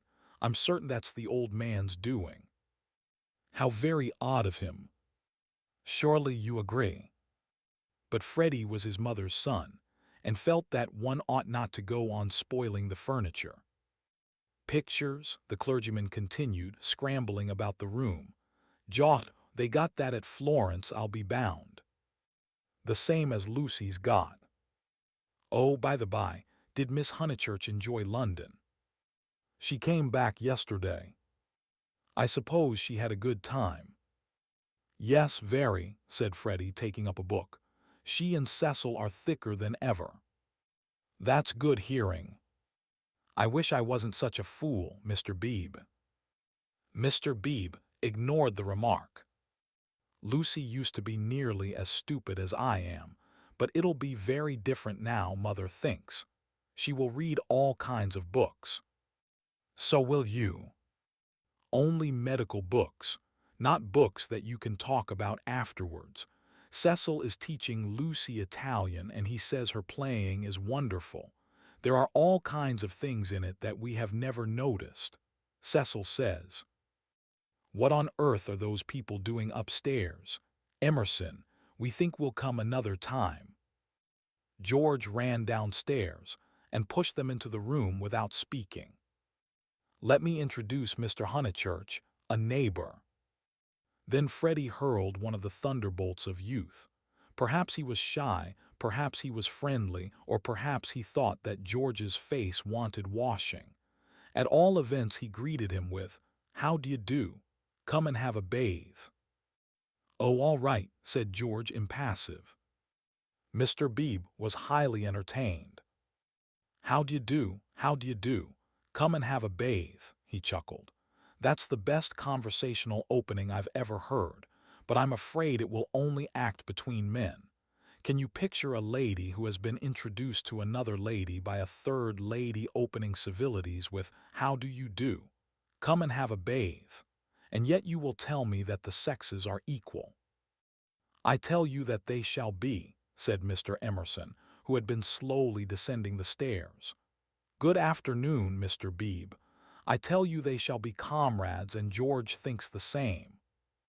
"We are to raise ladies to our level?" the clergyman inquired. "The Garden of Eden," pursued Mr. Emerson, still descending, "which you place in the past, is really yet to come. We shall enter it when we no longer despise our bodies." Mr. Beebe disclaimed placing the Garden of Eden anywhere.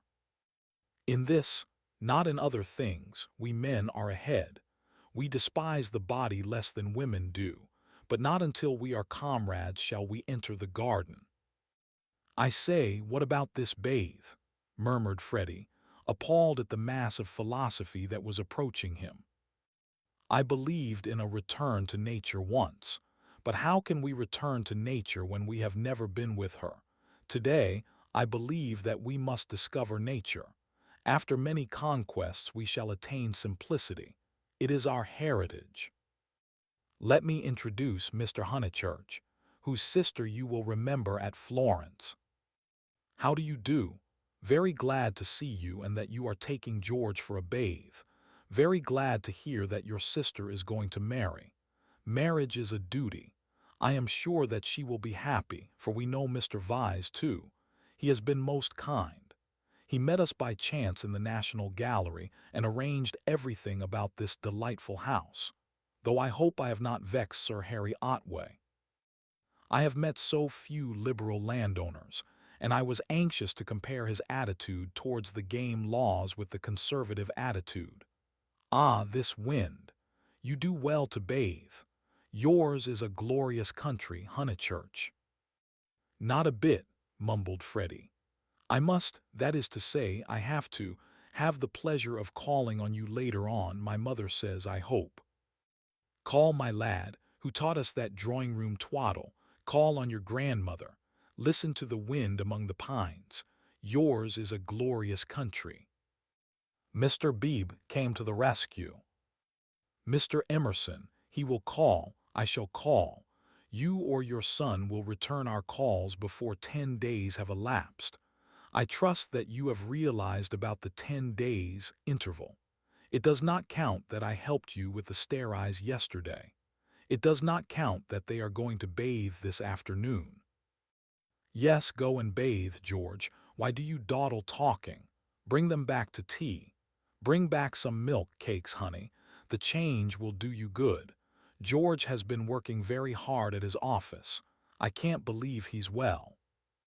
George bowed his head, dusty and somber, exhaling the peculiar smell of one who has handled furniture. Do you really want this bathe? Freddie asked him. It is only a pond, don't you know? I dare say you are used to something better. Yes, I have said yes already.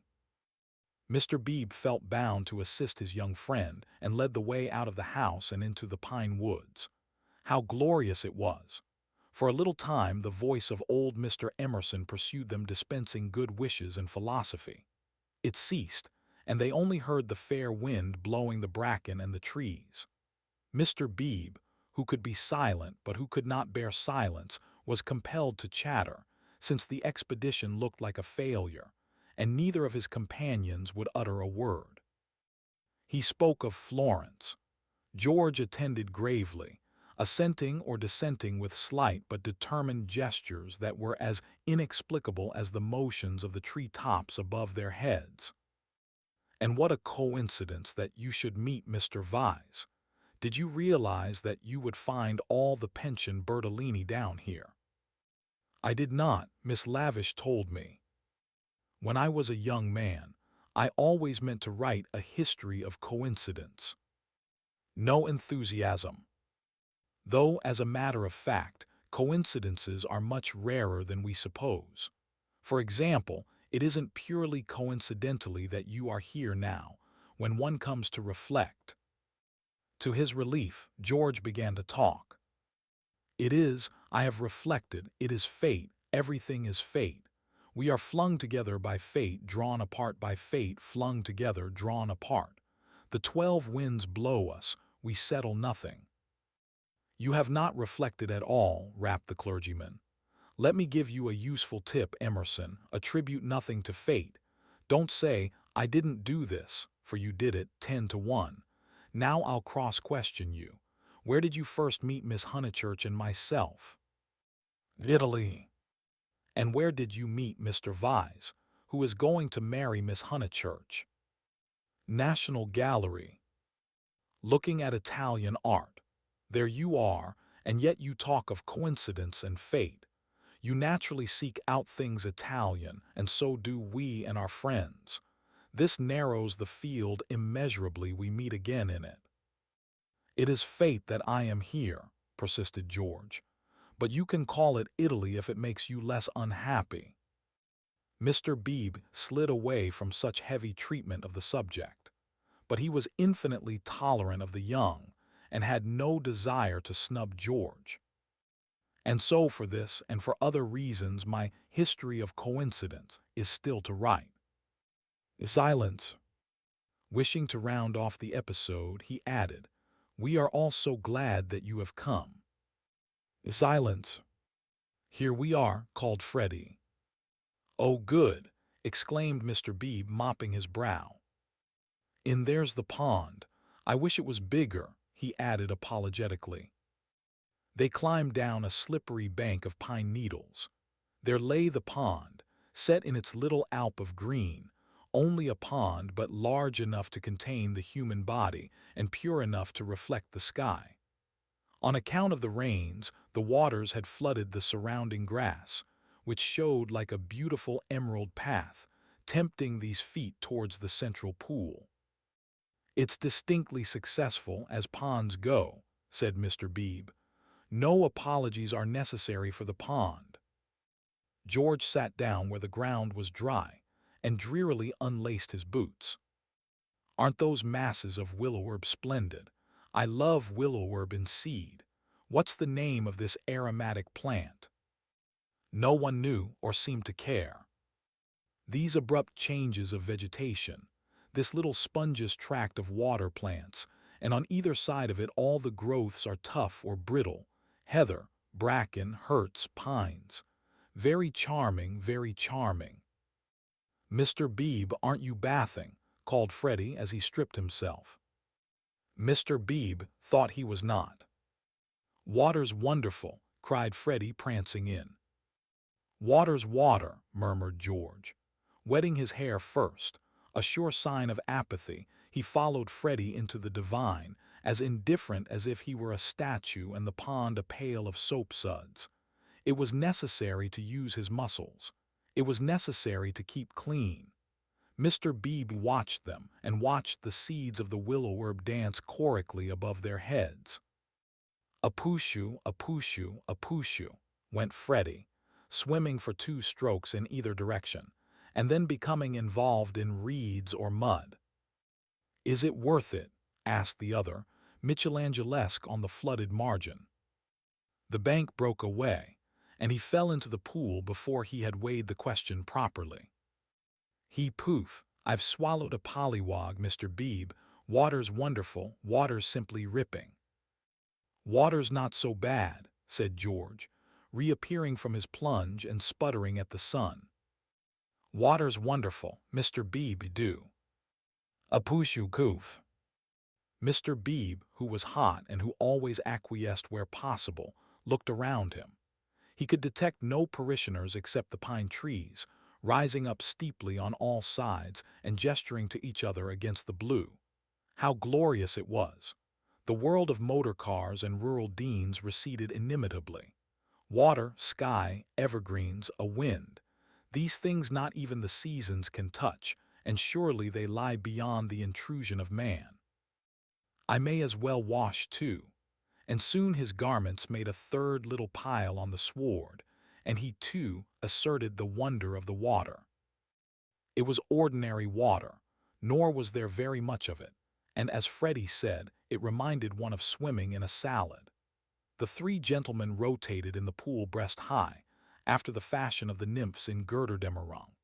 But either because the rains had given a freshness, or because the sun was shedding a most glorious heat, or because 2 of the gentlemen were young in years and the third young in spirit, for some reason or other a change came over them, and they forgot Italy and botany and fate.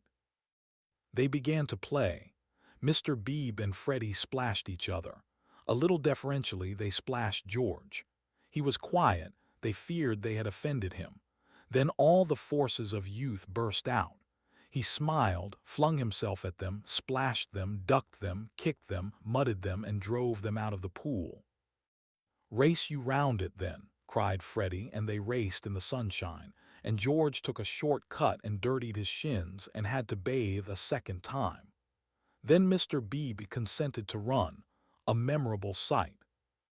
They ran to get dry, they bathed to get cool, they played at being Indians in the willow-herbs and in the bracken, they bathed to get clean.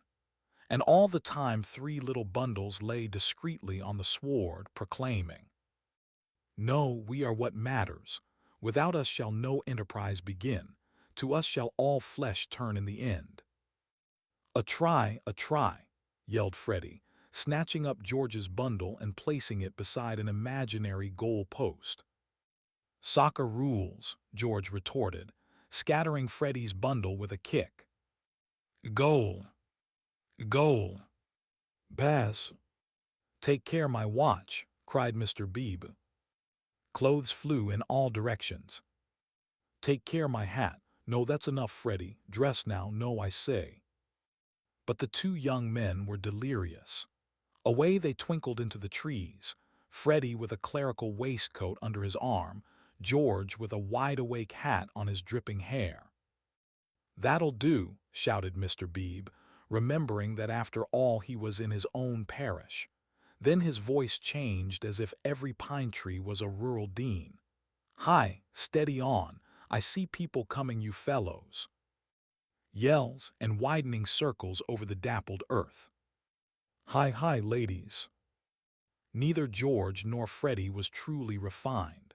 Still, they did not hear Mr. Beebe's last warning, or they would have avoided Mrs. Honeychurch, Cecil, and Lucy, who were walking down to call on old Mrs. Butterworth. Freddie dropped the waistcoat at their feet and dashed into some bracken. George whooped in their faces, turned and scudded away down the path to the pond, still clad in Mr. Beebe's hat. Gracious alive, cried Mrs. Honeychurch. Whoever were those unfortunate people?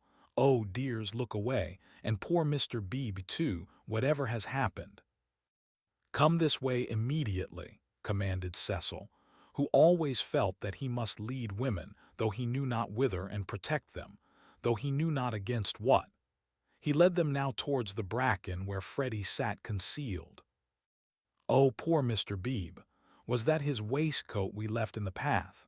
Cecil, Mr. Beebe's waistcoat. No business of ours, said Cecil, glancing at Lucy, who was all parasol and evidently minded. I fancy Mr. Beebe jumped back into the pond. This way, please, Mrs. Honeychurch, this way. They followed him up the bank, attempting the tense, yet nonchalant expression that is suitable for ladies on such occasions. Well, I can't help it, said a voice close ahead, and Freddie reared a freckled face and a pair of snowy shoulders out of the fronds. I can't be trodden on, can I? Good gracious me, dear, so it's you. What miserable management! Why not have a comfortable bath at home, with hot and cold laid on? Look here, mother, a fellow must wash, and a fellow's got to dry, and if another fellow— Dear, no doubt you're right as usual, but you are in no position to argue.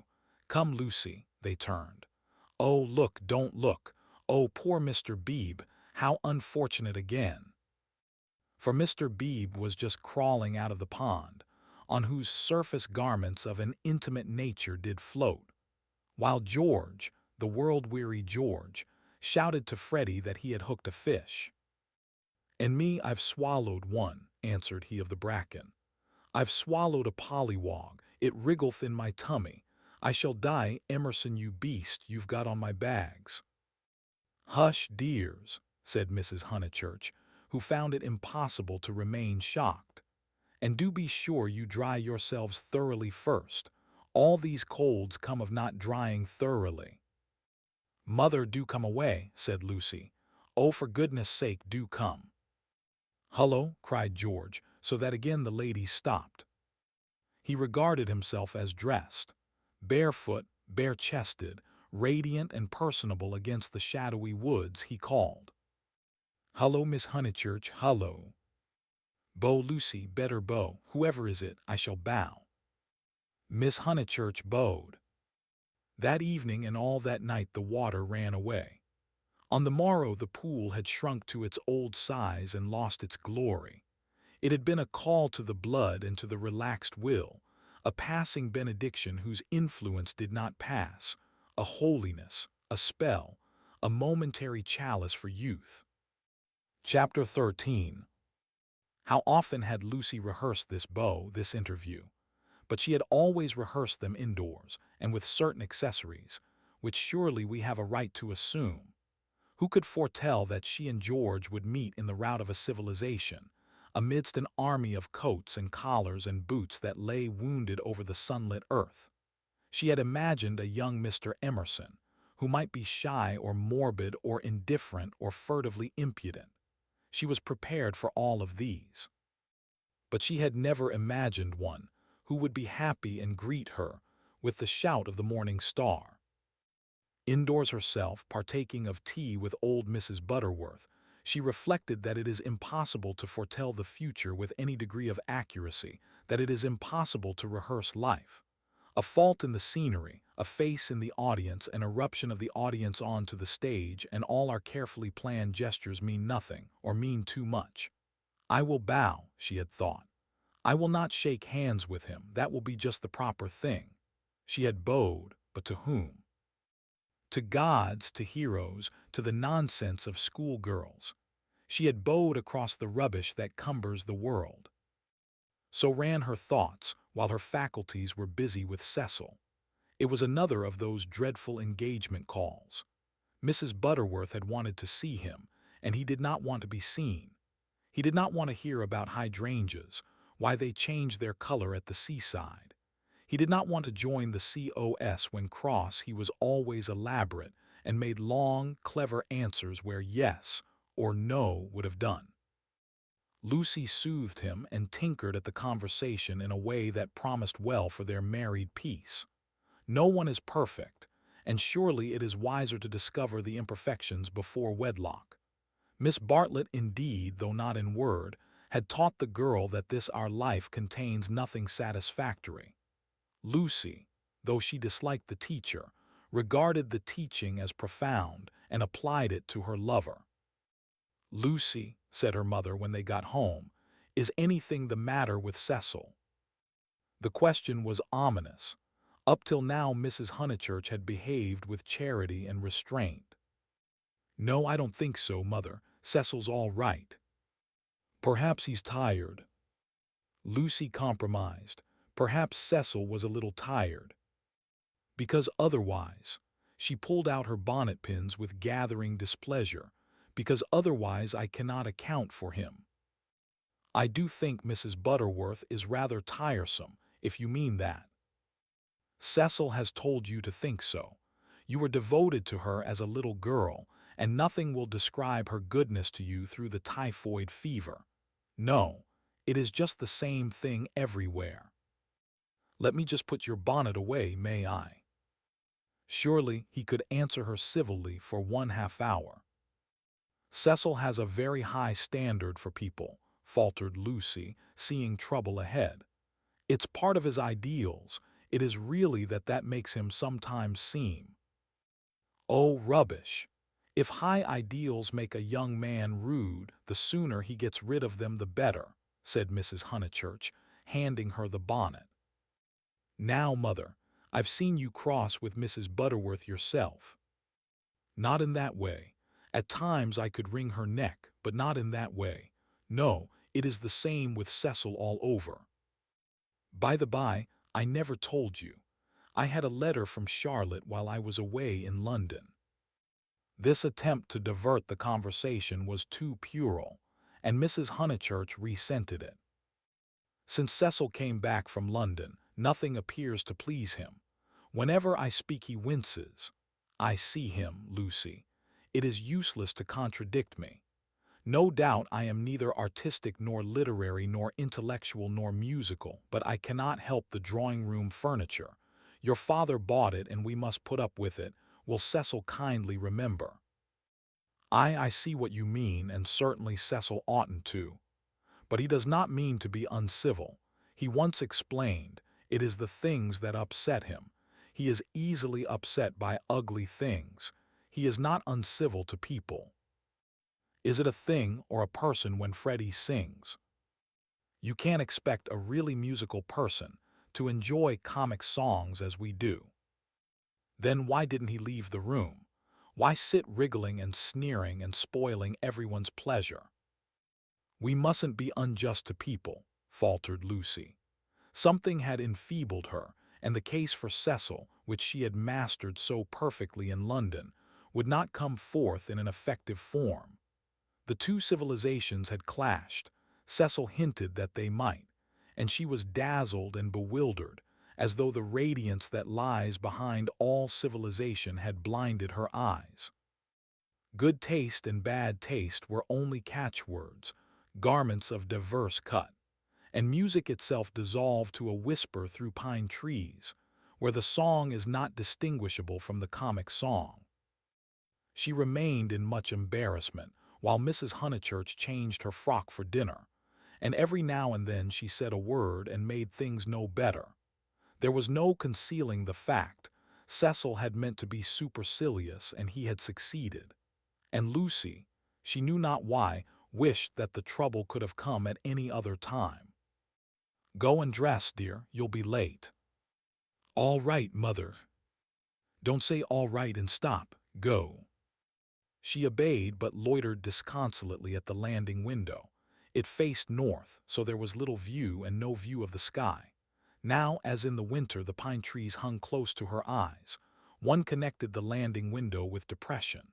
No definite problem menaced her, but she sighed to herself. "Oh, dear, what shall I do? What shall I do?" It seemed to her that everyone else was behaving very badly, and she ought not to have mentioned Miss Bartlett's letter. She must be more careful. Her mother was rather inquisitive and might have asked what it was about. Oh dear, what should she do? And then Freddie came bounding upstairs and joined the ranks of the ill-behaved. "I say, those are topping people." "My dear baby, how tiresome you've been. You have no business to take them bathing in the sacred lake. It's much too public. It was all right for you, but most awkward for everyone else. Do be more careful. You forget the place is growing half suburban." "I say, is anything on tomorrow week?" "Not that I know of." "Then I want to ask the Emersons up to Sunday tennis." "Oh, I wouldn't do that, Freddie. I wouldn't do that with all this muddle." "What's wrong with the court? They won't mind a bump or two, and I've ordered new balls." "I meant it's better not. I really mean it." He seized her by the elbows and humorously danced her up and down the passage. She pretended not to mind, but she could have screamed with temper. Cecil glanced at them as he proceeded to his toilet, and they impeded Mary with her brood of hot water cans. Then Mrs. Honeychurch opened her door and said, "Lucy, what a noise you're making. I have something to say to you. Did you say you had had a letter from Charlotte?" And Freddie ran away. "Yes, I really can't stop. I must dress too." "How's Charlotte?" "All right." "Lucy." The unfortunate girl returned. "You've a bad habit of hurrying away in the middle of one's sentences. Did Charlotte mention her boiler?" "Her what?" "Don't you remember that her boiler was to be had out in October, and her bath cistern cleaned out, and all kinds of terrible to-doings?" "I can't remember all Charlotte's worries," said Lucy bitterly. "I shall have enough of my own, now that you are not pleased with Cecil." Mrs. Honeychurch might have flamed out. She did not. She said, "Come here, old lady, thank you for putting away my bonnet, kiss me." And though nothing is perfect, Lucy felt for the moment that her mother and Windy Corner and the Weald in the declining sun were perfect. So the grittiness went out of life. It generally did at Windy Corner. At the last minute, when the social machine was clogged hopelessly, one member or other of the family poured in a drop of oil. Cecil despised their methods, perhaps rightly. At all events, they were not his own. Dinner was at 7:30. Freddie gabbled the grace, and they drew up their heavy chairs and fell to. Fortunately, the men were hungry. Nothing untoward occurred until the pudding. Then Freddie said, "Lucy, what's Emerson like?" "I saw him in Florence," said Lucy, hoping that this would pass for a reply. "Is he the clever sort, or is he a decent chap?" "Ask Cecil. It is Cecil who brought him here." "He is the clever sort like myself," said Cecil. Freddie looked at him doubtfully. "How well did you know them at the Bertolini?" asked Mrs. Honeychurch. "Oh, very slightly. I mean, Charlotte knew them even less than I did." "Oh, that reminds me. You never told me what Charlotte said in her letter." "One thing and another," said Lucy, wondering whether she would get through the meal without a lie. Among other things, that an awful friend of hers had been bicycling through Summer Street, wondered if she'd come up and see us, and mercifully didn't. "Lucy, I do call the way you talk unkind." "She was a novelist," said Lucy craftily. The remark was a happy one, for nothing roused Mrs. Honeychurch so much as literature in the hands of females. She would abandon every topic to inveigh against those women who, instead of minding their houses and their children, seek notoriety by print. Her attitude was, if books must be written, let them be written by men, and she developed it at great length, while Cecil yawned and Freddie played at this year, next year, now, never, with his plumstones, and Lucy artfully fed the flames of her mother's wrath. But soon the conflagration died down and the ghosts began to gather in the darkness. There were too many ghosts about. The original ghost, that touch of lips on her cheek, had surely been laid long ago. It could be nothing to her that a man had kissed her on a mountain once. But it had begotten a spectral family: Mr. Harris, Miss Bartlett's letter, Mr. Beebe's memories of violets, and one or other of these was bound to haunt her before Cecil's very eyes. It was Miss Bartlett who returned now, and with appalling vividness. "I have been thinking, Lucy, of that letter of Charlotte. How is she?" "I tore the thing up." "Didn't she say how she was? How does she sound? Cheerful?" "Oh, yes, I suppose so.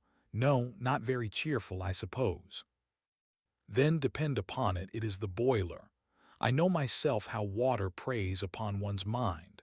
I would rather anything else, even a misfortune with the meat." Cecil laid his hand over his eyes. "So would I," asserted Freddie, backing his mother up, backing up the spirit of her remark rather than the substance. "And I have been thinking," she added rather nervously, "surely we could squeeze Charlotte in here next week and give her a nice holiday while the plumbers at Tunbridge Wells finish. I have not seen poor Charlotte for so long." It was more than her nerves could stand, and she could not protest violently after her mother's goodness to her upstairs. "Mother, no," she pleaded. "It's impossible. We can't have Charlotte on the top of the other things. We're squeezed to death as it is. Freddie's got a friend coming Tuesday, there's Cecil, and you've promised to take in Minnie Beebe because of the diphtheria scare. It simply can't be done." "Nonsense, it can. If Minnie sleeps in the bath, not otherwise." "Minnie can sleep with you." "I won't have her." "Then, if you're so selfish, Mr. Floyd must share a room with Freddie." "Miss Bartlett, Miss Bartlett, Miss Bartlett," moaned Cecil, again laying his hand over his eyes. "It's impossible," repeated Lucy. "I don't want to make difficulties, but it really isn't fair on the maids to fill up the house so." "Alas." "The truth is, dear, you don't like Charlotte."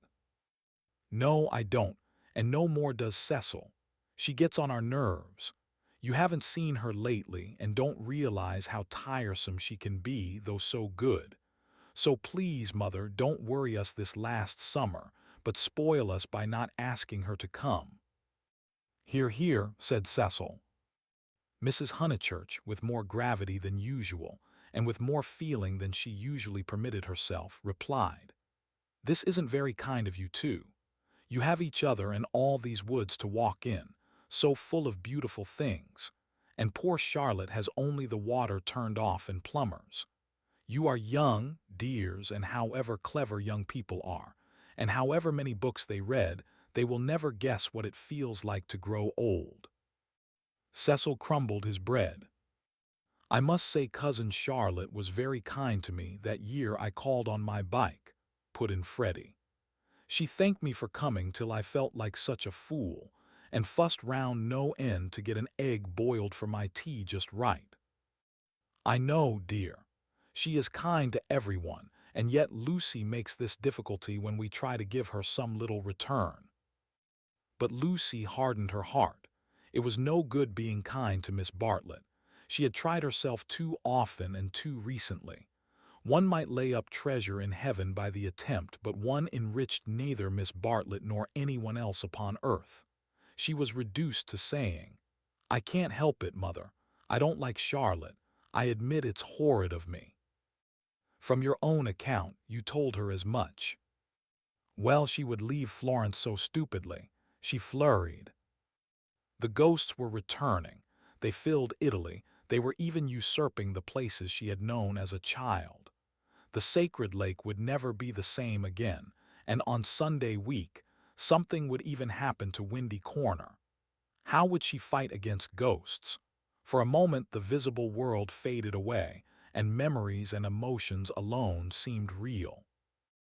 "I suppose Miss Bartlett must come, since she boils eggs so well," said Cecil, who was in rather a happier frame of mind, thanks to the admirable cooking.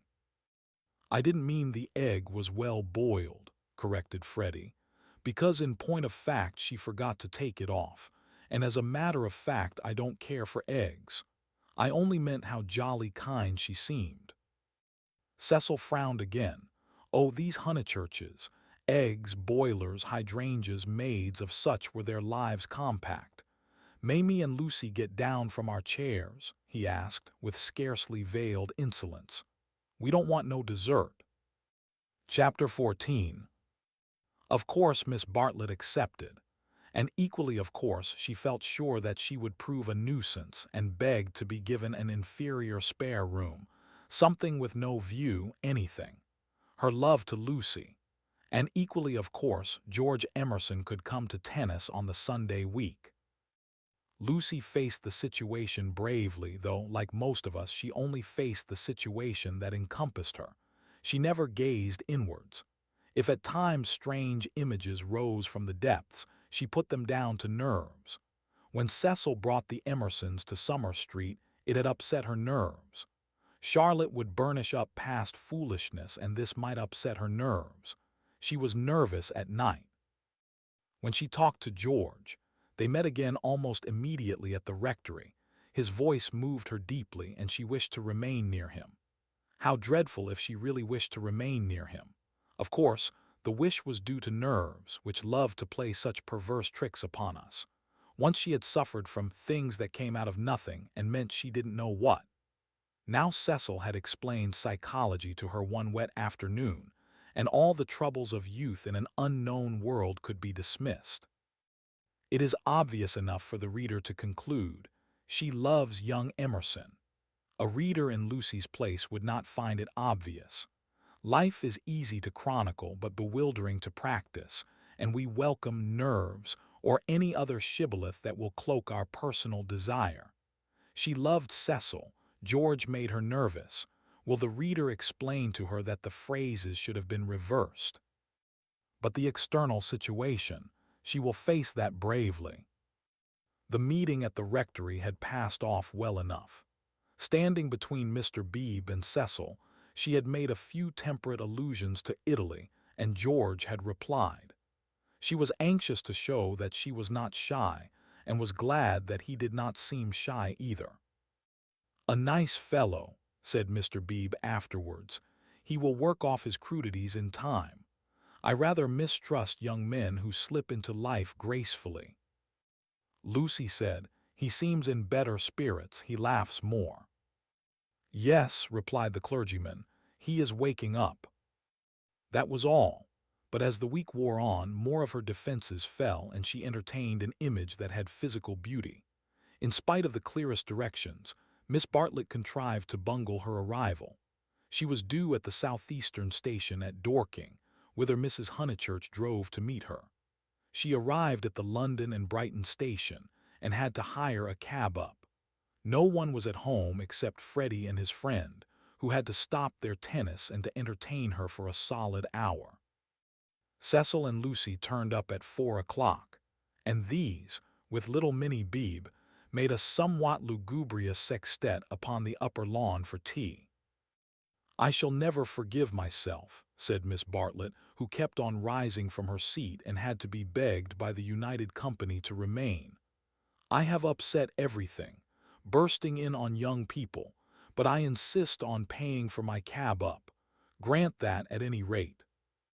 "Our visitors never do such dreadful things," said Lucy, while her brother, in whose memory the boiled egg had already grown unsubstantial, exclaimed in irritable tones, "Just what I've been trying to convince Cousin Charlotte of, Lucy, for the last half-hour." "I do not feel myself an ordinary visitor," said Miss Bartlett, and looked at her frayed glove. "All right if you'd really rather. 5 shillings, and I gave a bob to the driver." Miss Bartlett looked in her purse. Only sovereigns and pennies. Could anyone give her change? Freddie had half-a-quid and his friend had 4 half-crowns. Miss Bartlett accepted their monies and then said, "But who am I to give the sovereign to?" "Let's leave it all till Mother comes back," suggested Lucy. "No, dear. Your mother may take quite a long drive now that she is not hampered with me. We all have our little foibles, and mine is the prompt settling of accounts." Here Freddie's friend, Mr. Floyd, made the one remark of his that need be quoted. He offered to toss Freddie for Miss Bartlett's quid. A solution seemed in sight, and even Cecil, who had been ostentatiously drinking his tea at the View, felt the eternal attraction of chance and turned round. But this did not do, either. "Please, please. I know I am a sad spoil-sport, but it would make me wretched.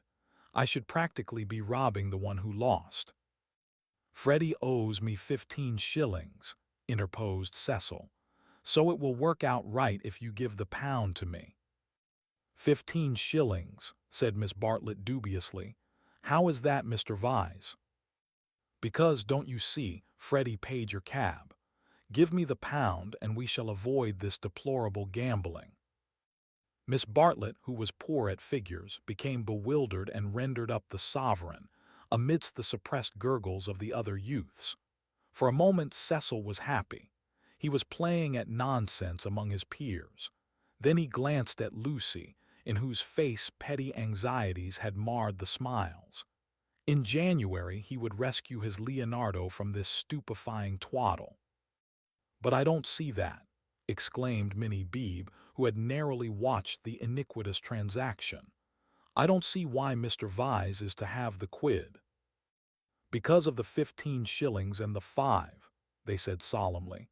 15 shillings and 5 shillings make £1, you see." "But I don't see." They tried to stifle her with cake. "No, thank you, I'm done. I don't see why Freddie don't poke me. Miss Honeychurch, your brother, hurting me. Ow, what about Mr. Floyd's 10 shillings? Ow, no, I don't see, and I never shall see why Miss What's-her-name shouldn't pay that bob for the driver." "I had forgotten the driver," said Miss Bartlett, reddening. "Thank you, dear, for reminding me. A shilling, was it? Can anyone give me change for half-a-crown?" "I'll get it," said the young hostess, rising with decision. "Cecil, give me that sovereign. No, give me up that sovereign. I'll get Euphemia to change it, and we'll start the whole thing again from the beginning." "Lucy, Lucy, what a nuisance I am," protested Miss Bartlett and followed her across the lawn. Lucy tripped ahead, simulating hilarity. When they were out of earshot, Miss Bartlett stopped her wails and said quite briskly, "Have you told him about him yet?"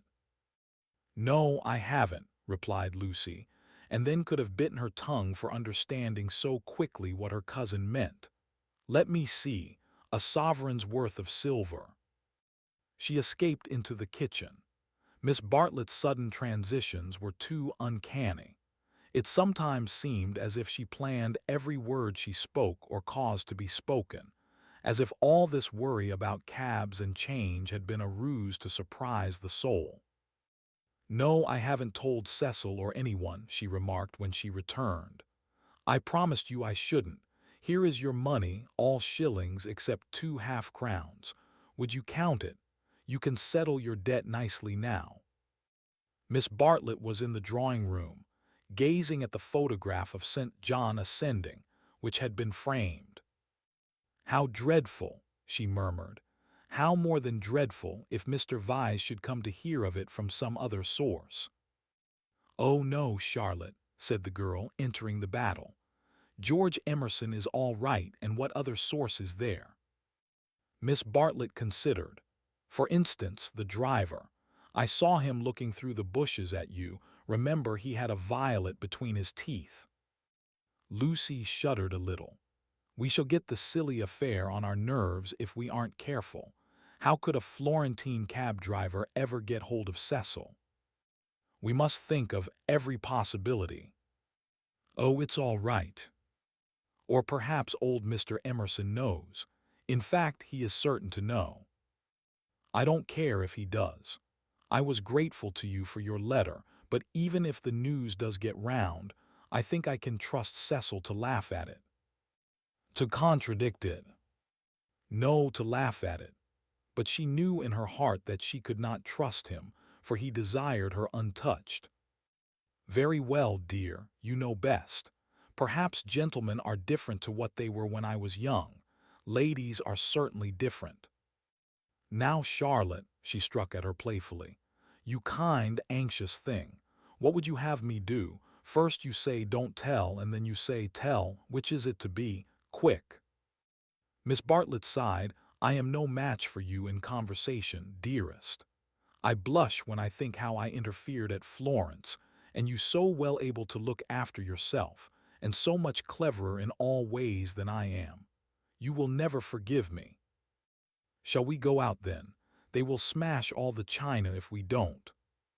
For the air rang with the shrieks of Minnie, who was being scalped with a teaspoon. "Dear, one moment. We may not have this chance for a chat again. Have you seen the young one yet?" "Yes, I have." "What happened?" "We met at the rectory." "What line is he taking up?" "No line. He talked about Italy like any other person. It is really all right. What advantage would he get from being a cad, to put it bluntly? I do wish I could make you see it my way. He really won't be any nuisance, Charlotte. Once a cad, always a cad. That is my poor opinion." Lucy paused. "Cecil said one day, and I thought it so profound, that there are two kinds of cads, the conscious and the subconscious." She paused again to be sure of doing justice to Cecil's profundity. Through the window she saw Cecil himself, turning over the pages of a novel. It was a new one from Smith's library. Her mother must have returned from the station. "Once a cad, always a cad," droned Miss Bartlett. "What I mean by subconscious is that Emerson lost his head. I fell into all those violets, and he was silly and surprised. I don't think we ought to blame him very much. It makes such a difference when you see a person with beautiful things behind him unexpectedly. It really does. It makes an enormous difference, and he lost his head. He doesn't admire me or any of that nonsense, one straw. Freddie rather likes him and has asked him up here on Sunday, so you can judge for yourself. He has improved. He doesn't always look as if he's going to burst into tears. He is a clerk in the general manager's office at one of the big railways, not a porter, and runs down to his father for weekends. Papa was to do with journalism, but is rheumatic and has retired. There, now for the garden." She took hold of her guest by the arm. "Suppose we don't talk about this silly Italian business any more. We want you to have a nice restful visit at Windy Corner with no worrying." Lucy thought this rather a good speech. The reader may have detected an unfortunate slip in it. Whether Miss Bartlett detected the slip one cannot say, for it is impossible to penetrate into the minds of elderly people. She might have spoken further, but they were interrupted by the entrance of her hostess. Explanations took place, and in the midst of them Lucy escaped, the images throbbing a little more vividly in her brain. Chapter 15. The Sunday after Miss Bartlett's arrival was a glorious day, like most of the days of that year. In the wheeled autumn approached, breaking up the green monotony of summer, touching the parks with the gray bloom of mist, the beech trees with russet, the oak trees with gold. Up on the heights, battalions of black pines witnessed the change, themselves unchangeable. Either country was spanned by a cloudless sky, and in either arose the tinkle of church bells. The garden of Windy Corners was deserted except for a red book which lay sunning itself upon the gravel path. From the house came incoherent sounds, as of females preparing for worship. The men say they won't go. Well, I don't blame, says, need she go? Tell her no nonsense. And Mary, hook me behind. Dearest Lucia, may I trespass upon you for a pin? For Miss Bartlett had announced that she at all events was one for church. The sun rose higher on its journey, guided not by Phaethon, but by Apollo, competent, unswerving, divine. Its rays fell on the ladies whenever they advanced towards the bedroom windows, on Mr. Beebe down at Summer Street as he smiled over a letter from Miss Catherine Allen, on George Emerson cleaning his father's boots, and lastly, to complete the catalogue of memorable things, on the red book mentioned previously. The ladies move, Mr. Beebe moves, George moves, and movement may engender shadow. But this book lies motionless, to be caressed all the morning by the sun, and to raise its covers slightly, as though acknowledging the caress. Presently Lucy steps out of the drawing-room window. Her new cerise dress has been a failure, and makes her look tawdry and wan. At her throat is a garnet brooch, on her finger a ring set with rubies, an engagement ring. Her eyes are bent to the Weald. She frowns a little, not in anger but as a brave child frowns when he is trying not to cry. In all that expanse no human eye is looking at her, and she may frown unrebuked and measure the spaces that yet survive between Apollo and the western hills. Lucy, Lucy, what's that book? Who's been taking a book out of the shelf and leaving it about to spoil? It's only the library book that Cecil been reading. But pick it up, and don't stand idling there like a flamingo.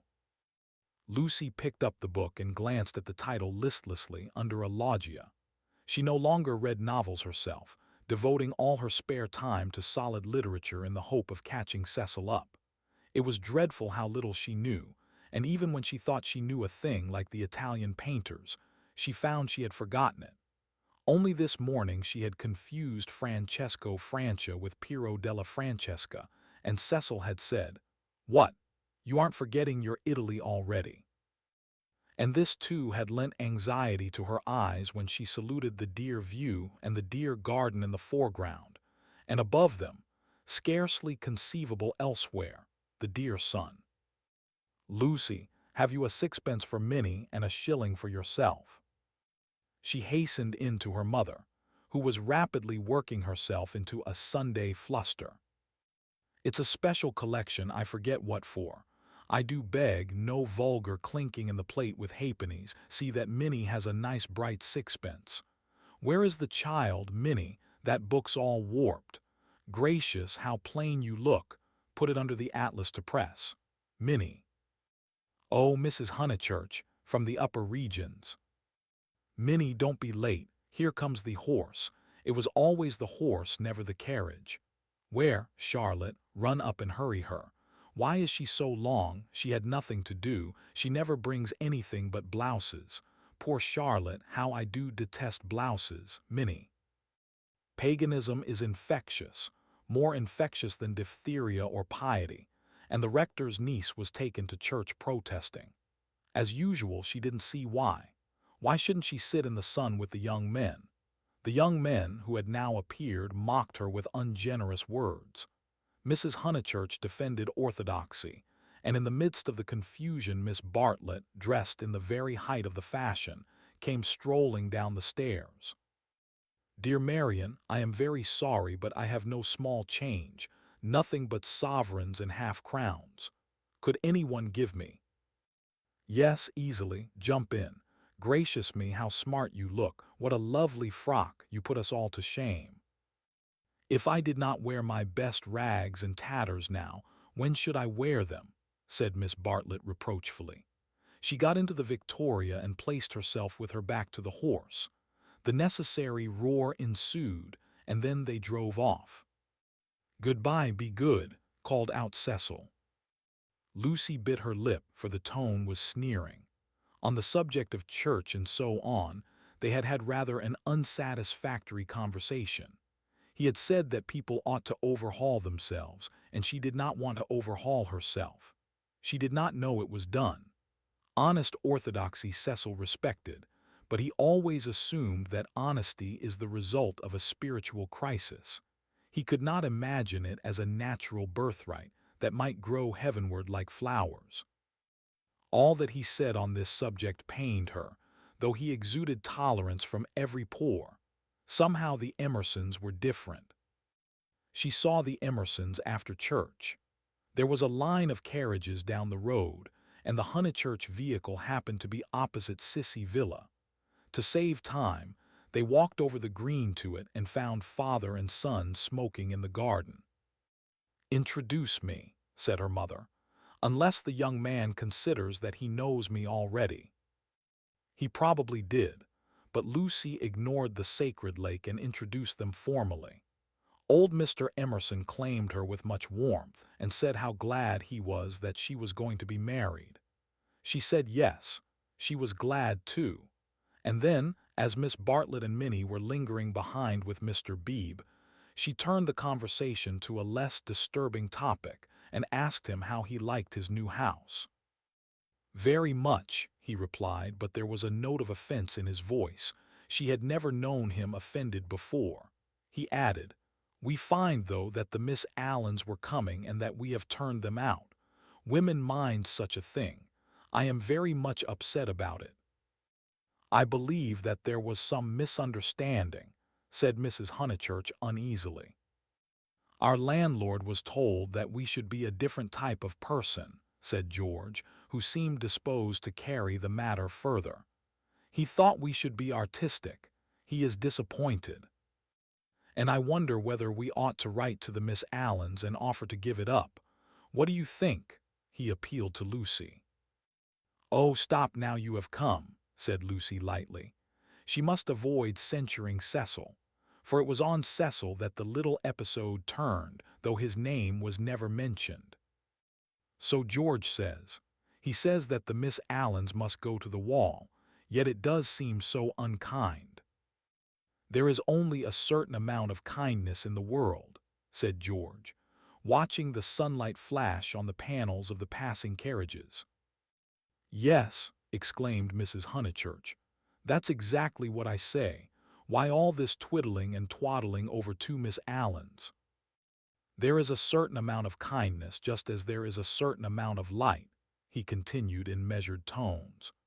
"We cast a shadow on something wherever we stand, and it is no good moving from place to place to save things, because the shadow always follows. Choose a place where you won't do harm. Yes, choose a place where you won't do very much harm and stand in it for all you are worth, facing the sunshine. Oh, Mr. Emerson, I see you're clever. They. I see you're going to be clever. I hope you didn't go behaving like that to poor Freddie." George's eyes laughed, and Lucy suspected that he and her mother would get on rather well. "No, I didn't," he said. "He behaved that way to me. It is his philosophy. Only he starts life with it, and I have tried the note of interrogation first." "What do you mean?" "No, never mind what you mean. Don't explain. He looks forward to seeing you this afternoon. Do you play tennis? Do you mind tennis on Sunday?" George mind tennis on Sunday. George, after his education, distinguished between Sunday. "Very well, George doesn't mind tennis on Sunday. No more do I, that's settled. Mr. Emerson, if you could come with your son we should be so pleased."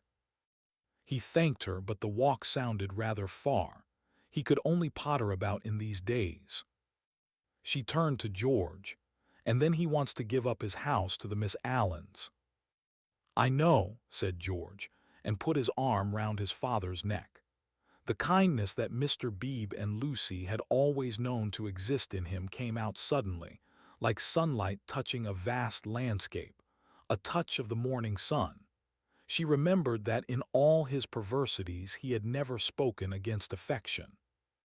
Miss Bartlett approached. "You know our cousin, Miss Bartlett," said Mrs. Honeychurch pleasantly. You met her with my daughter in Florence." "Yes, indeed," said the old man, and made as if he would come out of the garden to meet the lady. Miss Bartlett promptly got into the victoria. Thus entrenched, she emitted a formal bow. It was the pension Bertolini again, the dining table with the decanters of water and wine. It was the old battle of the room with the view. George did not respond to the bow. Like any boy, he blushed and was ashamed. He knew that the chaperone remembered. He said, "I'll come up to tennis if I can manage it," and went into the house. Perhaps anything that he did would have pleased Lucy, but his awkwardness went straight to her heart. Men were not gods after all, but as human and as clumsy as girls. Even men might suffer from unexplained desires and need help. To one of her upbringing and of her destination, the weakness of men was a truth unfamiliar, but she had surmised it at Florence, when George threw her photographs into the river Arno. "George, don't go," cried his father, who thought it a great treat for people if his son would talk to them. "George has been in such good spirits today, and I am sure he will end by coming up this afternoon." Lucy caught her cousin's eye. Something in its mute appeal made her reckless. "Yes," she said, raising her voice, "I do hope he will." Then she went to the carriage and murmured, "The old man hasn't been told. I knew it was all right." Mrs. Honeychurch followed her and they drove away. Satisfactory that Mr. Emerson had not been told of the Florence escapade, yet Lucy's spirits should not have leapt up as if she had sighted the ramparts of heaven. Satisfactory, yet surely she greeted it with disproportionate joy. All the way home the horses' hoofs sang a tune to her. "He has not told, he has not told." Her brain expanded the melody. "He has not told his father to whom he tells all things. It was not an exploit. He did not laugh at me when I had gone." She raised her hand to her cheek. "He does not love me. No, how terrible if he did, but he has not told, he will not tell." She longed to shout the words, "It is all right. It's a secret between us two forever. Cecil will never hear." She was even glad that Miss Bartlett had made her promise secrecy, that last dark evening at Florence when they had knelt packing in his room. The secret, big or little, was guarded. Only 3 English people knew of it in the world. Thus she interpreted her joy. She greeted Cecil with unusual radiance because she felt so safe. As he helped her out of the carriage, she said, "The Emersons have been so nice. George Emerson has improved enormously." "How are my protégés?" asked Cecil, who took no real interest in them, and had long since forgotten his resolution to bring them to Windy Corner for educational purposes. "Protégés," she exclaimed with some warmth. For the only relationship which Cecil conceived was feudal, that of protector and protected. He had no glimpse of the comradeship after which the girl's soul yearned. "You shall see for yourself how your protégés are. George Emerson is coming up this afternoon. He is a most interesting man to talk to. Only don't," she nearly said, "don't protect him." But the bell was ringing for lunch, and as often happened, Cecil had paid no great attention to her remarks. Charm, not argument, was to be her forte. Lunch was a cheerful meal. Generally, Lucy was depressed at meals. Someone had to be soothed, either Cecil or Miss Bartlett, or a being not visible to the mortal eye, a being who whispered to her soul, "It will not last, this cheerfulness. In January you must go to London to entertain the grandchildren of celebrated men." But today she felt she had received a guarantee. Her mother would always sit there, her brother here. The sun, though it had moved a little since the morning, would never be hidden behind the western hills. After luncheon they asked her to play. She had seen Gluck's Armide that year, and played from memory the music of the enchanted garden, the music to which Renaud approaches, beneath the light of an eternal dawn, the music that never gains, never wanes, but ripples forever like the tideless seas of fairyland. Such music is not for the piano, and her audience began to get restive, and Cecil, sharing the discontent, called out, "Now play us the other garden, the one in Parsifal." She closed the instrument. "Not very dutiful," said her mother's voice. Fearing that she had offended Cecil, she turned quickly round. There George was. He had crept in without interrupting her. "Oh, I had no idea," she exclaimed, getting very red. And then, without a word of greeting, she reopened the piano. Cecil should have the Parsifal and anything else that he liked. "Our performer has changed her mind," said Miss Bartlett, perhaps implying, "she will play the music to Mr. Emerson." Lucy did not know what to do nor even what she wanted to do. She played a few bars of the Flower Maidens song very badly, and then she stopped. "I vote tennis," said Freddie, disgusted at the scrappy entertainment. "Yes, so do I." Once more she closed the unfortunate piano. "I vote you have amends for." "All right." "Not for me, thank you," said Cecil. "I will not spoil the set." He never realized that it may be an act of kindness in a bad player to make up a fourth. "Oh, come along, Cecil. I'm bad, Floyd's rotten, and so I dare say's Emerson." George corrected him. "I am not bad." One looked down one's nose at this. "Then certainly I won't play," said Cecil, while Miss Bartlett, under the impression that she was snubbing George, added, "I agree with you, Mr. Vyse. You had much better not play. Much better not." Minnie, rushing in where Cecil feared to tread, announced that she would play. "I shall miss every ball anyway, so what does it matter?" But Sunday intervened and stamped heavily upon the kindly suggestion. "Then it will have to be Lucy," said Mrs. Honeychurch. "You must fall back on Lucy. There is no other way out of it. Lucy, go and change your frock."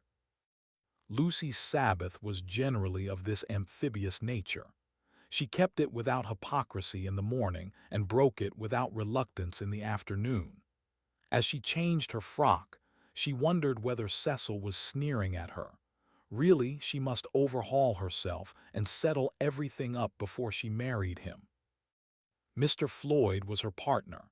She liked music, but how much better tennis seemed. How much better to run about in comfortable clothes than to sit at the piano and feel girt under the arms.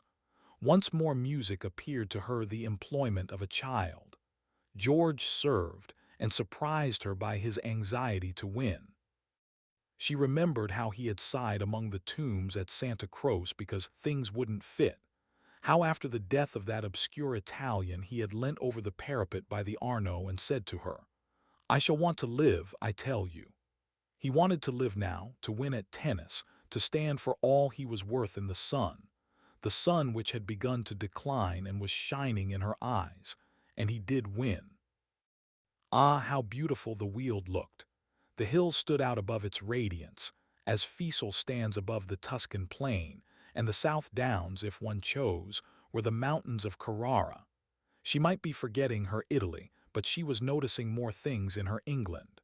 One could play a new game with the view and try to find in its innumerable folds some town or village that would do for Florence.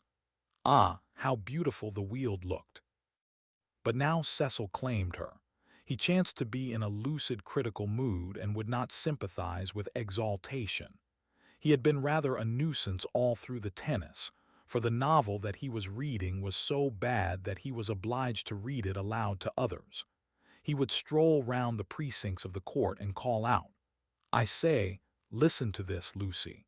3 split infinitives." "Dreadful," said Lucy, and missed her stroke. When they had finished their set, he still went on reading.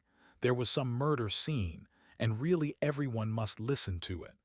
Freddie and Mr. Floyd were obliged to hunt for a lost ball in the laurels, but the other two acquiesced. The scene is laid in Florence. "What fun, Cecil, read away. Come, Mr. Emerson, sit down after all your energy." She had forgiven George, as she put it, and she made a point of being pleasant to him. He jumped over the net and sat down at her feet, asking, and are you tired?" "Of course I'm not."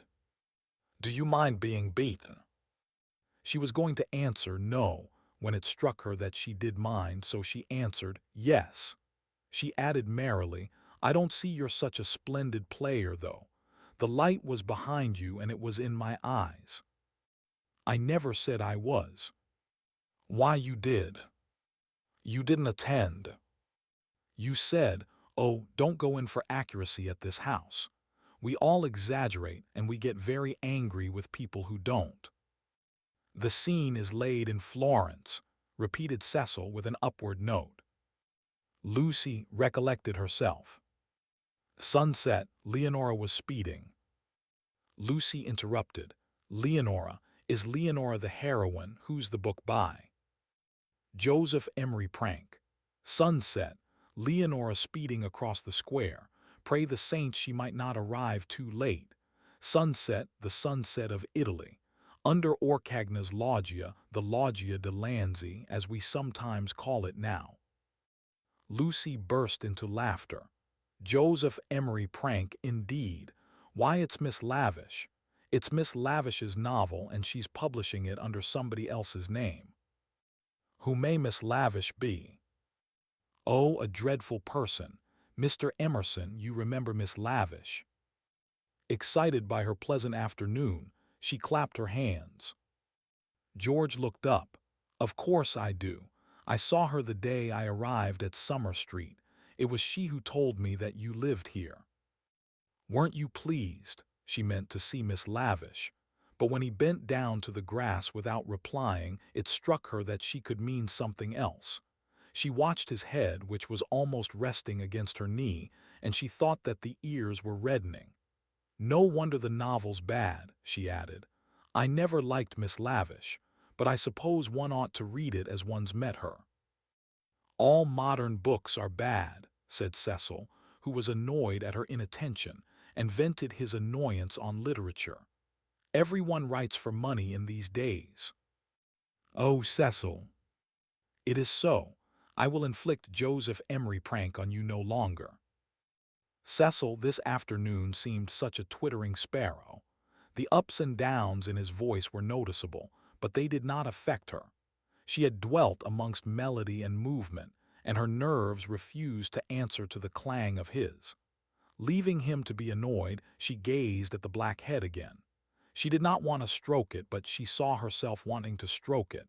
The sensation was curious. How do you like this view of ours, Mr. Emerson? I never notice much difference in views. What do you mean? Because they're all alike. Because all that matters in them is distance and air. Said Cecil, uncertain whether the remark was striking or not. My father, he looked up at her, and he was a little flushed, says that there is only one perfect view, the view of the sky straight over our heads, and that all these views on earth are but bungled copies of it. I expect your father has been reading Dante, said Cecil, fingering the novel, which alone permitted him to lead the conversation. He told us another day that views are really crowds, crowds of trees and houses and hills, and are bound to resemble each other, like human crowds, and that the power they have over us is sometimes supernatural, for the same reason. Lucy's lips parted. For a crowd is more than the people who make it up. Something gets added to it. No one knows how, just as something has got added to those hills. He pointed with his racket to the South Downs. What a splendid idea, she murmured. I shall enjoy hearing your father talk again. I'm so sorry he's not so well. No, he isn't well. There's an absurd account of a view in this book, said Cecil. Also that men fall into two classes, those who forget views and those who remember them, even in small rooms. Mr. Emerson, have you any brothers or sisters? None. Why? You spoke of us. My mother I was meaning.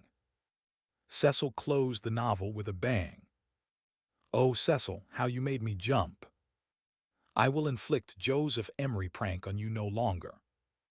I can just remember us all three going into the country for the day and seeing as far as Hindhead. It is the first thing that I remember." Cecil got up. The man was ill-bred. He hadn't put on his coat after tennis. He didn't do.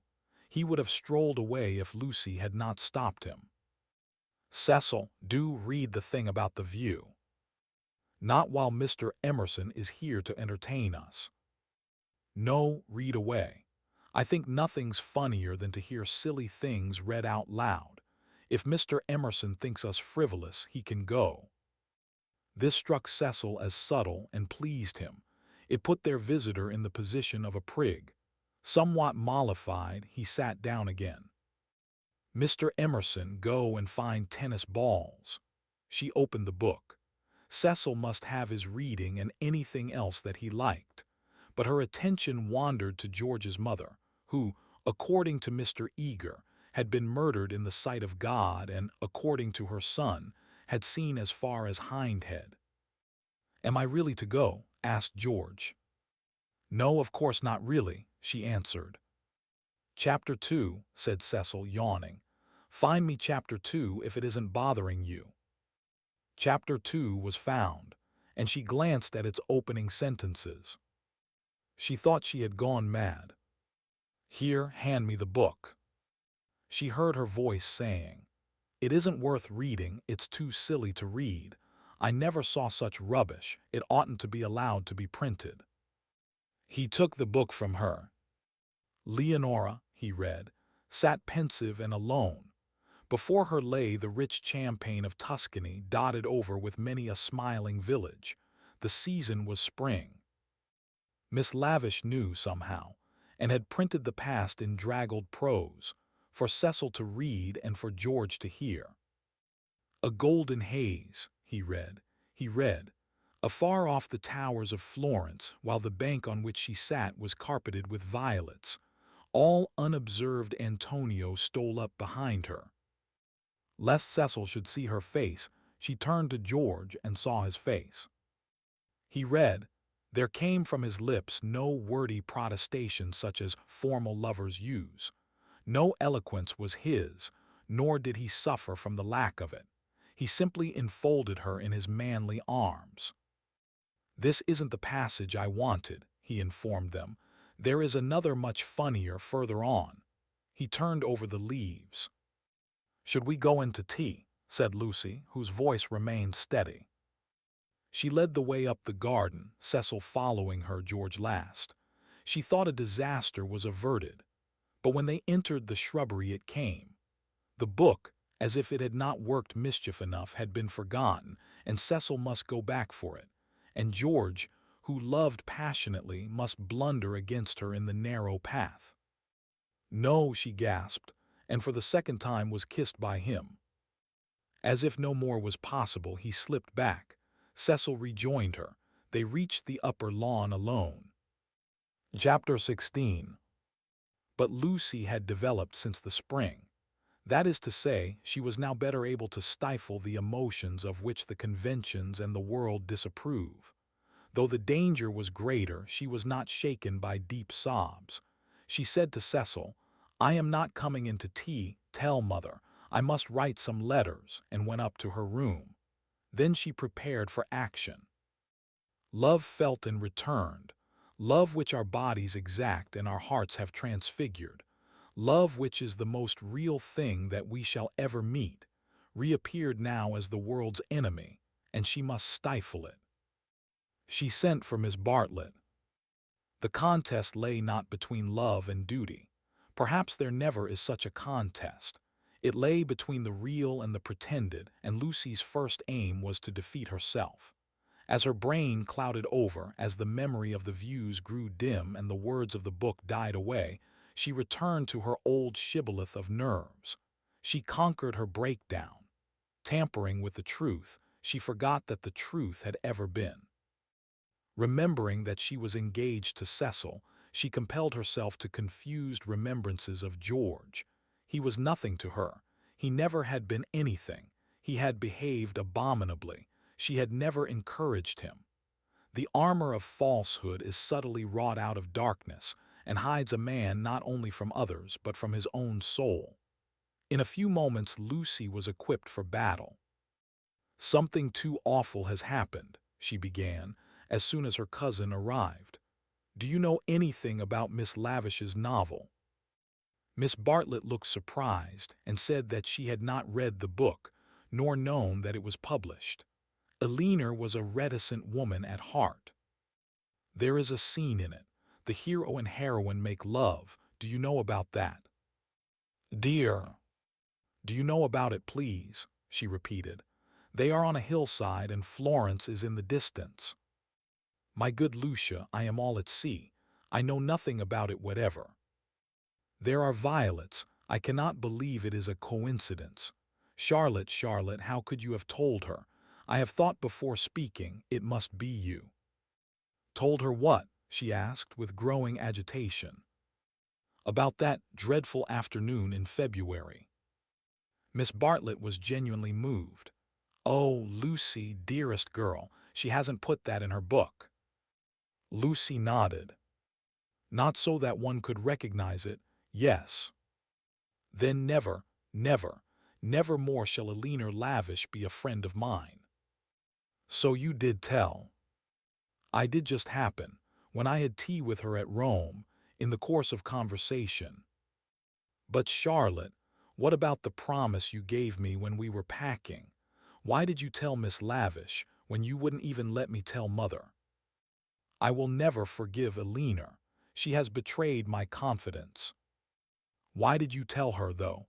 This is a most serious thing." "Why does anyone tell anything? The question is eternal, and it was not surprising that Miss Bartlett should only sigh faintly in response. She had done wrong. She admitted it. She only hoped that she had not done harm. She had told Eleanor in the strictest confidence. Lucy stamped with irritation. "Cecil happened to read out the passage aloud to me and to Mr. Emerson. It upset Mr. Emerson and he insulted me again. Behind Cecil's back. Is it possible that men are such brutes? Behind Cecil's back as we were walking up the garden." Miss Bartlett burst into self-accusations and regrets. "What is to be done now? Can you tell me?" "Oh, Lucy, I shall never forgive myself, never to my dying day. Fancy if your prospects—" "I know," said Lucy, wincing at the word. "I see now why you wanted me to tell Cecil and what you meant by some other source. You knew that you had told Miss Lavish, and that she was not reliable." It was Miss Bartlett's turn to wince. "However," said the girl, despising her cousin's shiftiness, "what's done, done. You have put me in a most awkward position. How am I to get out of it?" Miss Bartlett could not think. The days of her energy were over. She was a visitor, not a chaperone, and a discredited visitor at that. She stood with clasped hands while the girl worked herself into the necessary rage. That man must have such a setting down that he won't forget. And who's to give it him? I can't tell Mother now, owing to you. Nor Cecil, Charlotte, owing to you. I am caught up every way. I think I shall go mad. I have no one to help me. That's why I've sent for you. What's wanted is a man with a whip." Miss Bartlett agreed. One wanted a man with a whip. "Yes, but it's no good agreeing. What's to be done? We women go maundering on. What does a girl do when she comes across a cad?" "I always said he was a cad, dear. Give me credit for that at all events. From the very first moment, when he said his father was having a bath." "Oh, bother the credit and who's been right or wrong. We've both made a muddle of it. George Emerson is still down the garden there, and is he to be left unpunished, or isn't he? I want to know." Miss Bartlett was absolutely helpless. Her own exposure had unnerved her, and thoughts were colliding painfully in her brain. She moved feebly to the window and tried to detect the cad's white flannels among the laurels. "You were ready enough at the Bertolini when you rushed me off to Rome. Can't you speak again to him now?" "Willingly would I move heaven and earth." "I want something more definite," said Lucy contemptuously. Will you speak to him? It is the least you can do, surely, considering it all happened because you broke your word. Never again shall Eleanor Lavish be a friend of mine. Really, Charlotte was outdoing herself. Yes or no, please, yes or no. It is the kind of thing that only a gentleman can settle. George Emerson was coming up the garden with a tennis ball in his hand. Very well, said Lucy with an angry gesture. No one will help me. I will speak to him myself. And immediately she realized that this was what her cousin had intended all along. "Hullo, Emerson," called Freddie from below. "Found the lost ball, good man. Want any tea?" And there was an eruption from the house onto the terrace. "Oh, Lucy, but that is brave of you. I admire you." They had gathered round George, who beckoned, she felt, over the rubbish, the sloppy thoughts, the furtive yearnings that were beginning to cumber her soul. Her anger faded at the sight of him. Ah, the Emersons were fine people in their way. She had to subdue a rush in her blood before saying, "Freddie has taken him into the dining room. The others are going down the garden. Come, let us get this over quickly. Come, I want you in the room, of course." "Lucy, do you mind doing it?" "How can you ask such a ridiculous question?" Poor Lucy, she stretched out her hand. "I seem to bring nothing but misfortune wherever I go." Lucy nodded. She remembered their last evening at Florence, the packing, the candle, the shadow of Miss Bartlett's toque on the door. She was not to be trapped by pathos a second time. Eluding her cousin's caress, she led the way downstairs. "Try the jam," Freddie was saying. "The jam's jolly good." George, looking big and disheveled, was packing up and down the dining room. As she entered, he stopped and said, "No, nothing to eat." "You go down to the others," said Lucy. "Charlotte and I will give Mr. Emerson all he wants. Where's Mother?" "She started on her Sunday writing. She's in the drawing room." "That's all right, you go away." He went off singing. Lucy sat down at the table. Miss Bartlett, who was thoroughly frightened, took up a book and pretended to read. She would not be drawn into an elaborate speech. She just said, "I can't have it, Mr. Emerson. I cannot even talk to you. Go out of this house and never come into it again as long as I live here," flushing as she spoke and pointing to the door. "I hate a row. Go, please." "What?" "No discussion." "But I can't." She shook her head. "Go, please. I do not want to call in Mr. Vyse." "You don't mean," he said, absolutely ignoring Miss Bartlett, "you don't mean that you are going to marry that man?" The line was unexpected. She shrugged her shoulders as if his vulgarity wearied her. "You are merely ridiculous," she said quietly. Then his words rose gravely over hers. "You cannot live with Vyse. He's only for an acquaintance. He is for society and cultivated talk. He should know no one intimately, least of all a woman." It was a new light on Cecil's character. "Have you ever talked to Vyse without feeling tired?" "I can scarcely discuss." "No, but have you ever? He is the sort who are all right so long as they keep to things, books, pictures, but kill when they come to people. That's why I'll speak out through all this muddle even now. It's shocking enough to lose you in any case, but generally a man must deny himself joy, and I would have held back if your Cecil had been a different person. I would never have let myself go. But I saw him first in the National Gallery, when he winced because my father mispronounced the names of great painters. Then he brings us here, and we find it is to play some silly trick on a kind neighbor. That is the man all over, playing tricks on people, on the most sacred form of life that he can find.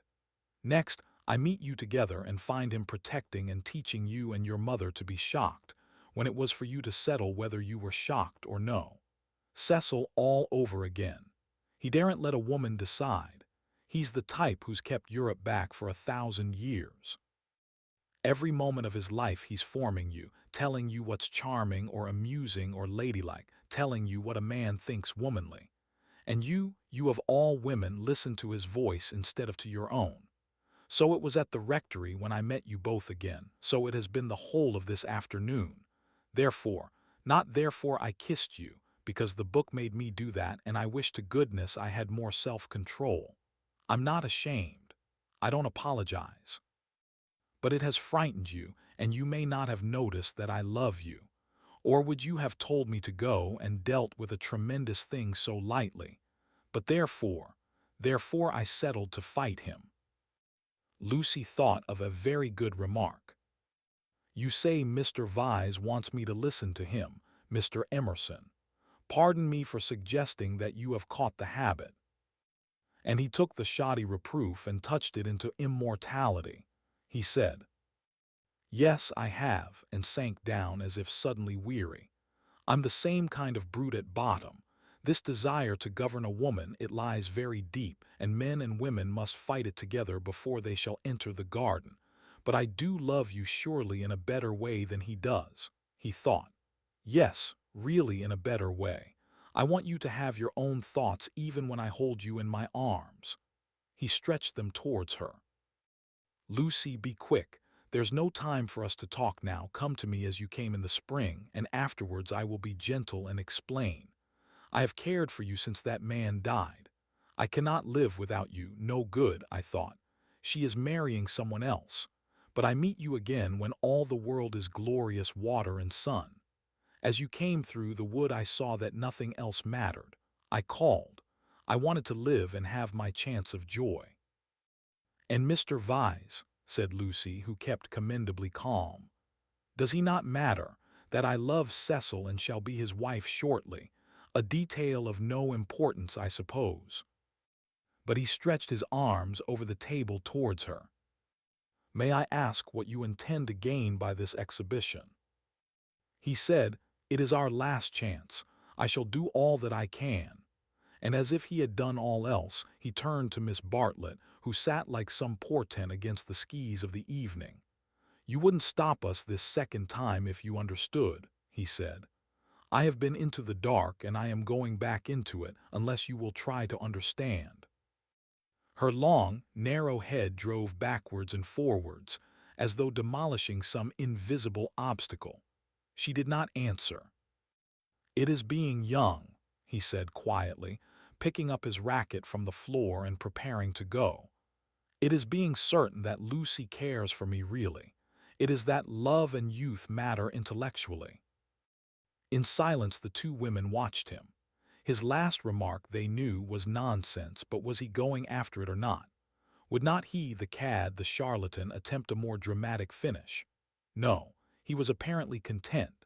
He left them, carefully closing the front door, and when they looked through the hall window, they saw him go up the drive and begin to climb the slopes of withered fern behind the house. Their tongues were loosed, and they burst into stealthy rejoicings. Oh, Lucia, come back here. Oh, what an awful man. Lucy had no reaction, at least not yet. Well, he amuses me, she said. Either I'm mad or else he is, and I'm inclined to think it's the latter. One more fuss through with you, Charlotte. Many thanks. I think, though, that this is the last. My admirer will hardly trouble me again.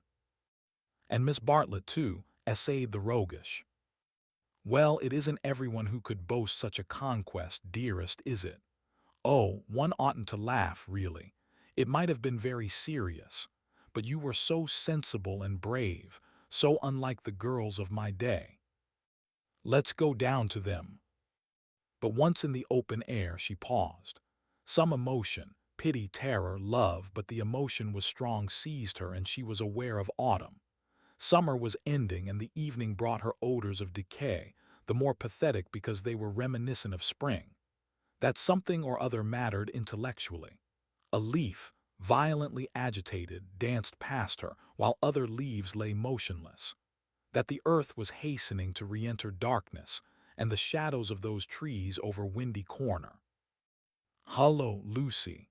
There's still light enough for another set if you two'll hurry. Mr. Emerson has had to go. What a nuisance, that spoils the four. I say, Cecil, there's a good chap. It's Floyd's last day. Do play tennis with us just this once. Cecil's voice came. My dear Freddie, I am no athlete. As you well remarked this very morning, there are some chaps who are no good for anything but books. I plead guilty to being such a chap, and will not inflict myself on you. The scales fell from Lucy's eyes. How had she stood Cecil for a moment? He was absolutely intolerable, and the same evening she broke off her engagement. Chapter 17. He was bewildered. He had nothing to say. He was not even angry, but stood, with a glass of whiskey between his hands, trying to think what had led her to such a conclusion. She had chosen the moment before bed, when, in accordance with their bourgeois habit, she always dispensed drinks to the men. Freddie and Mr. Floyd were sure to retire with their glasses, while Cecil invariably lingered, sipping at his while she locked up the sideboard. I am very sorry about it, she said. I have carefully thought things over. We are too different. I must ask you to release me and try to forget that there ever was such a foolish girl. It was a suitable speech, but she was more angry than sorry, and her voice showed it. Different how?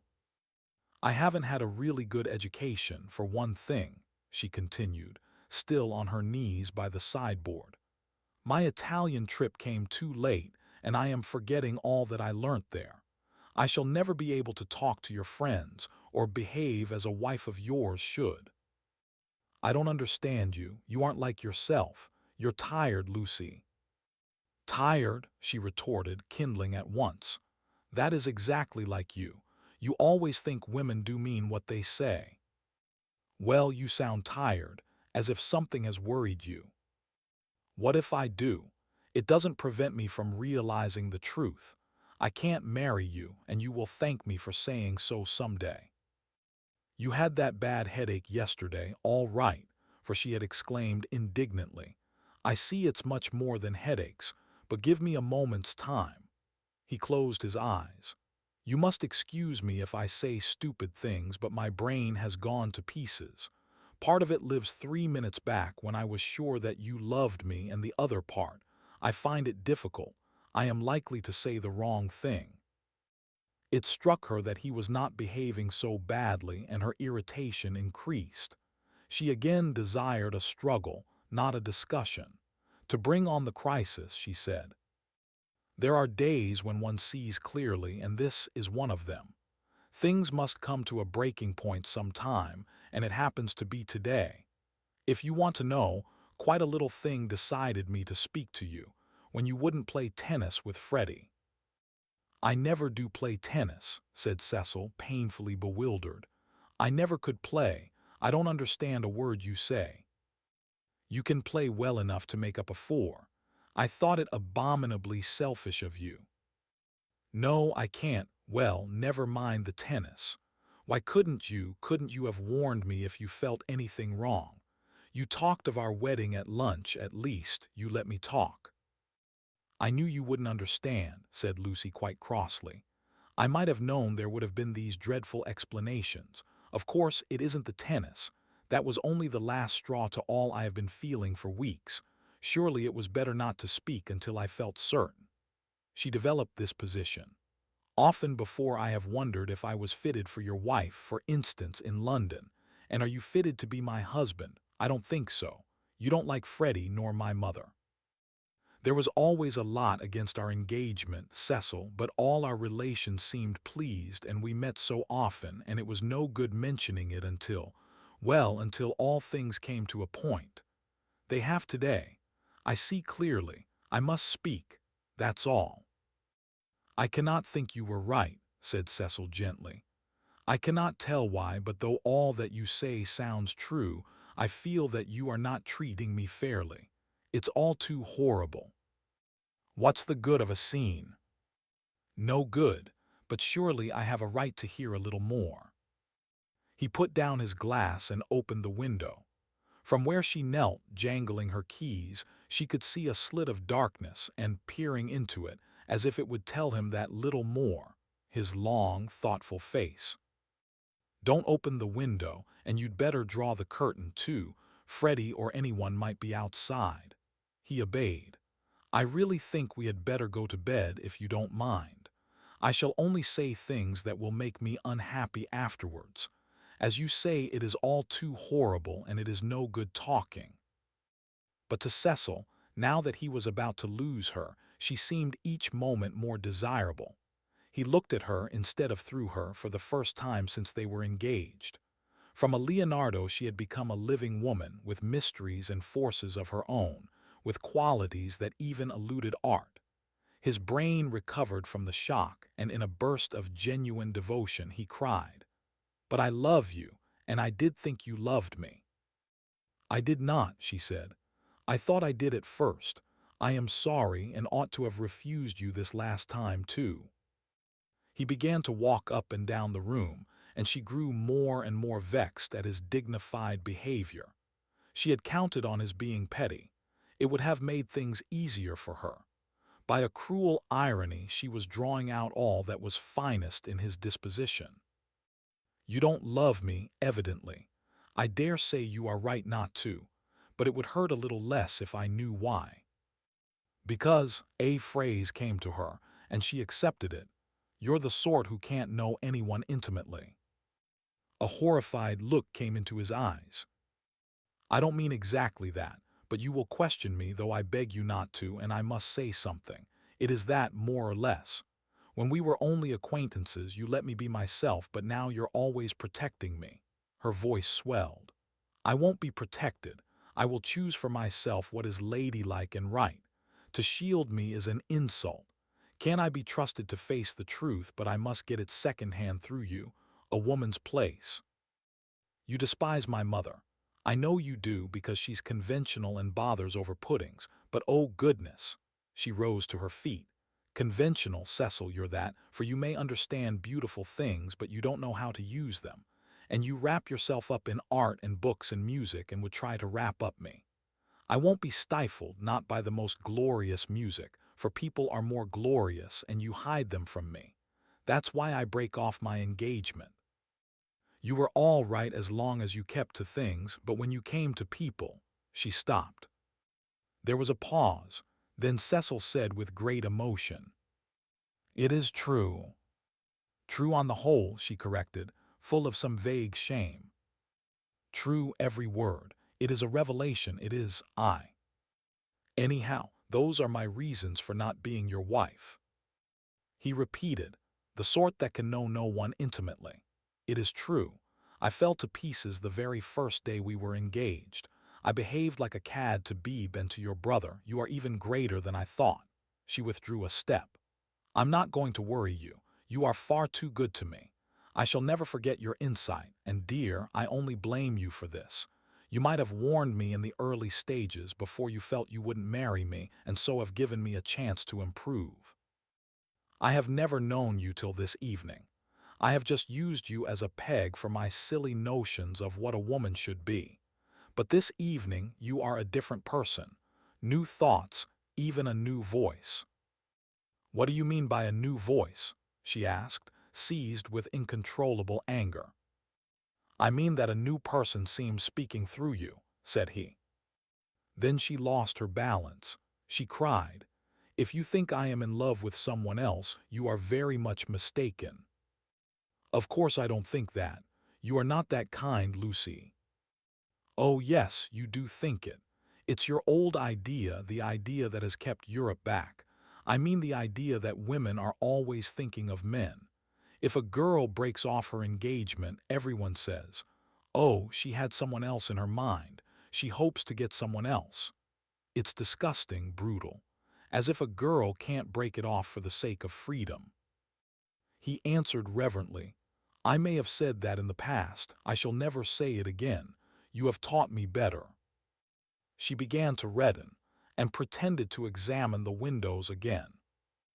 "Of course, there is no question of someone else in this, no jilting, or any such nauseous stupidity. I beg your pardon most humbly if my words suggested that there was. I only meant that there was a force in you that I hadn't known of up till now. All right, Cecil, that will do. Don't apologize to me. It was my mistake.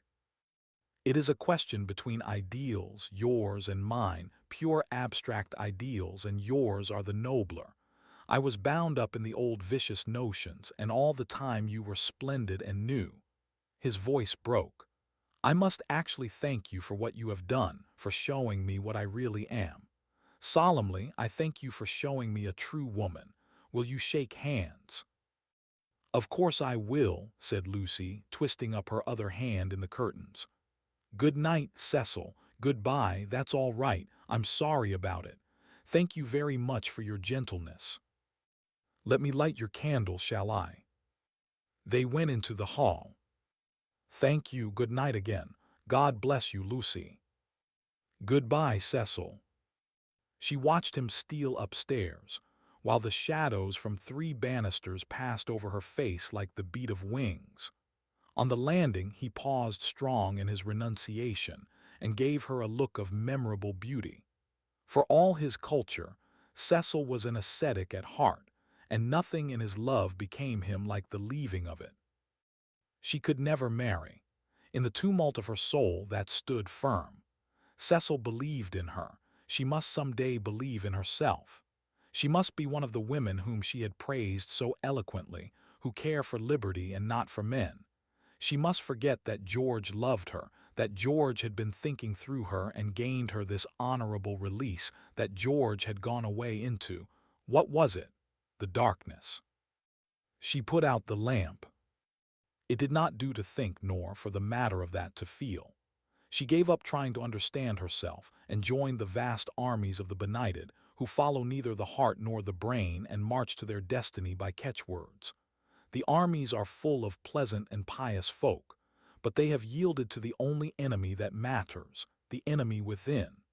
They have sinned against passion and truth, and vain will be their strife after virtue. As the years pass, they are censured.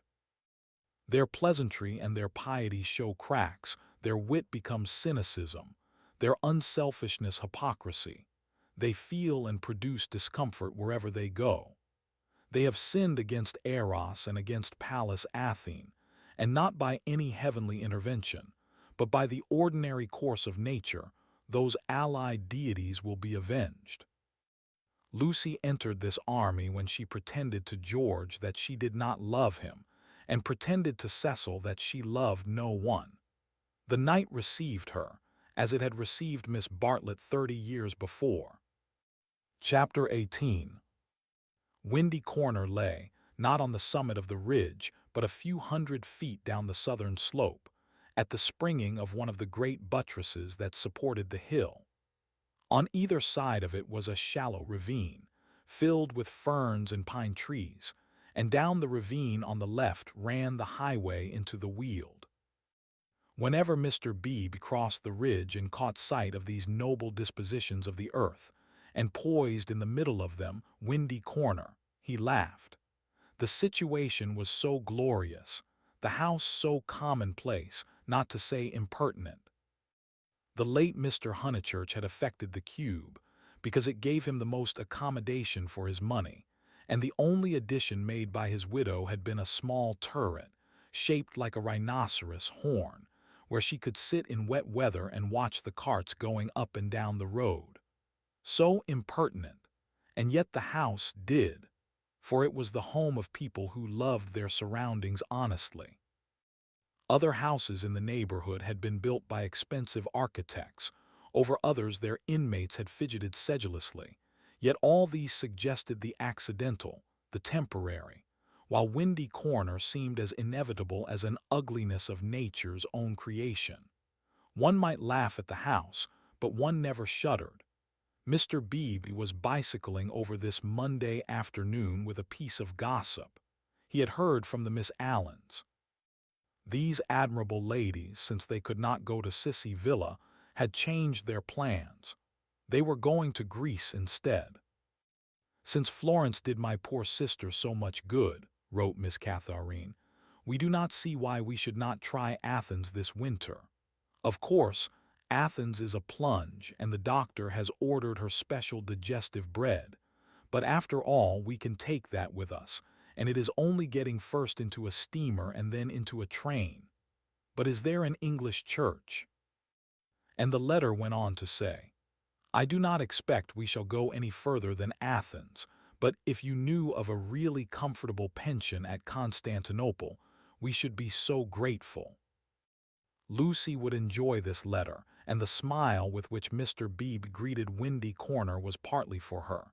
She would see the fun of it and some of its beauty, for she must see some beauty. Though she was hopeless about pictures, and though she dressed so unevenly. Oh, that cerise frock yesterday at church! She must see some beauty in life, or she could not play the piano as she did. He had a theory that musicians are incredibly complex, and know far less than other artists what they want and what they are, that they puzzle themselves as well as their friends, that their psychology is a modern development and has not yet been understood. This theory, had he known it, had possibly just been illustrated by facts. Ignorant of the events of yesterday, he was only riding over to get some tea, to see his niece, and to observe whether Miss Honeychurch saw anything beautiful in the desire of two old ladies to visit Athens.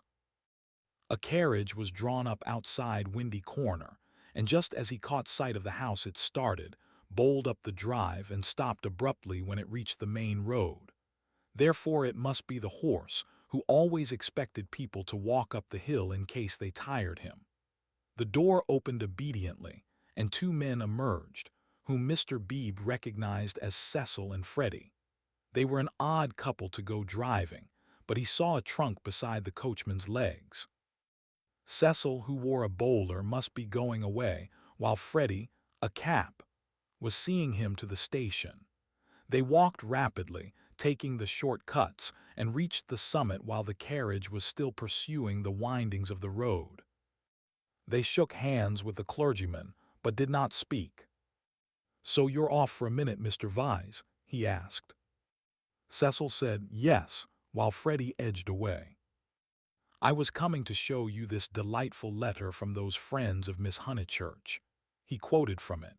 "Isn't it wonderful? Isn't it romance? Most certainly they will go to Constantinople. They are taken in a snare that cannot fail. They will end by going round the world." Cecil listened civilly, and said he was sure that Lucy would be amused and interested. "Isn't romance capricious? I never notice it in you young people. You do nothing but play lawn tennis and say that romance is dead, while the Miss Allens are struggling with all the weapons of propriety against the terrible thing. A really comfortable pension at Constantinople. So they call it out of decency, but in their hearts they want a pension with magic windows opening on the foam of perilous seas in fairyland forlorn.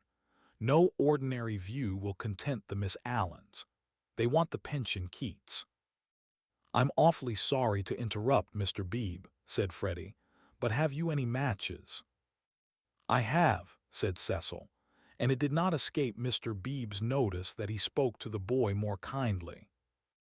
"You have never met these Miss Allens, have you, Mr. Vyse?" "Never." "Then you don't see the wonder of this Greek visit. I haven't been to Greece myself and don't mean to go, and I can't imagine any of my friends going. It is altogether too big for our little lot. Don't you think so? Italy is just about as much as we can manage. Italy is heroic, but Greece is godlike or devilish. I am not sure which, and in either case absolutely out of our suburban focus." "All right, Freddie, I am not being clever, upon my word I am not. I took the idea from another fellow, and give me those matches when you've done with them." He lit a cigarette and went on talking to the two young men.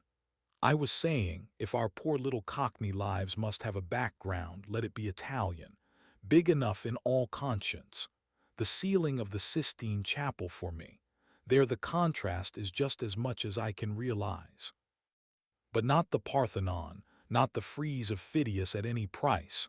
And here comes the Victoria." "You're quite right," said Cecil. "Greece is not for our little lot," and he got in.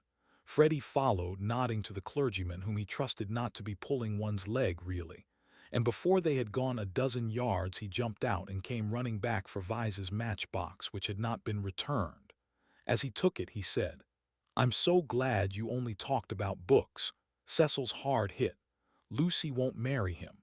If you'd gone on about her, as you did about them, he might have broken down." "But when?" "Late last night. I must go." "Perhaps they won't want me down there." "No, go on. Goodbye." "Thank goodness!" exclaimed Mr. Beebe to himself, and struck the saddle of his bicycle approvingly. It was the one foolish thing she ever did. Oh, what a glorious riddance! And after a little thought he negotiated the slope into Windy Corner, light of heart. The house was again as it ought to be, cut off forever from Cecil's pretentious world. He would find Miss Minnie down in the garden. In the drawing-room Lucy was tinkling at a Mozart sonata. He hesitated a moment but went down the garden as requested. There he found a mournful company. It was a blustering day, and the wind had taken and broken the dahlias. Mrs. Honeychurch, who looked cross, was tying them up, while Miss Bartlett, unsuitably dressed, impeded her with offers of assistance. At a little distance stood Minnie and the garden child, a minute importation, each holding either end of a long piece of bass. "Oh, how do you do, Mr. Beebe? Gracious, what a mess everything is. Look at my scarlet pompons and the wind blowing your skirts about, and the ground so hard that not a prop will stick in, and then the carriage having to go out when I had counted on having Powell, who, give everyone their due, does tie up dahlias properly." Evidently, Mrs. Honeychurch was shattered. "How do you do?" said Miss Bartlett, with a meaning glance, as though conveying that more than dahlias had been broken off by the autumn gales. "Here, Lenny, the bass," cried Mrs. Honeychurch. The garden child, who did not know what bass was, stood rooted to the path with horror. Minnie slipped to her uncle and whispered that everyone was very disagreeable today, and that it was not her fault if dahlia strings would tear longways instead of across. "Come for a walk with me," he told her. "You have worried them as much as they can stand. Mrs. Honeychurch I only called in aimlessly. I shall take her up to tea at the Beehive Tavern if I may." "Oh, must you?" "Yes, do. Not the scissors, thank you, Charlotte, when both my hands are full already. I'm perfectly certain that the orange cactus will go before I can get to it." Mr. Beebe, who was an adept at relieving situations, invited Miss Bartlett to accompany them to this mild festivity. "Yes, Charlotte, I don't want you to go. There's nothing to stop about for, either in the house or out of it." Miss Bartlett said that her duty lay in the dahlia bed, but when she had exasperated everyone, except Minnie, by a refusal, she turned round and exasperated Minnie by an acceptance. As they walked up the garden, the orange cactus fell, and Mr. Beebe's last vision was of the garden child clasping it like a lover, his dark head buried in a wealth of blossom. "It is terrible, this havoc among the flowers," he remarked. "It is always terrible when the promise of months is destroyed in a moment," enunciated Miss Bartlett. "Perhaps we ought to send Miss Honeychurch down to her mother, or will she come with us? I think we had better leave Lucy to herself, and to her own pursuits. They're angry with Miss Honeychurch because she was late for breakfast," whispered Minnie, "and Floyd has gone, and Mr. Vyse has gone, and Freddie won't play with me. In fact, Uncle Arthur, the house is not at all what it was yesterday." "Don't be a prig," said her Uncle Arthur.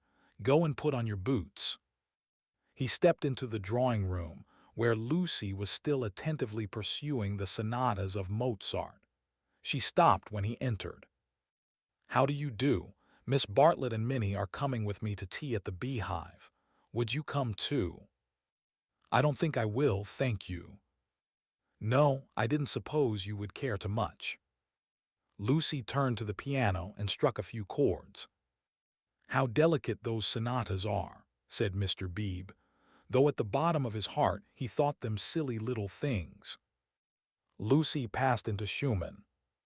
"Miss Honeychurch." Yes, I met them on the hill. Your brother told me. Oh, he did. She sounded annoyed. Mr. Beebe felt hurt, for he had thought that she would like him to be told. I needn't say that it will go no further. Mother, Charlotte, Cecil, Freddie, you, said Lucy, playing a note for each person who knew, and then playing a sixth note. If you'll let me say so, I am very glad, and I am certain that you have done the right thing. So I hoped other people would think, but they don't seem to. I could see that Miss Bartlett thought it unwise. So does Mother. Mother minds dreadfully. I am very sorry for that, said Mr. Beebe with feeling. Mrs. Honeychurch, who hated all changes, did mind, but not nearly as much as her daughter pretended, and only for the minute.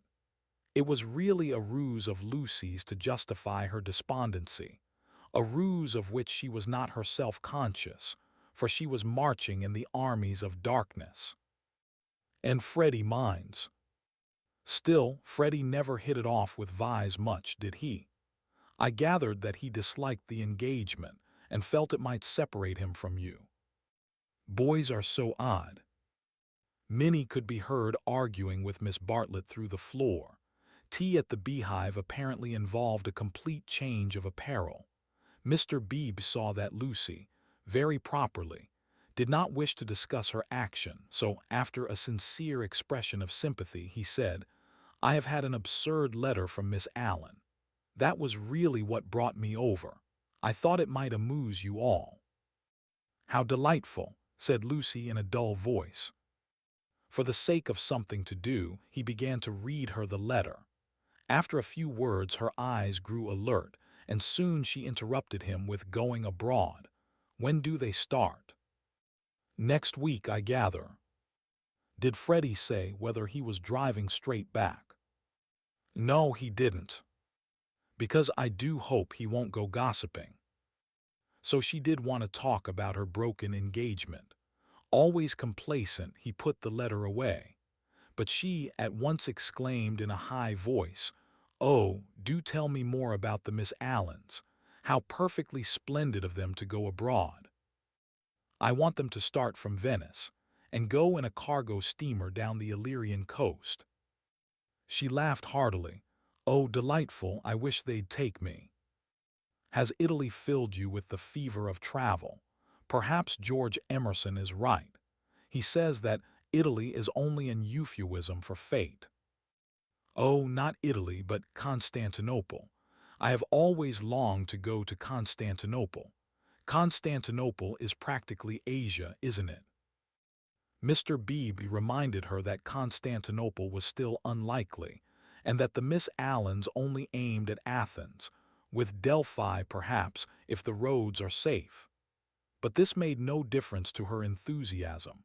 She had always longed to go to Greece even more, it seemed.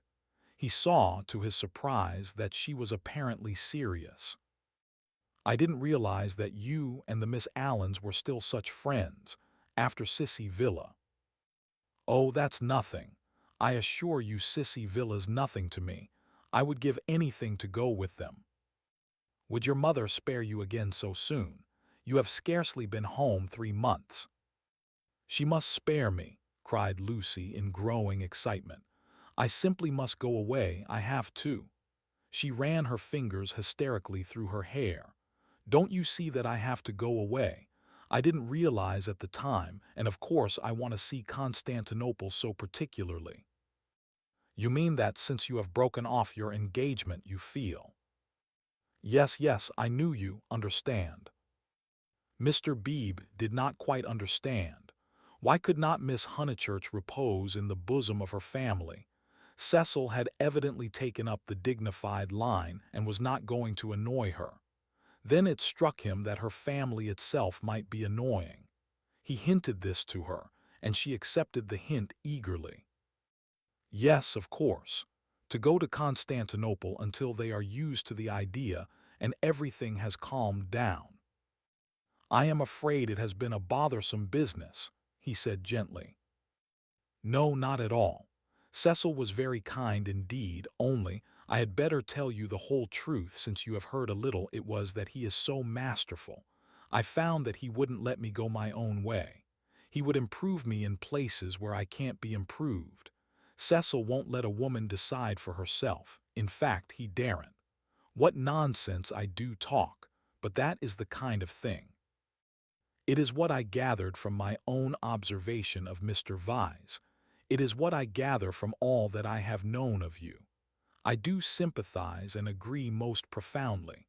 I agree so much that you must let me make one little criticism. Is it worth while rushing off to Greece? But I must go somewhere, she cried. I have been worrying all the morning, and here comes the very thing. She struck her knees with clenched fists and repeated, I must, and the time I shall have with mother and all the money she spent on me last spring. You all think much too highly of me. I wish you weren't so kind. At this moment Miss Bartlett entered, and her nervousness increased. I must get away ever so far. I must know my own mind and where I want to go. Come along, T, said Mr. Beebe, and bustled his guests out of the front door. He hustled them so quickly that he forgot his hat. When he returned for it, he heard, to his relief and surprise, the tinkling of a Mozart sonata. She is playing again, he said to Miss Bartlett. Lucy can always play, was the acid reply. One is very thankful that she has such a resource. She is evidently much worried, as, of course, she ought to be. I know all about it. The marriage was so near that it must have been a hard struggle before she could wind herself up to speak. Miss Bartlett gave a kind of wriggle, and he prepared for a discussion.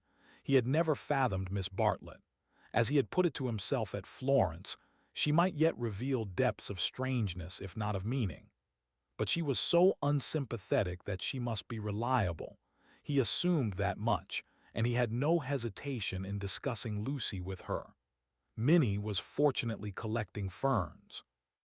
She opened the discussion with, "We had much better let the matter drop.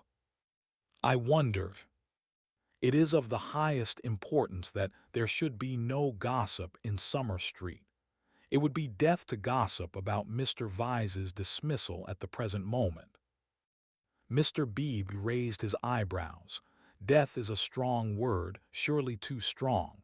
There was no question of tragedy, he said. Of course, Miss Honeychurch will make the fact public in her own way and when she chooses. Freddie only told me because he knew she would not mind. I know, said Miss Bartlett civilly. Yet Freddie ought not to have told even you. One cannot be too careful. Quite so. I do implore absolute secrecy. A chance word to a chattering friend and... Exactly. He was used to these nervous old maids and to the exaggerated importance that they attach to words. A rector lives in a web of petty secrets and confidences and warnings, and the wiser he is, the less he will regard them. He will change the subject, as did Mr. Beebe, saying cheerfully, "Have you heard from any Bertolini people lately? I believe you keep up with Miss Lavish. It is odd how we of that pension, who seemed such a fortuitous collection, have been working into one another's lives.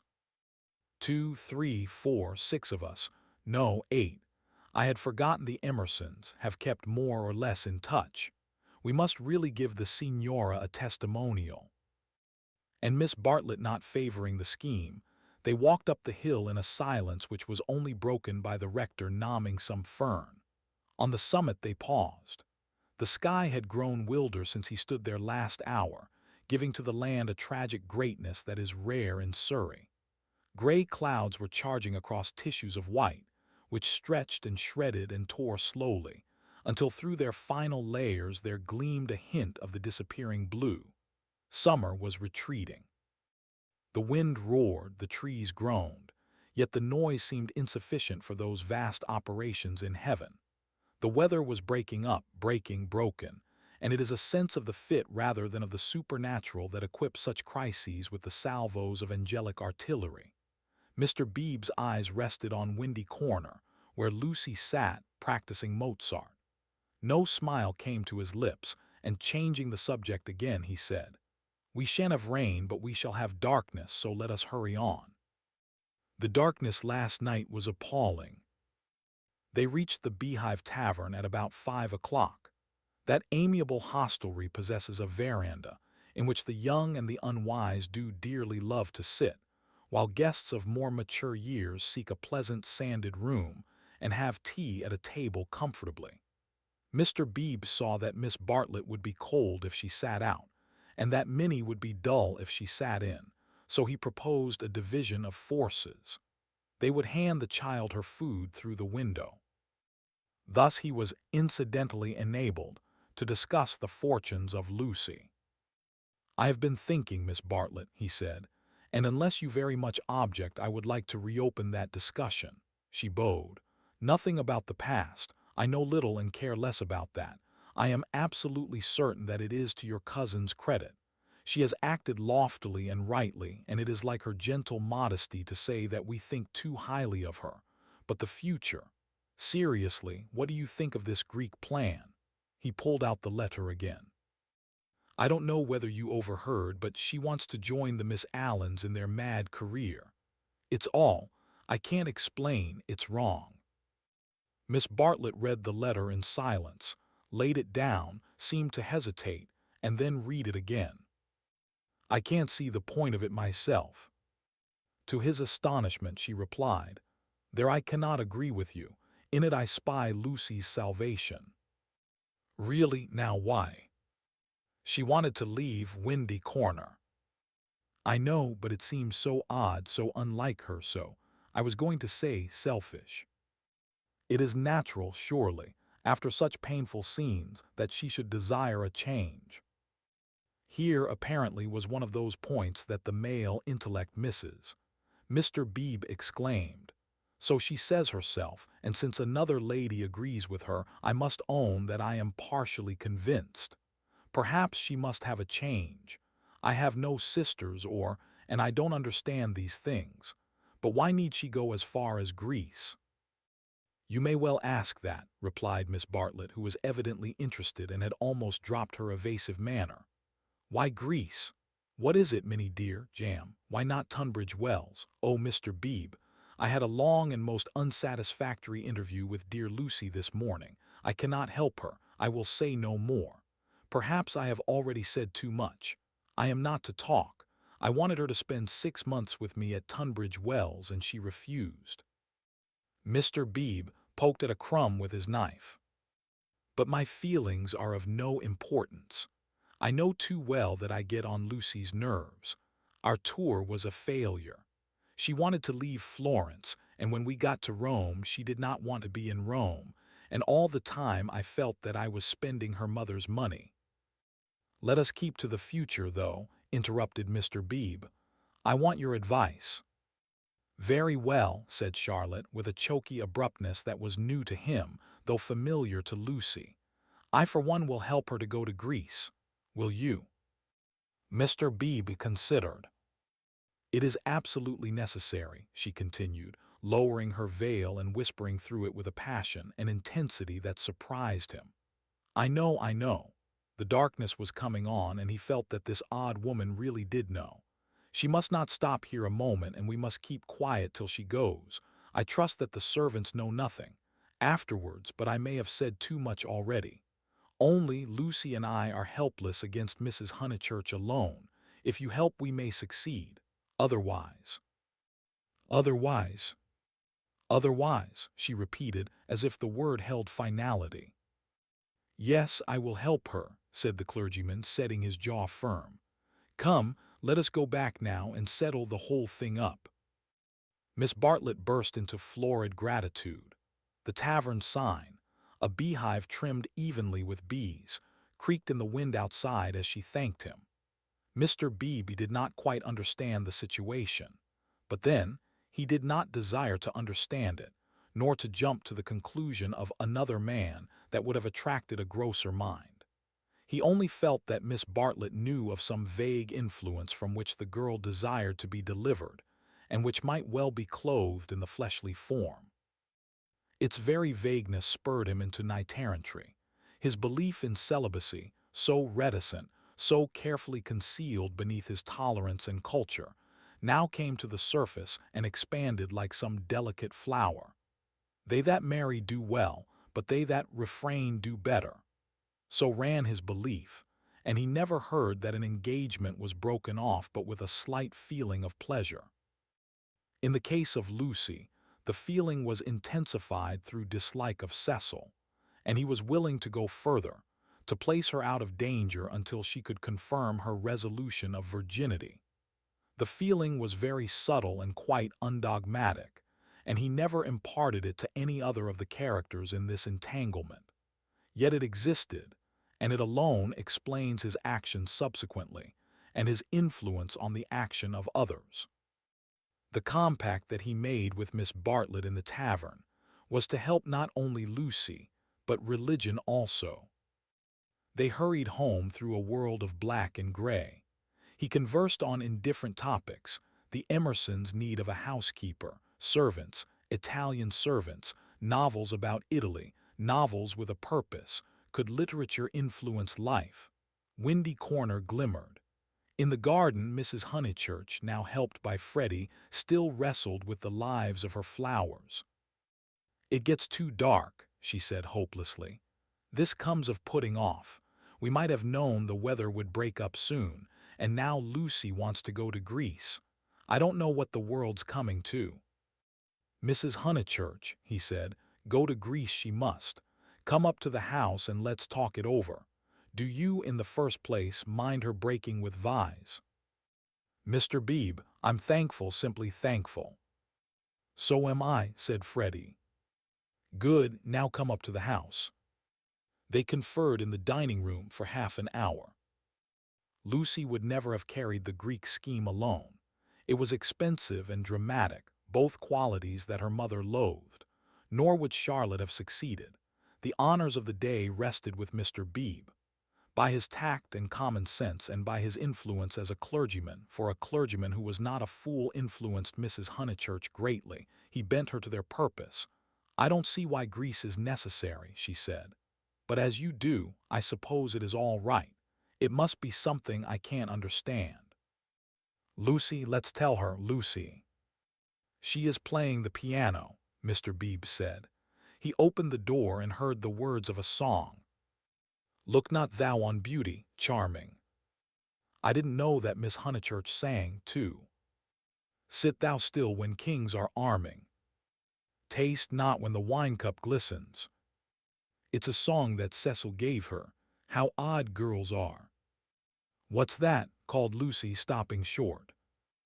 "All right, dear," said Mrs. Honeychurch kindly. She went into the drawing room, and Mr. Beebe heard her kiss Lucy and say, "I am sorry I was so cross about Greece, but it came on the top of the dahlias." Rather a hard voice said, "Thank you, Mother, that doesn't matter a bit. And you are right, too.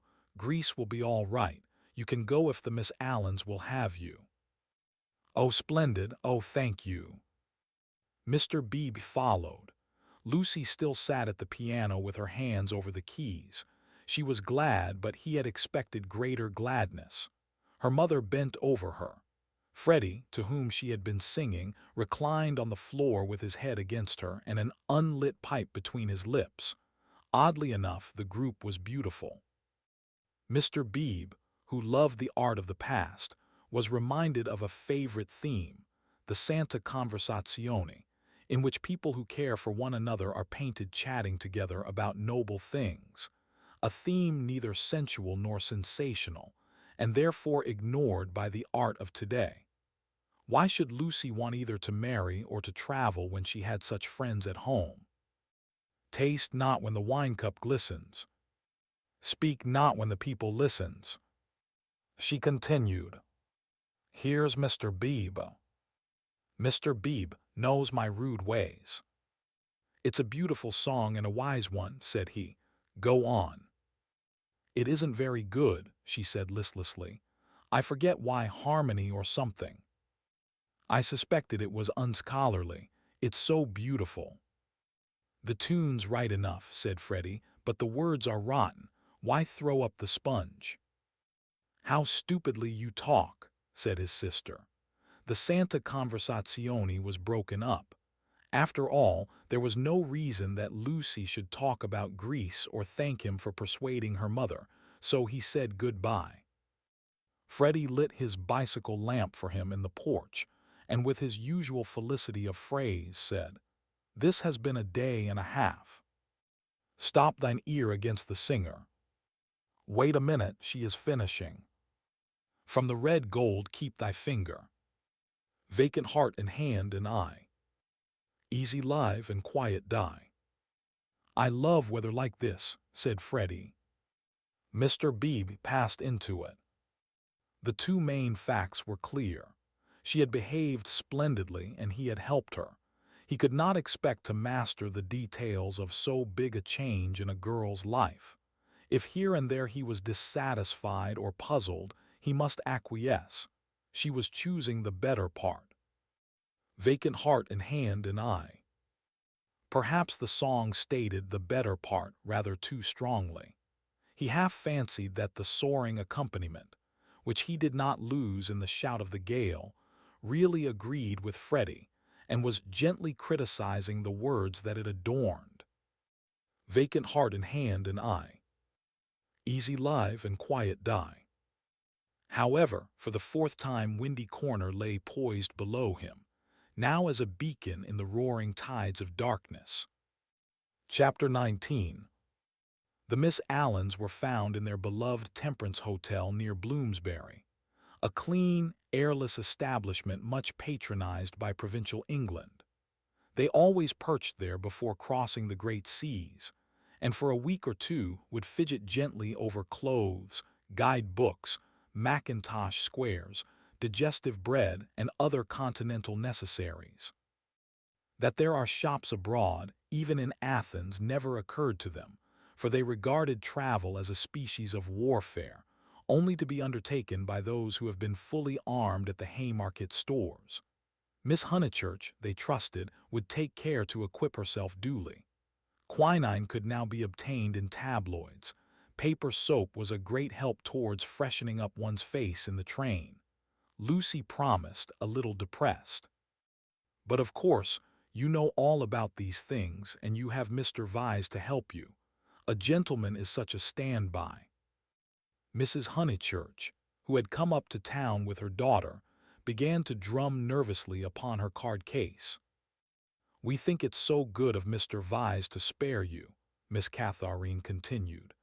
"It is not every young man who would be so unselfish, but perhaps he will come out and join you later on." "Or does his work keep him in London?" said Miss Teresa, the more acute and less kindly of the two sisters. "However, we shall see him when he sees you off. I do so long to see him." "No one will see Lucy off," interposed Mrs. Honeychurch. "She doesn't like it." "No, I hate seeings off," said Lucy. "Really, how funny. I should have thought that in this case." "Oh, Mrs. Honeychurch, you aren't going. It is such a pleasure to have met you." They escaped, and Lucy said with relief, "That's all right. We just got through that time." But her mother was annoyed. "I should be told, dear, that I am unsympathetic, but I cannot see why you didn't tell your friends about Cecil and be done with it. There all the time we had to sit fencing and almost telling lies and be seen through, too, I dare say, which is most unpleasant." Lucy had plenty to say in reply.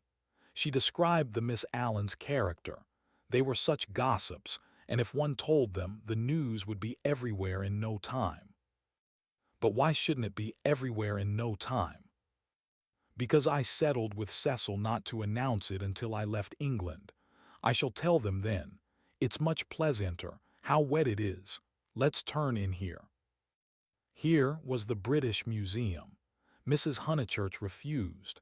If they must take shelter, let it be in a shop.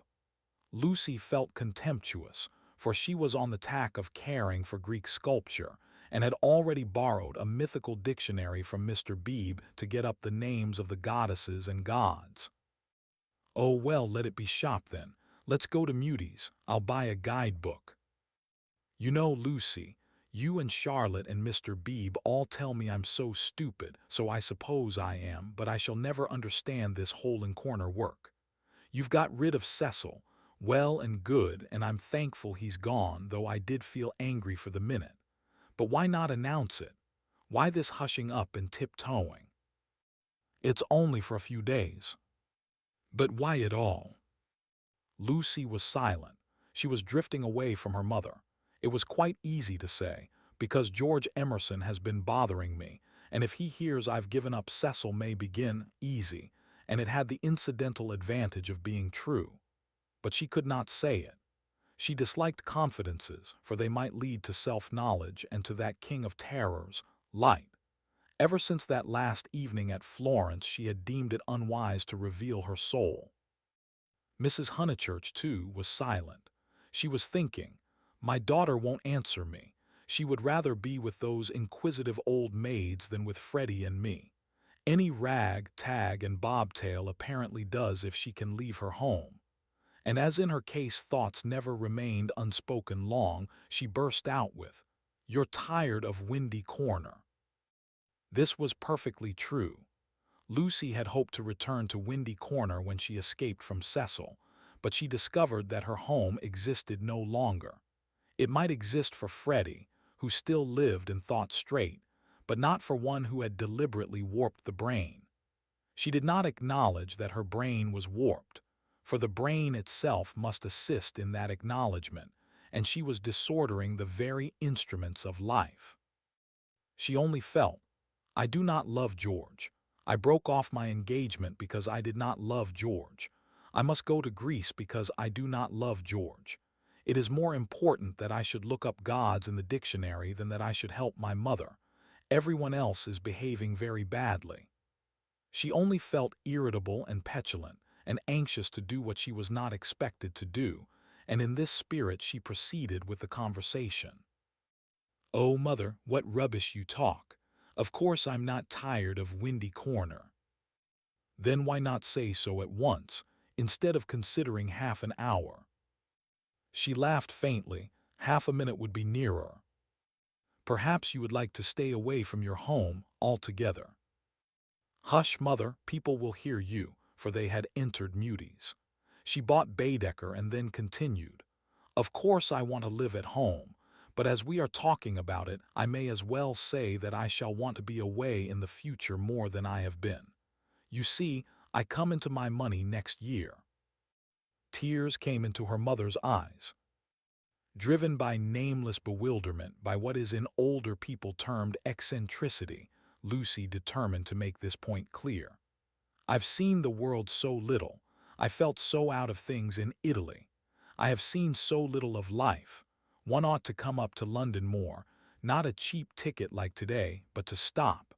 I might even share a flat for a little with some other girl."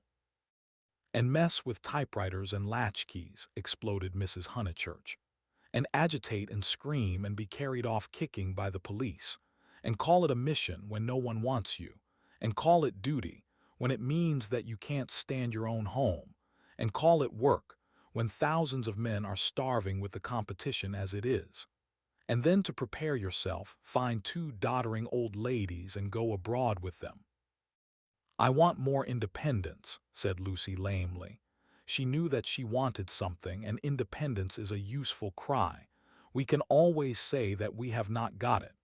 She tried to remember her emotions in Florence. Those had been sincere and passionate, and had suggested beauty rather than short skirts and latchkeys. But independence was certainly her cue. "Very well. Take your independence and be gone. Rush up and down and round the world and come back as thin as a lath with the bad food. Despise the house that your father built and the garden that he planted and our dear view, and then share a flat with another girl." Lucy screwed up her mouth and said, "Perhaps I spoke hastily." "Oh, goodness," her mother flashed, "how you do remind me of Charlotte Bartlett." "Charlotte," flashed Lucy in her turn, pierced at last by a vivid pain. "More every moment." "I don't know what you mean, mother. Charlotte and I are not the very least alike." Well, I see the likeness. The same eternal worrying, the same taking back of words. You and Charlotte trying to divide two apples among three people last night might be sisters. What rubbish! And if you dislike Charlotte so, it's rather a pity you asked her to stop. I warned you about her. I begged you, implored you not to, but of course it was not listened to. There you go. I beg your pardon. Charlotte again, my dear, that's all, her very words. Lucy clenched her teeth. My point is that you oughtn't to have asked Charlotte to stop. I wish you would keep to the point. And the conversation died off into a wrangle.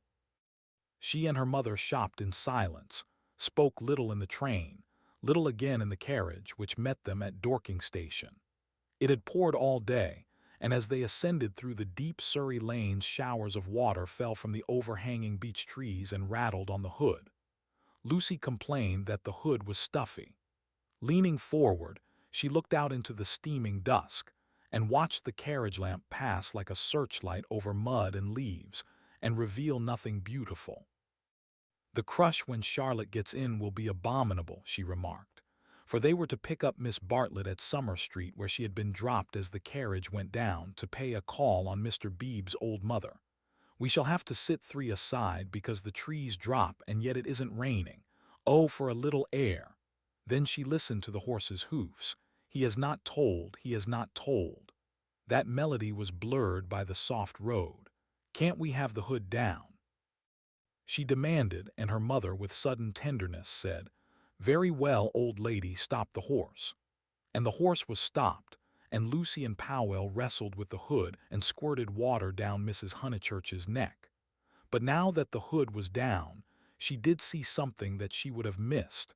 There were no lights in the windows of Sissy Villa, and round the garden gate she fancied she saw a padlock. Is that house to let again, Powell? She called. Yes, miss, he replied. Have they gone? It is too far out of town for the young gentleman, and his father's rheumatism has come on, so he can't stop on alone, so they are trying to let furnished, was the answer. They have gone, then? Yes, miss, they have gone. Lucy sank back. The carriage stopped at the rectory. She got out to call for Miss Bartlett. So the Emersons had gone, and all this bother about Greece had been unnecessary. Waste. That word seemed to sum up the whole of life. Wasted plans, wasted money, wasted love, and she had wounded her mother. Was it possible that she had muddled things away? Quite possible. Other people had. When the maid opened the door, she was unable to speak and stared stupidly into the hall. Miss Bartlett at once came forward, and after a long preamble asked a great favor. Might she go to church? Mr. Beebe and his mother had already gone, but she had refused to start until she obtained her hostess's full sanction, for it would mean keeping the horse waiting a good 10 minutes more. Certainly, said the hostess wearily. I forgot it was Friday. Let's all go. Powell can go round to the stables. Lucy, dearest. No church for me, thank you. A sigh, and they departed. The church was invisible, but up in the darkness to the left there was a hint of color.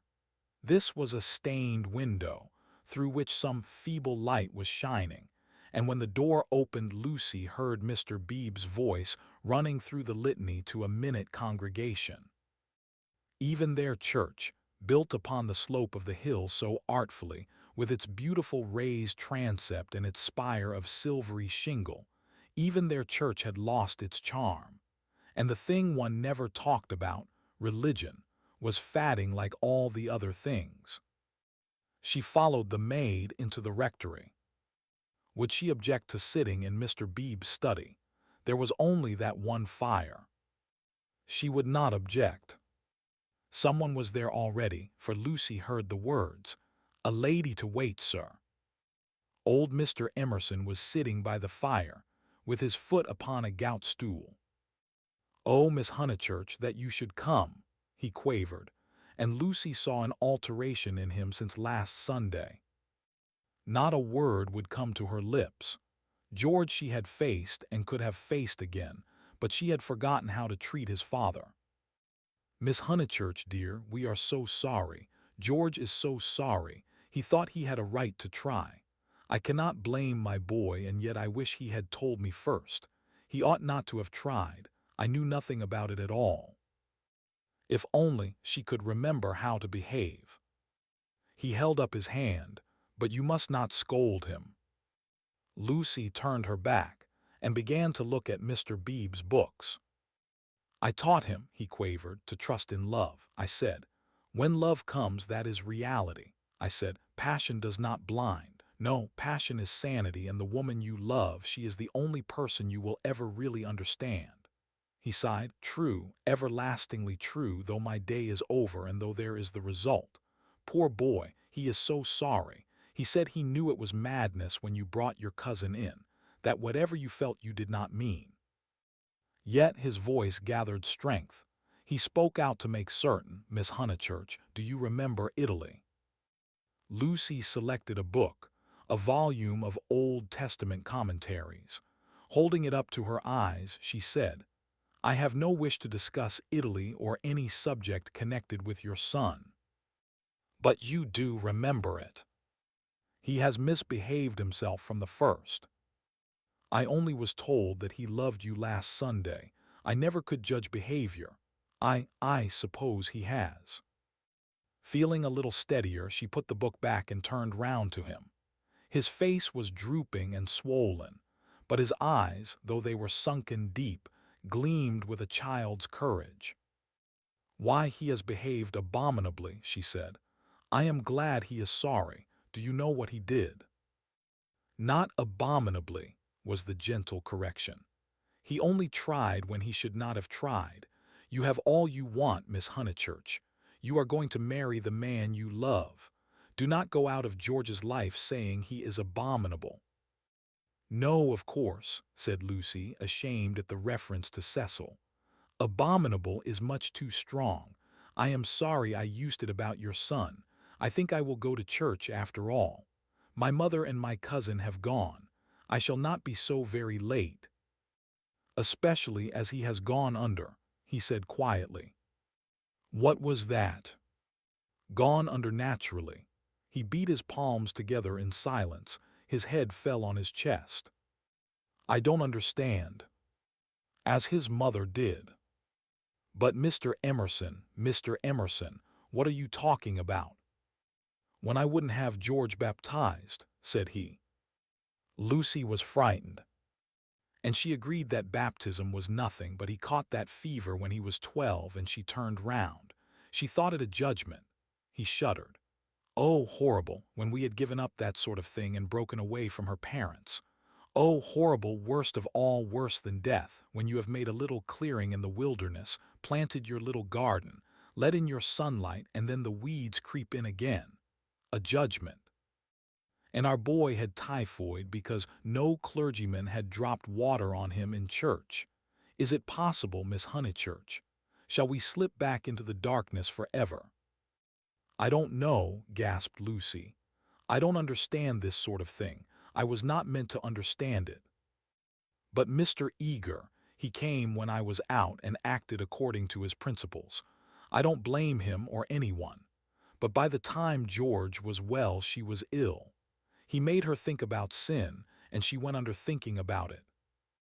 It was thus that Mr. Emerson had murdered his wife in the sight of God." "Oh, how terrible," said Lucy, forgetting her own affairs at last. "He was not baptized," said the old man. "I did hold firm." And he looked with unwavering eyes at the rows of books as if, at what cost, he had won a victory over them. "My boy shall go back to the earth untouched." She asked whether young Mr. Emerson was ill.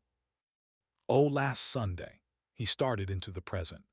"George last Sunday, no, not ill, just gone under. He is never ill, but he is his mother's son.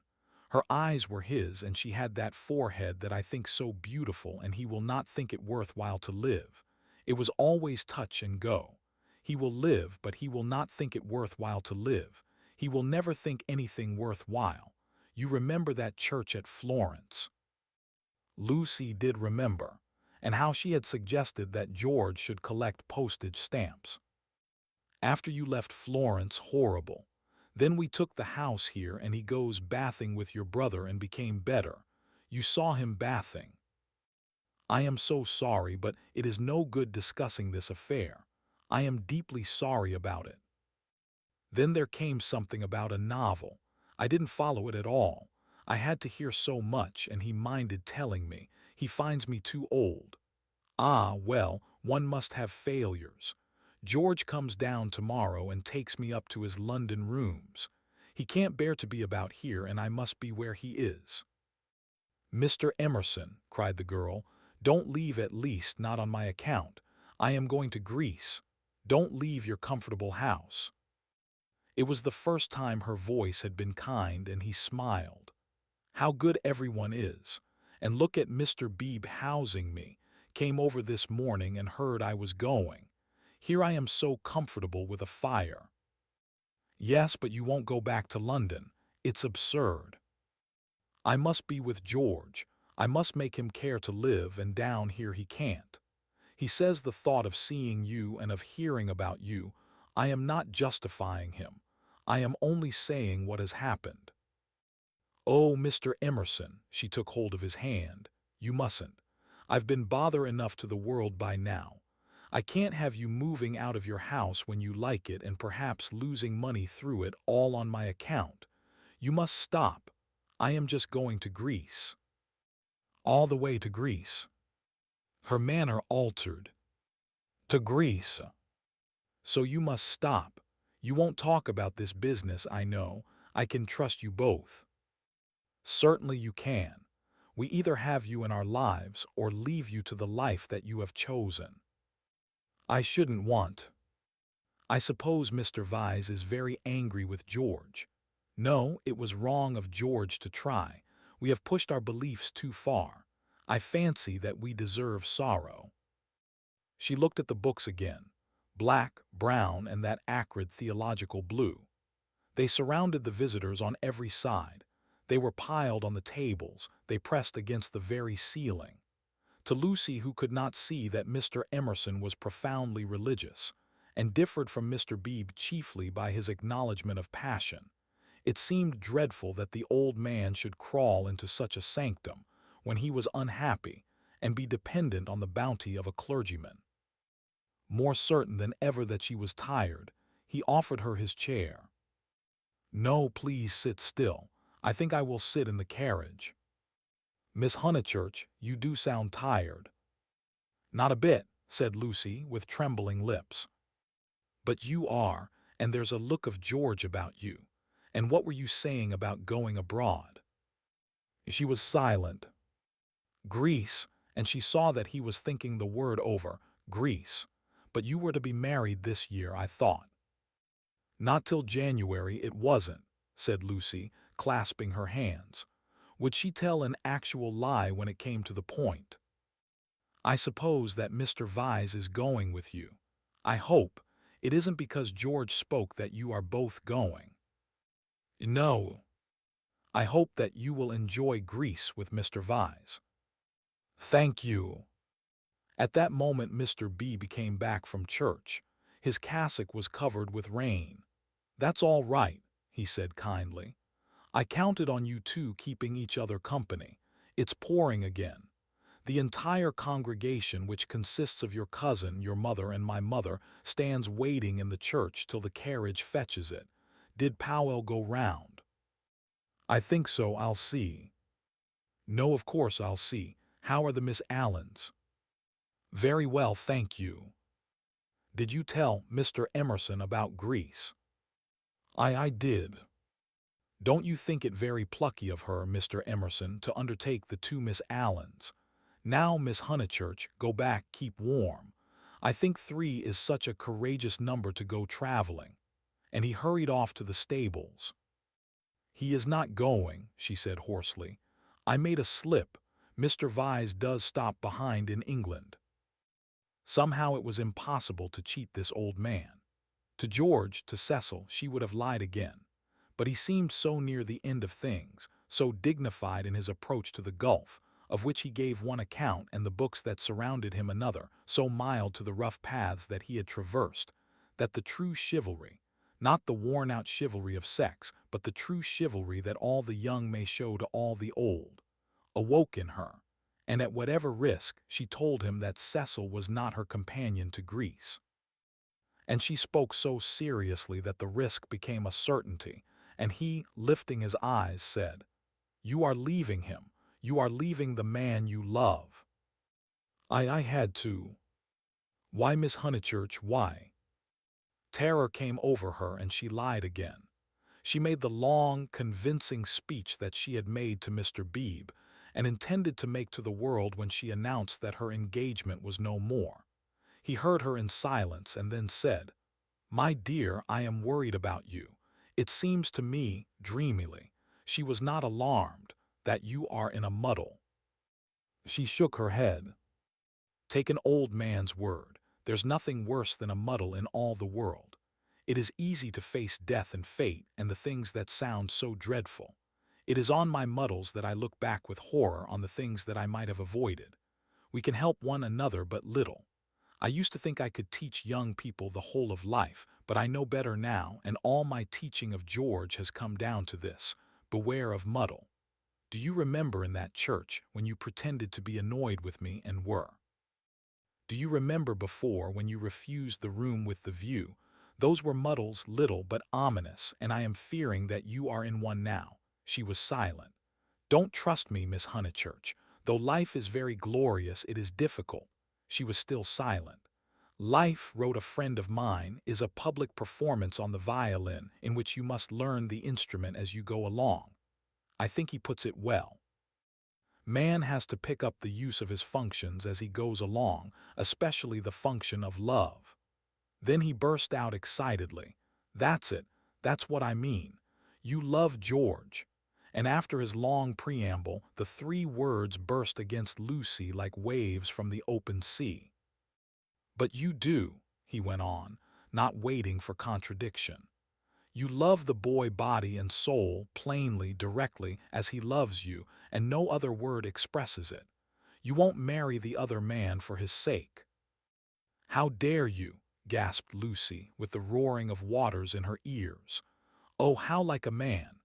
I mean, to suppose that a woman is always thinking about a man." "But you are." She summoned physical disgust. "You're shocked, but I mean to shock you. It's the only hope at times. I can reach you no other way. You must marry, or your life will be wasted. You have gone too far to retreat. I have no time for the tenderness and the comradeship and the poetry and the things that really matter and for which you marry. I know that with George you will find them and that you love him. Then be his wife. He is already part of you. Though you fly to Greece and never see him again or forget his very name, George will work in your thoughts till you die. It is possible to love and to part. You will wish that it was. You can transmute love, ignore it, muddle it, but you can never pull it out of you. I know by experience that the poets are right. Love is eternal." Lucy began to cry with anger, and though her anger passed away soon, her tears remained. "I only wish poets would say this too. Love is of the body, not the body, but of the body. Ah, the misery that would be saved if we confessed that. Ah, for a little directness to liberate the soul. Your soul, dear Lucy. I hate the word now because of all the cant with which superstition has wrapped it round. But we have souls. I cannot say how they came nor whither they go, but we have them, and I see you ruining yours. I cannot bear it. It is again the darkness creeping in. It is hell." Then he checked himself. "What nonsense I have talked, how abstract and remote. And I have made you cry. Dear girl, forgive my prosiness. Marry my boy. When I think what life is and how seldom love is answered by love, marry him. It is one of the moments for which the world was made." She could not understand him. The words were indeed remote. Yet as he spoke the darkness was withdrawn, veil after veil, and she saw to the bottom of her soul. "Then, Lucy, you frightened me," she moaned. "Cecil, Mr. Beebe, the tickets bought everything." She fell sobbing into the chair. I'm caught in the tangle. I must suffer and grow old away from him. I cannot break the whole of life for his sake. They trusted me. A carriage drew up at the front door. Give George my love once only. Tell him muddle. Then she arranged her veil while the tears poured over her cheeks inside. Lucy. No, they are in the hall. Oh, please not, Mr. Emerson. They trust me. But why should they, when you have deceived them? Mr. Beebe opened the door, saying, Here's my mother. You're not worthy of their trust. What's that? Said Mr. Beebe sharply. I was saying, why should you trust her when she deceived you? 1 minute, mother. He came in and shut the door. I don't follow you, Mr. Emerson. To whom do you refer, trust whom? I mean she has pretended to you that she did not love George. They have loved one another all along. Mr. Beebe looked at the sobbing girl. He was very quiet, and his white face with its ruddy whiskers seemed suddenly inhuman. A long black column, he stood and awaited her reply. I shall never marry him, quavered Lucy. A look of contempt came over him, and he said, Why not? Mr. Beebe, I have misled you. I have misled myself. Oh, rubbish, Miss Honeychurch. It is not rubbish, said the old man hotly. It's the part of people that you don't understand. Mr. Beebe laid his hand on the old man's shoulder pleasantly. Lucy, Lucy, called voices from the carriage. Mr. Beebe, could you help me? He looked amazed at the request and said in a low, stern voice, I am more grieved than I can possibly express. It is lamentable, lamentable, incredible. What's wrong with the boy? Fired up the other again. Nothing, Mr. Emerson, except that he no longer interests me. Marry George, Miss Honeychurch. He will do admirably. He walked out and left them. They heard him guiding his mother upstairs. Lucy, the voices called. She turned to Mr. Emerson in despair, but his face revived her. It was the face of a saint who understood. Now it is all dark. Now beauty and passion seem never to have existed, I know. But remember the mountains over Florence and the view. Ah, dear, if I were George and gave you one kiss, it would make you brave. You have to go cold into a battle that needs warmth, out into the muddle that you have made yourself. And your mother and all your friends will despise you, oh, my darling, and rightly, if it is ever right to despise. George still dark, all the tussle and the misery without a word from him. Am I justified? Into his own eyes tears came. Yes, for we fight for more than love or pleasure. There is truth. Truth counts, truth does count. You kiss me, said the girl. You kiss me, I will try. He gave her a sense of deities reconciled, a feeling that, in gaining the man she loved, she would gain something for the whole world. Throughout the squalor of her homeward drive, she spoke at once. His salutation remained. He had robbed the body of its taint, the world's taunts of their sting. He had shown her the holiness of direct desire. She never exactly understood, she would say in after years, how he managed to strengthen her. It was as if he had made her see the whole of everything at once. Chapter 20. The Miss Allens did go to Greece, but they went by themselves. They alone of this little company will double Malea and plow the waters of the Saronic Gulf. They alone will visit Athens and Delphi and either shrine of intellectual song, that upon the Acropolis, encircled by blue seas, that under Parnassus, where the eagles build and the bronze charioteer drives undismayed towards infinity. Trembling, anxious, cumbered with much digestive bread, they did proceed to Constantinople, they did go round the world. The rest of us must be contented with a fair, but a less arduous, goal. Italium pedimus, we return to the Pension Bertolini. George said it was his old room. No, it isn't, said Lucy, because it is the room I had, and I had your father's room. I forget why. Charlotte made me for some reason. He knelt on the tiled floor and laid his face in her lap. George, you baby, get up. Why shouldn't I be a baby? Murmured George. Unable to answer this question, she put down his sock, which she was trying to mend, and gazed out through the window. It was evening and again the spring. Oh, bother Charlotte, she said thoughtfully. What can such people be made of? Same stuff as parsons are made of. Nonsense. Quite right, it is nonsense. Now you get up off the cold floor, or you'll be starting rheumatism next, and you stop laughing and being so silly. Why shouldn't I laugh? He asked, pinning her with his elbows and advancing his face to hers.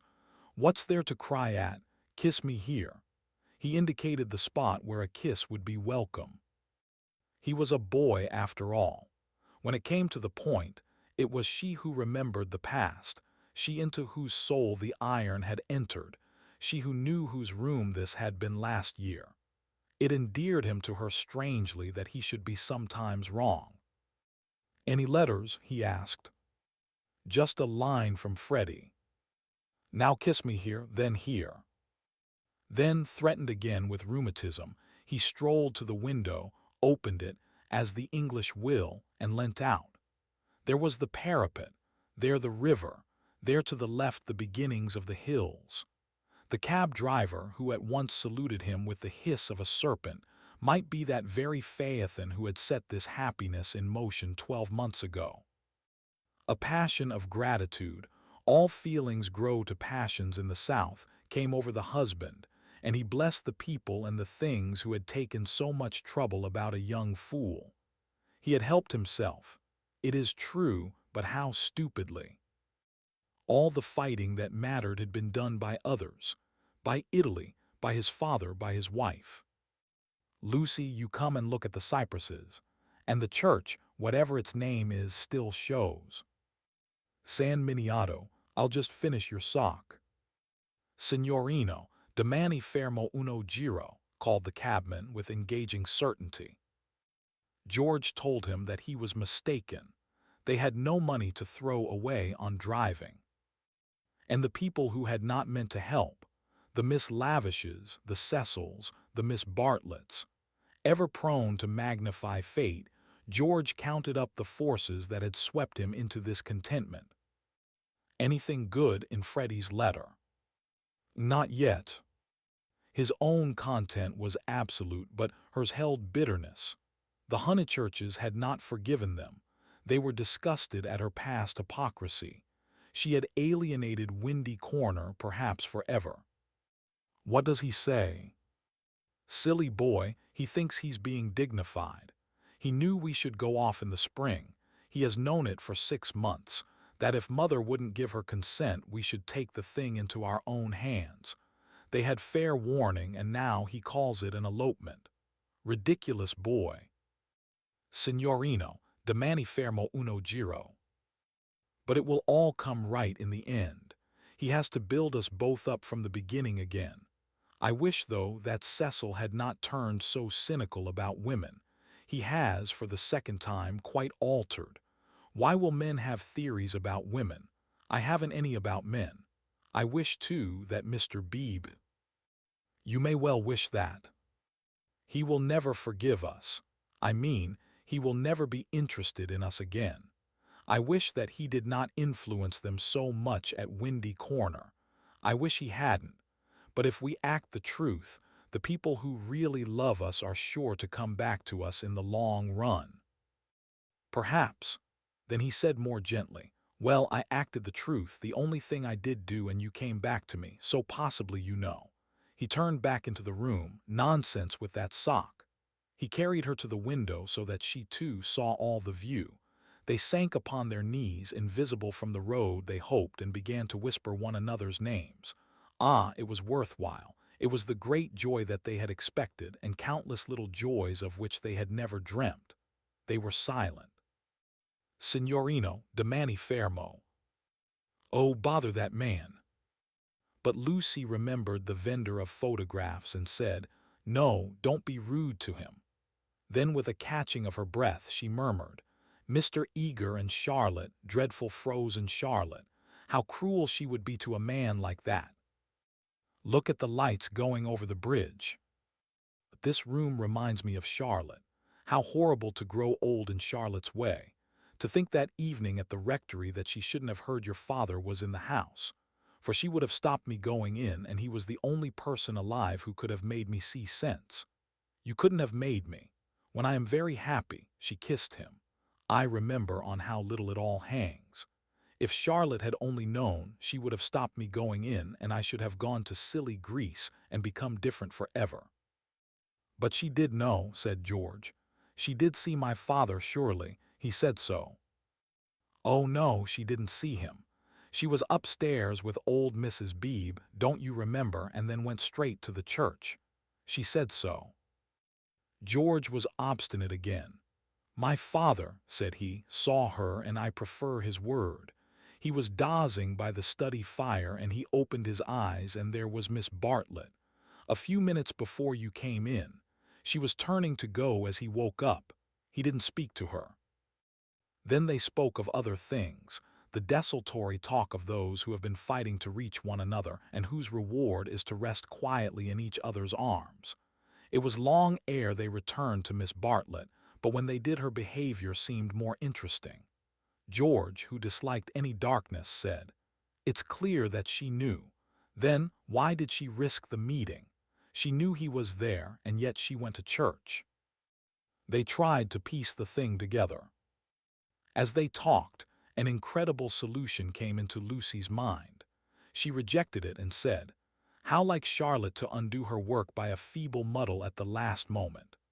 But something in the dying evening, in the roar of the river, in their very embrace, warned them that her words fell short of life, and George whispered, "Or did she mean it?" "Mean what?" "Signorino, domani fermo uno giro." Lucy bent forward and said with gentleness, "Lascia prego lascia, siamo sposati." "Scusi tanto, signora," he replied in tones as gentle, and whipped up his horse. "Buonasera, I grazie." "Niente." The cabman drove away singing. "Mean what, George?" He whispered, "Is it this? Is this possible? I'll put a marvel to you, that your cousin has always hoped. That from the very first moment we met she hoped far down in her mind that we should be like this, of course, very far down, that she fought us on the surface, and yet she hoped. I can't explain her any other way. Can you? Look how she kept me alive in you all the summer, how she gave you no peace, how month after month she became more eccentric and unreliable. The sight of us haunted her, or she couldn't have described us as she did to her friend. There are details, it burnt. I read the book afterwards. She is not frozen, Lucy, she is not withered up all through. She tore us apart twice, but in the rectory that evening she was given one more chance to make us happy. We can never make friends with her or thank her. But I do believe that, far down in her heart, far below all speech and behavior, she is glad. "It is impossible," murmured Lucy, and then, remembering the experiences of her own heart, she said, "No, it is just possible." Youth enwrapped them. The song of Phaethon announced passion requited, love attained. But they were conscious of a love more mysterious than this. The song died away. They heard the river bearing down the snows of winter into the Mediterranean. The end. And now, A Room with a View draws to a quiet close.